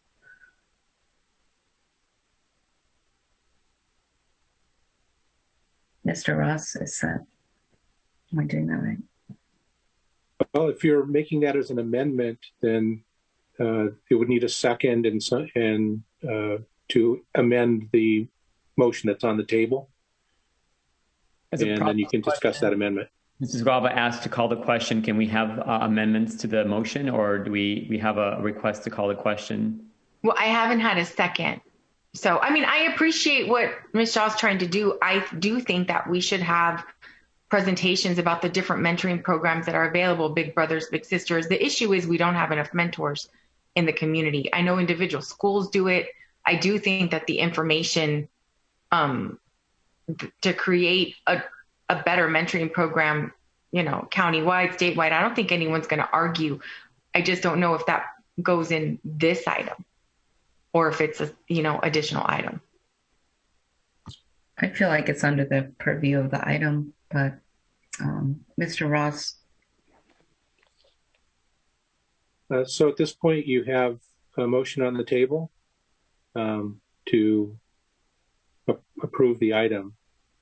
So that's the motion before the board. I haven't heard any other motion that's been made and seconded.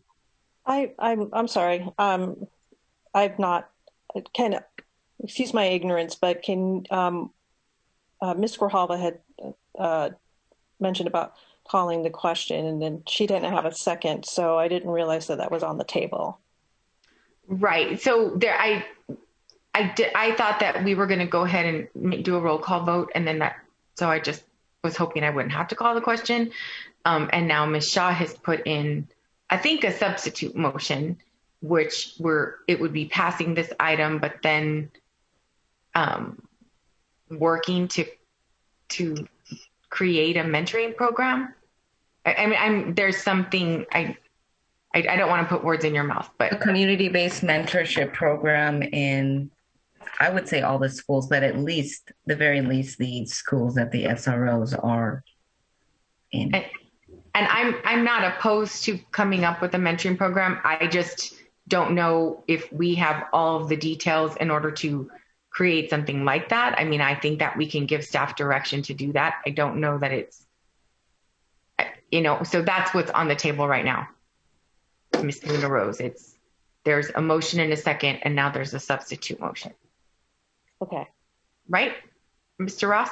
Am I interpreting correctly? Okay. Well, substitute is just a form of amendment, and that has not been seconded. Neither has the motion. If you've made a motion to call the question, that has not been either. So right. There's still the motion to approve with a second. I'll second the call to question.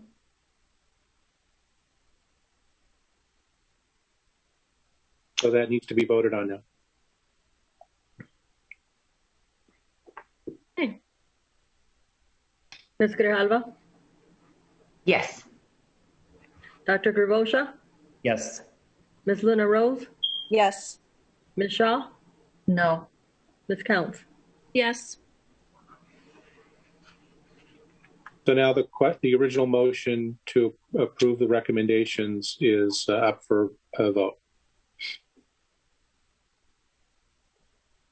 Ms. Grijalva? Yes. Dr. Garosha? Yes. Ms. Luna Rose? Yes. Ms. Shaw? No. Ms. Counts? Yes.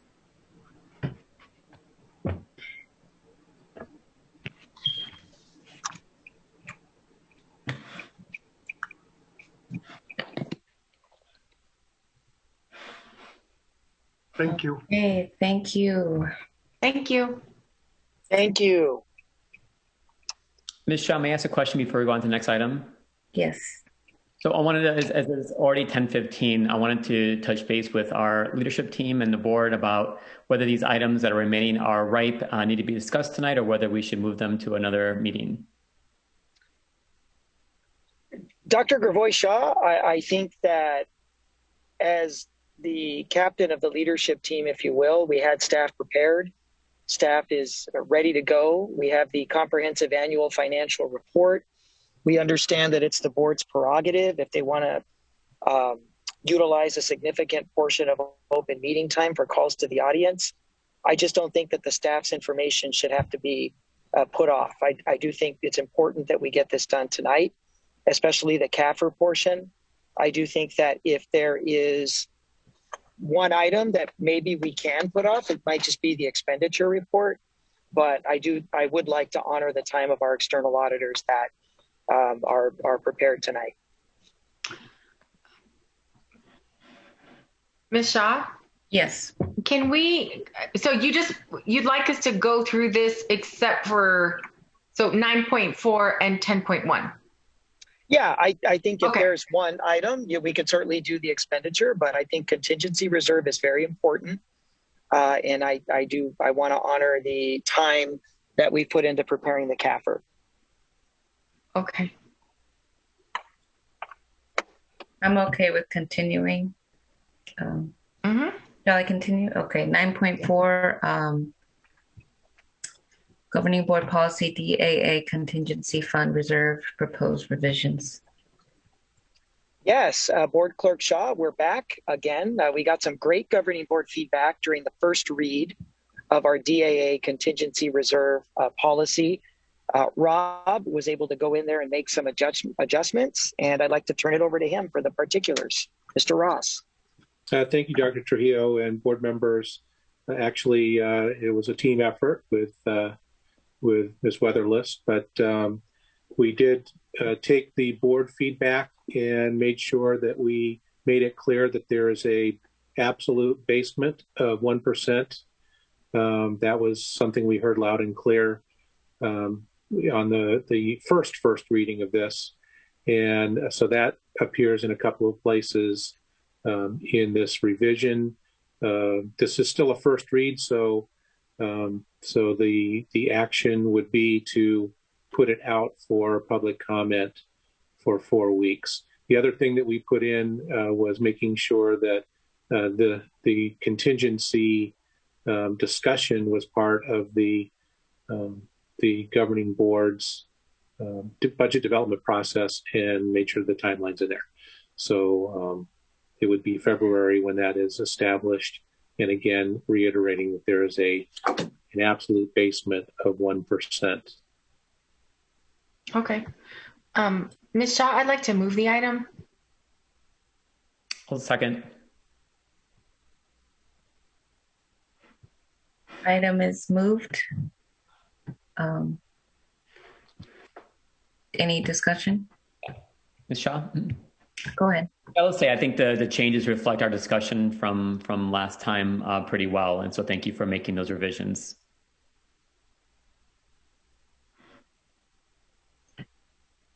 Anyone else? Ms. Luna Rose, I see you're off mute. Oh yeah, I was just saying I have nothing to add, so sorry. Okay, you're good. So call the item to vote.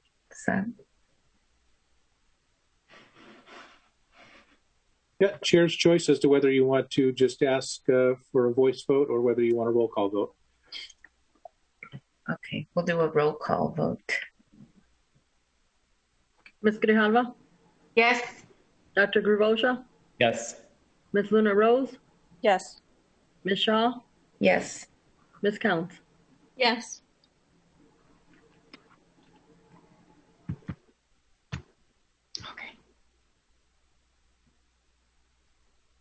Next item is 10.1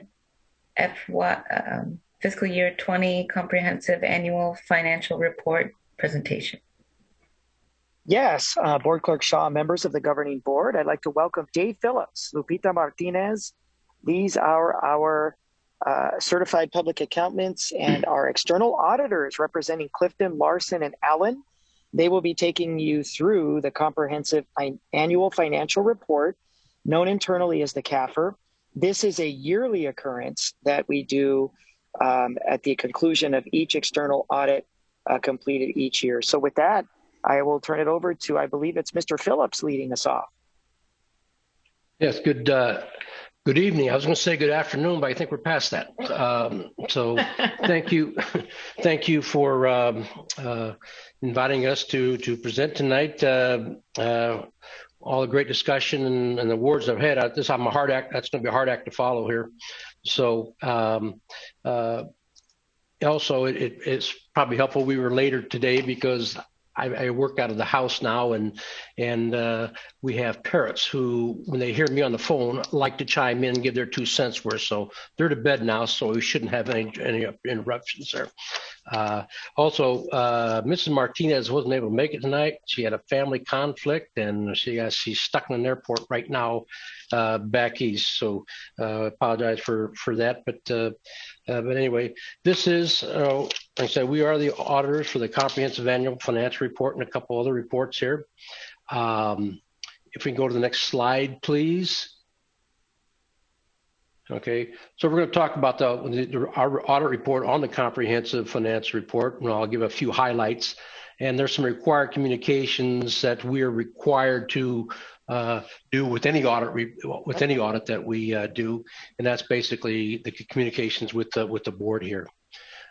Next slide, please.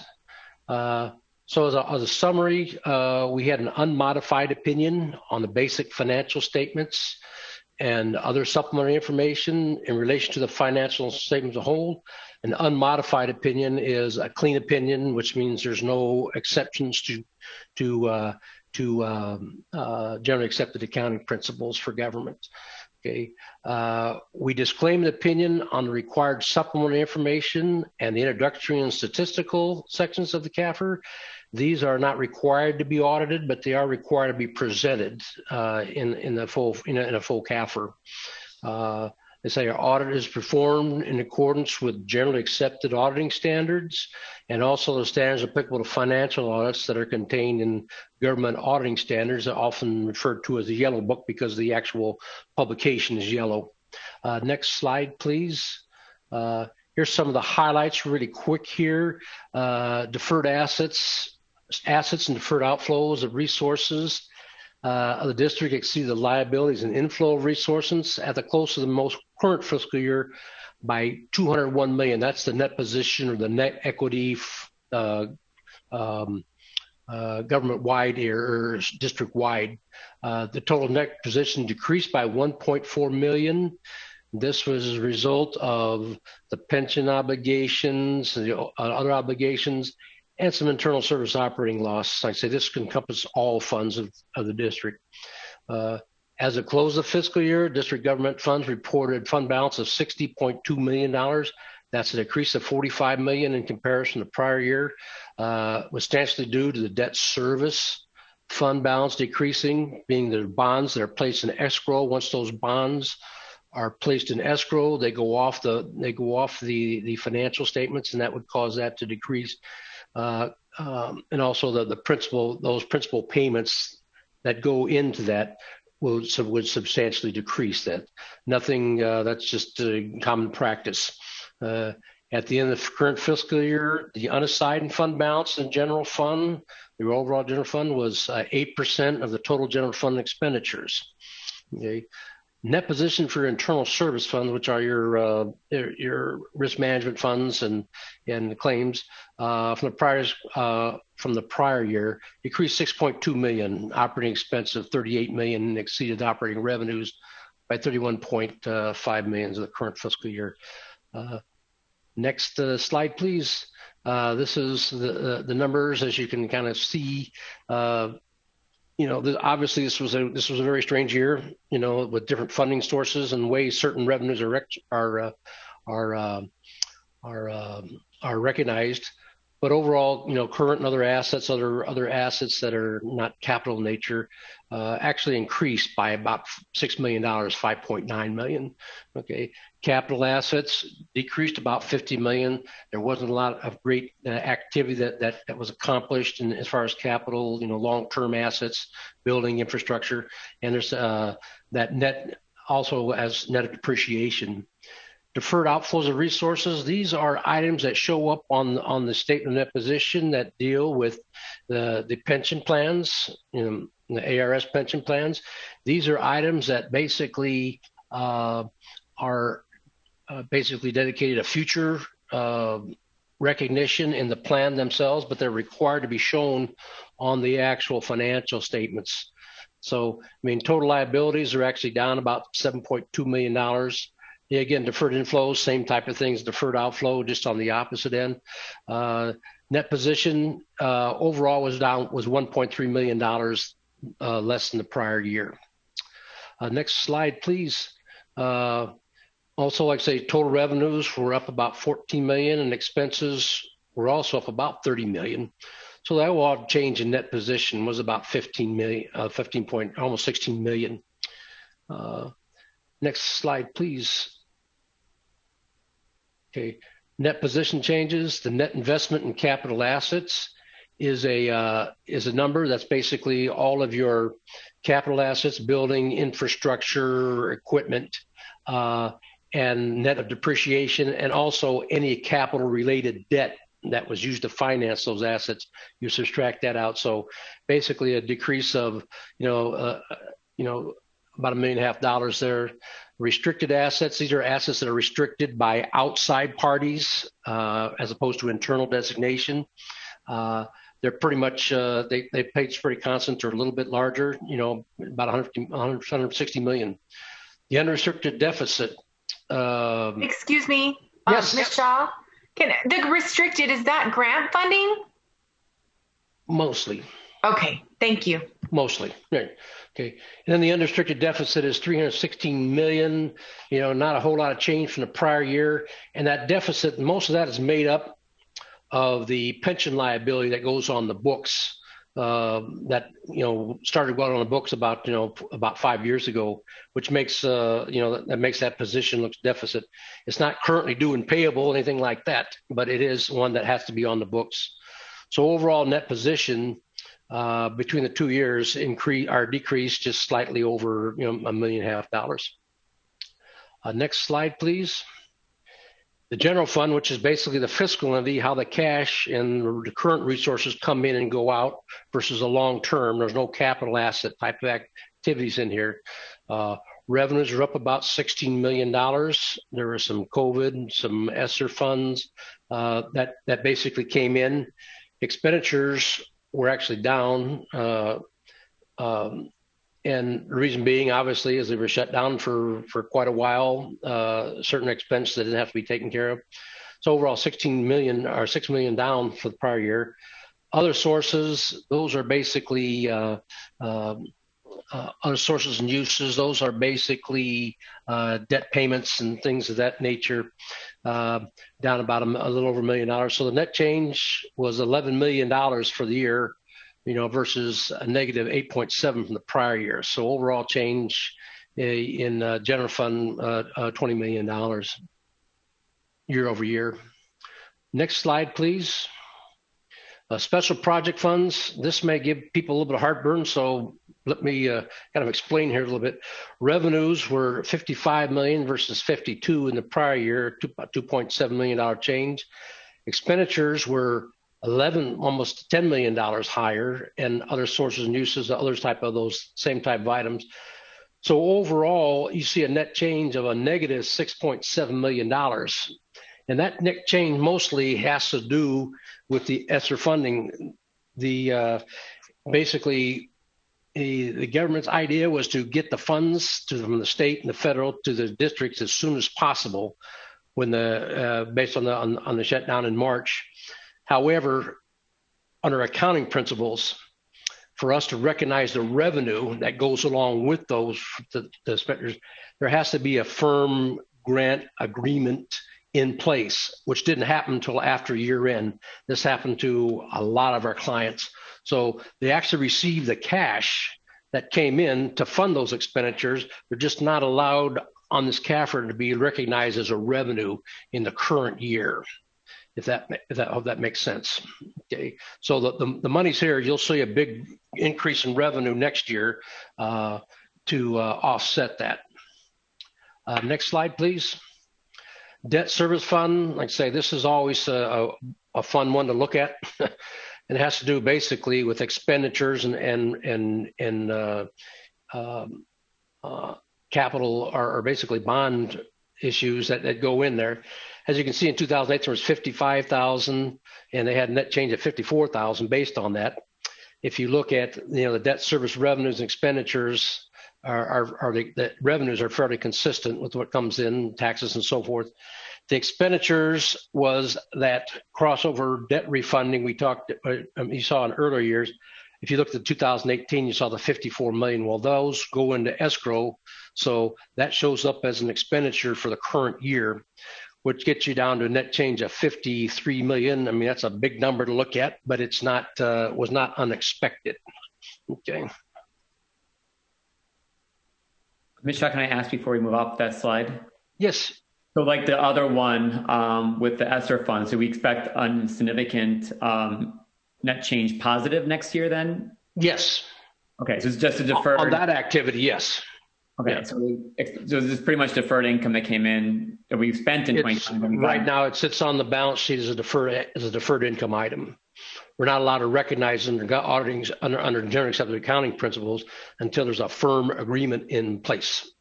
And that, I think what the fund was, let's get the money. I mean, to maybe paraphrase, I think not to be facetious, but let's get the money out first and we'll worry about the details later was kind of the attitude that was taken, and, there were some of those things where the regulations and everything else weren't even inked and dry until almost September, in some cases October.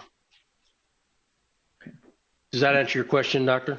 Thank you. And that drives in my other question I was going to ask earlier about the financial highlights and that big decrease in the total fund balance. And that pretty much came from this year, and that's just deferred income, and that should change next year, we imagine. Yes, sir. Thank you. Okay. Next slide, please. Okay, the way that under accounting principles, your major funds are always shown separate. The debt service is a major fund. The special projects is a major fund. The general fund, by definition, is always major. All other funds are combined into a non-major fund type of presentation on the fund statements.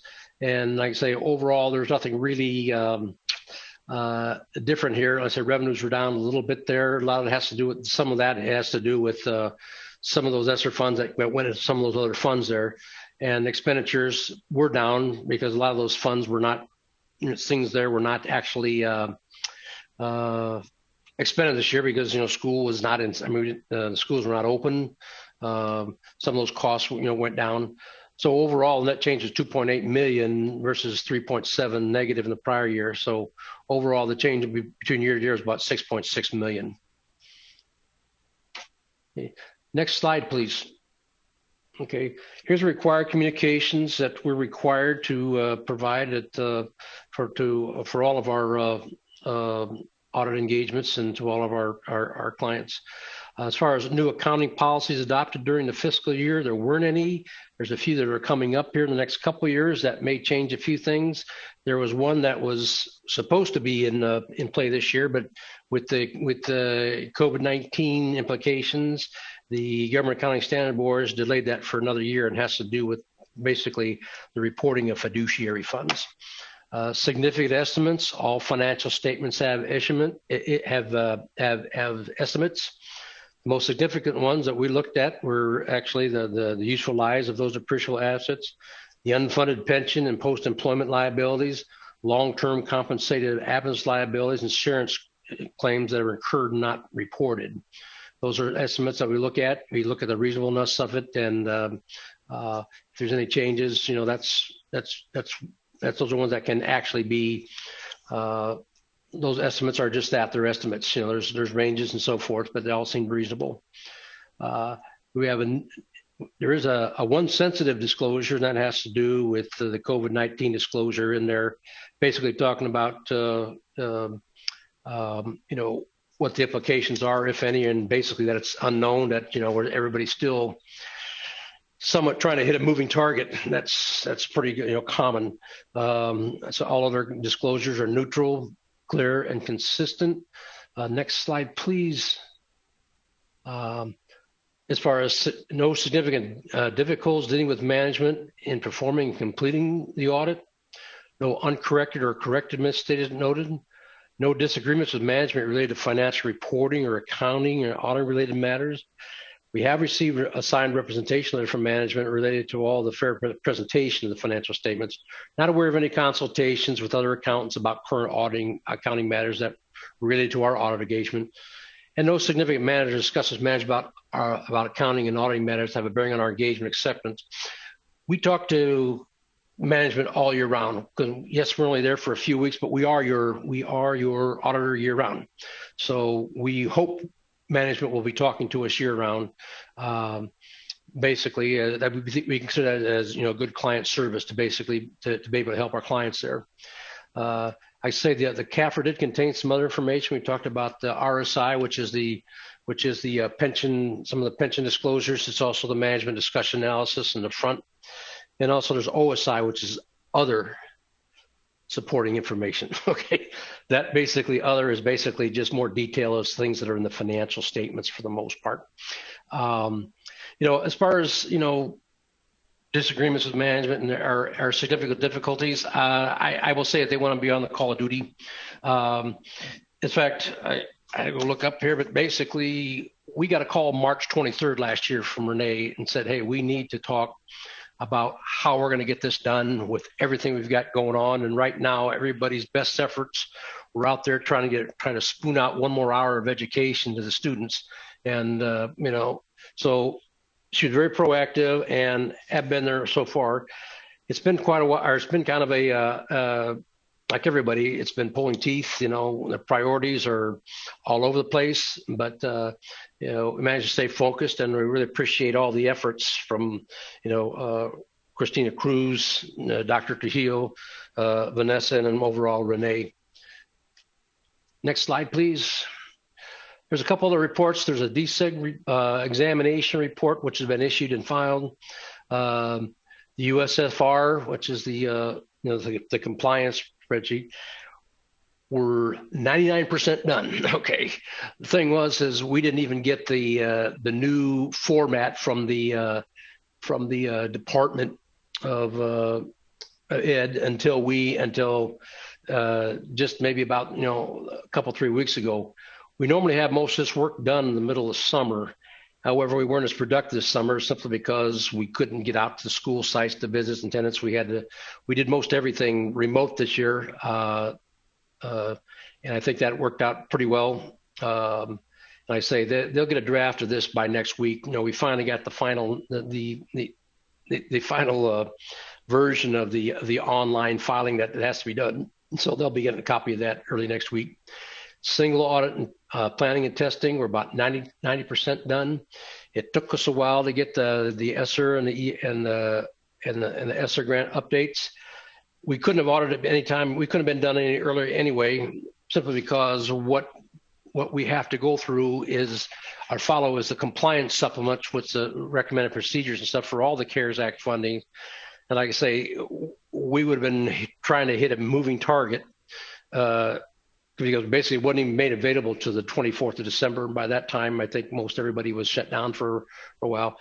And like I say, we're still receiving information or going through Q&As with the feds and the OMB to make sure that we have the exact, you know, we're basically giving them what they're needing, getting the right answer.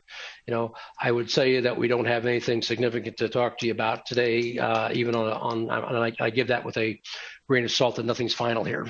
Okay. But the majority of the actual heavy lifting testing is done. It's just a matter of getting the reporting the way that the feds intended it. Next slide, please. I say this is my information, and I have Lupita's information there. Once again, it was unavoidable; she couldn't be here. I will also say this, that this is my how can I say it? We're getting close to rodeo time, so this is my last rodeo. I will be retiring at the end of next year. That's why I wanted Lupita on the call today, so you can to at least basically get a feel for her. She's been around for a long time. She's a Tucson native, and she was worked pretty close side by side with me for most of the engagement this year, and she'll be basically your main point of contact. Like I said, I will be around through the end of next year, so I can always take a call. You know, that doesn't matter. I mean, like I said, we're your auditors year round, and like I say, until I shut out the lights on December 31st, I'm still going to be your auditor. And so, as with the whole firm of Clifton Larson Allen. So, thank you very much. I'll take any other questions you may have. Thank you, Mr. Phillips. Dr. Gravoy-Shaw? Thank you, Ms. Shaw. Mr. Phillips, congratulations on your retirement. Thank you for all of your service, and good luck on your future ventures. I have two questions. My first question, I think I know the answer, but I just want to confirm my understanding. On that financial highlights, when it's mentioned that the unassigned fund balance in the general fund was $25.9 million, those are unencumbered funds? On the unassigned? Yeah. The unassigned, yes. And so how is that different from our discussions on the carry forward? When we see $26 million here, we talk about carry forward. Can we confirm? I just want to make sure I understand the difference in terms of this unassigned fund balance that's moving from year to year and the carry forward that we discussed, and that was part of the previous vote on the policy. Okay. Well, I mean, certainly that's certainly open to at the discretion of management and the board to come up with that. Like I say, you're looking at the 1%. You can certainly go, and it could be unassigned, and it could be not be restricted. But I can also internally you can take whatever funds you have there and either commit those or assign them to certain things. Like one of the things you talked about was your. I mean, these are technical GAAP terms, but basically, the board says that that they want to put that reserve at that contingency reserve 1%. Certainly can do that. That would probably be more in the assigned category versus the unassigned. Well, my question more is that 26 million. When we talk about the carry forward and see that in the reports that we have from Ms. Weatherless. The number is different, and so just want to understand the difference between the two different numbers that we have. And I'm not sure Ms. Weatherless needs to take that, or just want to make sure I understand what I'm reading here. Mr. Phillips, if I can chime in, how much of the 26 million is restricted? I think we have millions of dollars that come in through federal grants and programs that sometimes we have to carry over to the next fiscal year. A good example is Title I. It's under a different fiscal year than our regular maintenance and operations. So if I'm understanding the spirit of Dr. Gravoy-Shaw's question, how much of the 26 million really in plain terms is M&O dollars, and how much is restricted, meaning other grant sources, federal grants and programs? Okay. If you give me I don't have the CAFR here in front of you, or if you could go back to that slide, that'd be helpful also. Actually, Dr. Trujillo, if I can just, I don't think I need to have that number per se, but I just want to understand so that the unassigned fund balance includes restricted funds, and that's why it's different than what we're talking about in M&O. Go back here. Can I step in here, please? Yeah, please do. I can't. So one of the things that I need everybody to understand is the CAFR is the picture as of June 30th. We continue paying all of our invoices through the encumbrance period, through the end of the close. So we undo all the bills we paid back to June 30th. So those cash balance look different than what our fund balance ends at the end of September. So I want to make sure that two different things. You can't point to the number on the CAFR necessarily. And what that comes down to, Doctor, is that they have under, especially in the fund accounting, we use modified accrual accounting. You recognize expenses and revenues to the extent, or revenues to the extent that they can be paid current obligations, and current obligations are basically there's like a 60-day lapse period after the fiscal year end. So those are still paid, on the throughout the year, but they basically have to back those out to come back to that number on the CAFR, if that makes sense to you. And my second question, thank you everyone for chiming in to address that. My second question, when this was presented to the audit committee, what were the concerns and issues that they brought up that we should be aware of, if any? Nothing really. I mean, we just talked to, I think they had the same, we had the same discussion about that huge negative outflow in the special project funds. And we assured them that had to do with the ESSER and basically how that revenue is recorded. Right now it's sitting as a deferred revenue. The other question they had was, well, you still have that those DSEG funds that are tied up and have not been adjudicated. Those under accounting principles, you can't show that as receivable or revenue until that's been fully adjudicated. And I understand that at the time we issued the CAFR, we really weren't, it had not been totally fully adjudicated. So, I mean, I think that number's, correct me if I'm wrong, Renee, 16 million? It's closer to 13. Okay, yeah. 13, yeah. So that was basically the discussion there as far as that goes.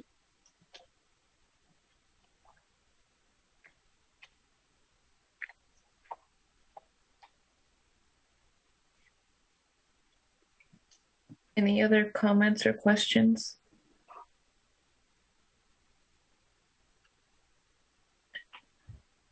Okay, and this is just a study item. Is that right, Dr. Trujillo?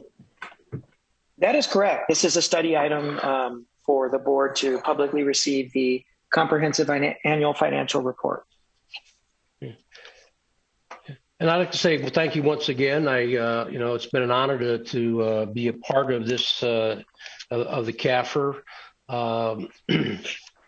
and actually being part of the meeting tonight and just see all the good things that go on there, all the positive, everybody, and the total engagement with the community. So, as a citizen and a business owner in Tucson, I certainly appreciate it, and like I say, I certainly appreciate all the help and that.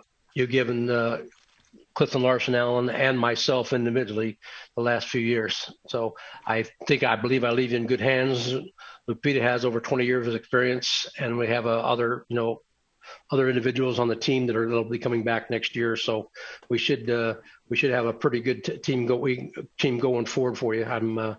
I guess I'm under the old Boy Scout motto there. You have to leave your campsite better than you found it. And I believe I have. So I appreciate everybody's help. Thank you. Thank you. Thank you for your service, Mr. Phillips. Thank you. So item 10.2, are we going to skip that for the next meeting, Dr. Trujillo? Yes, there is one item that we would just like to move as previously discussed, and that would be the expenditure report. We would just like to move that to the next meeting. Do we need to vote on this, or can we is that just a decision that you make? This is an item, the expenditure report is brought forward by the administration. So my request is that, we pull it and just move it. So I don't think that requires any vote.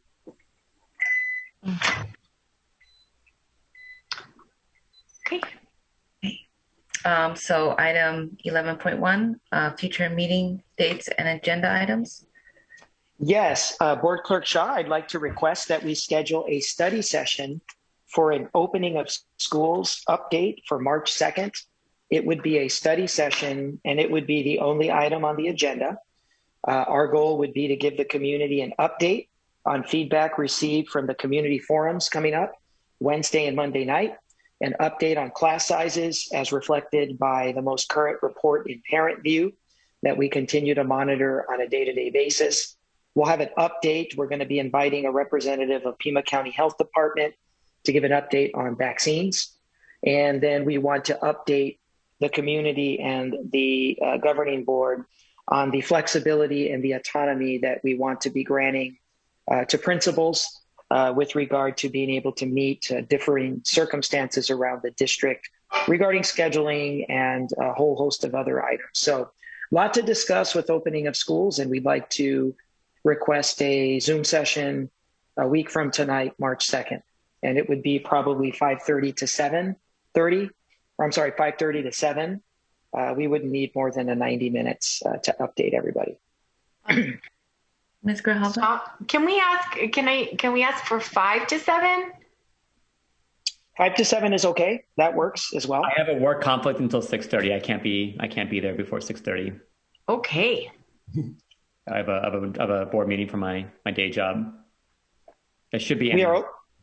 We are open to Wednesday, March 3rd, Thursday, March 4th. Wednesday.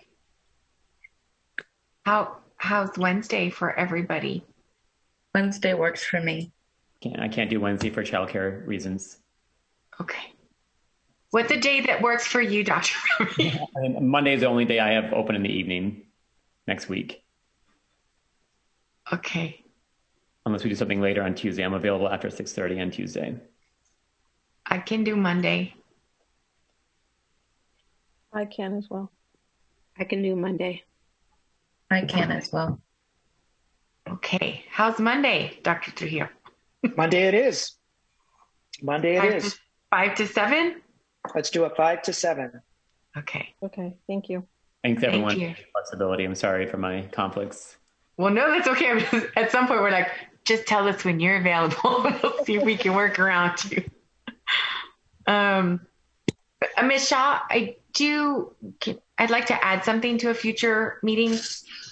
You mentioned mentoring programs at the schools where we have SROs, and I would like to ask administration to reach out to those principals so they can let us know if they're working with any mentoring programs, apprentice programs for the high schools, and just so we have an idea of what community groups are offering those kind of relationship building services on those campuses. And then, I think that it's a good idea for us to start with those schools and see what they have and how we can provide support or ask other community partners to be a part of the programs that are already on those campuses. So, and absolutely, we can. Yeah. Thank you, Ms. Grijalva. Anyone else?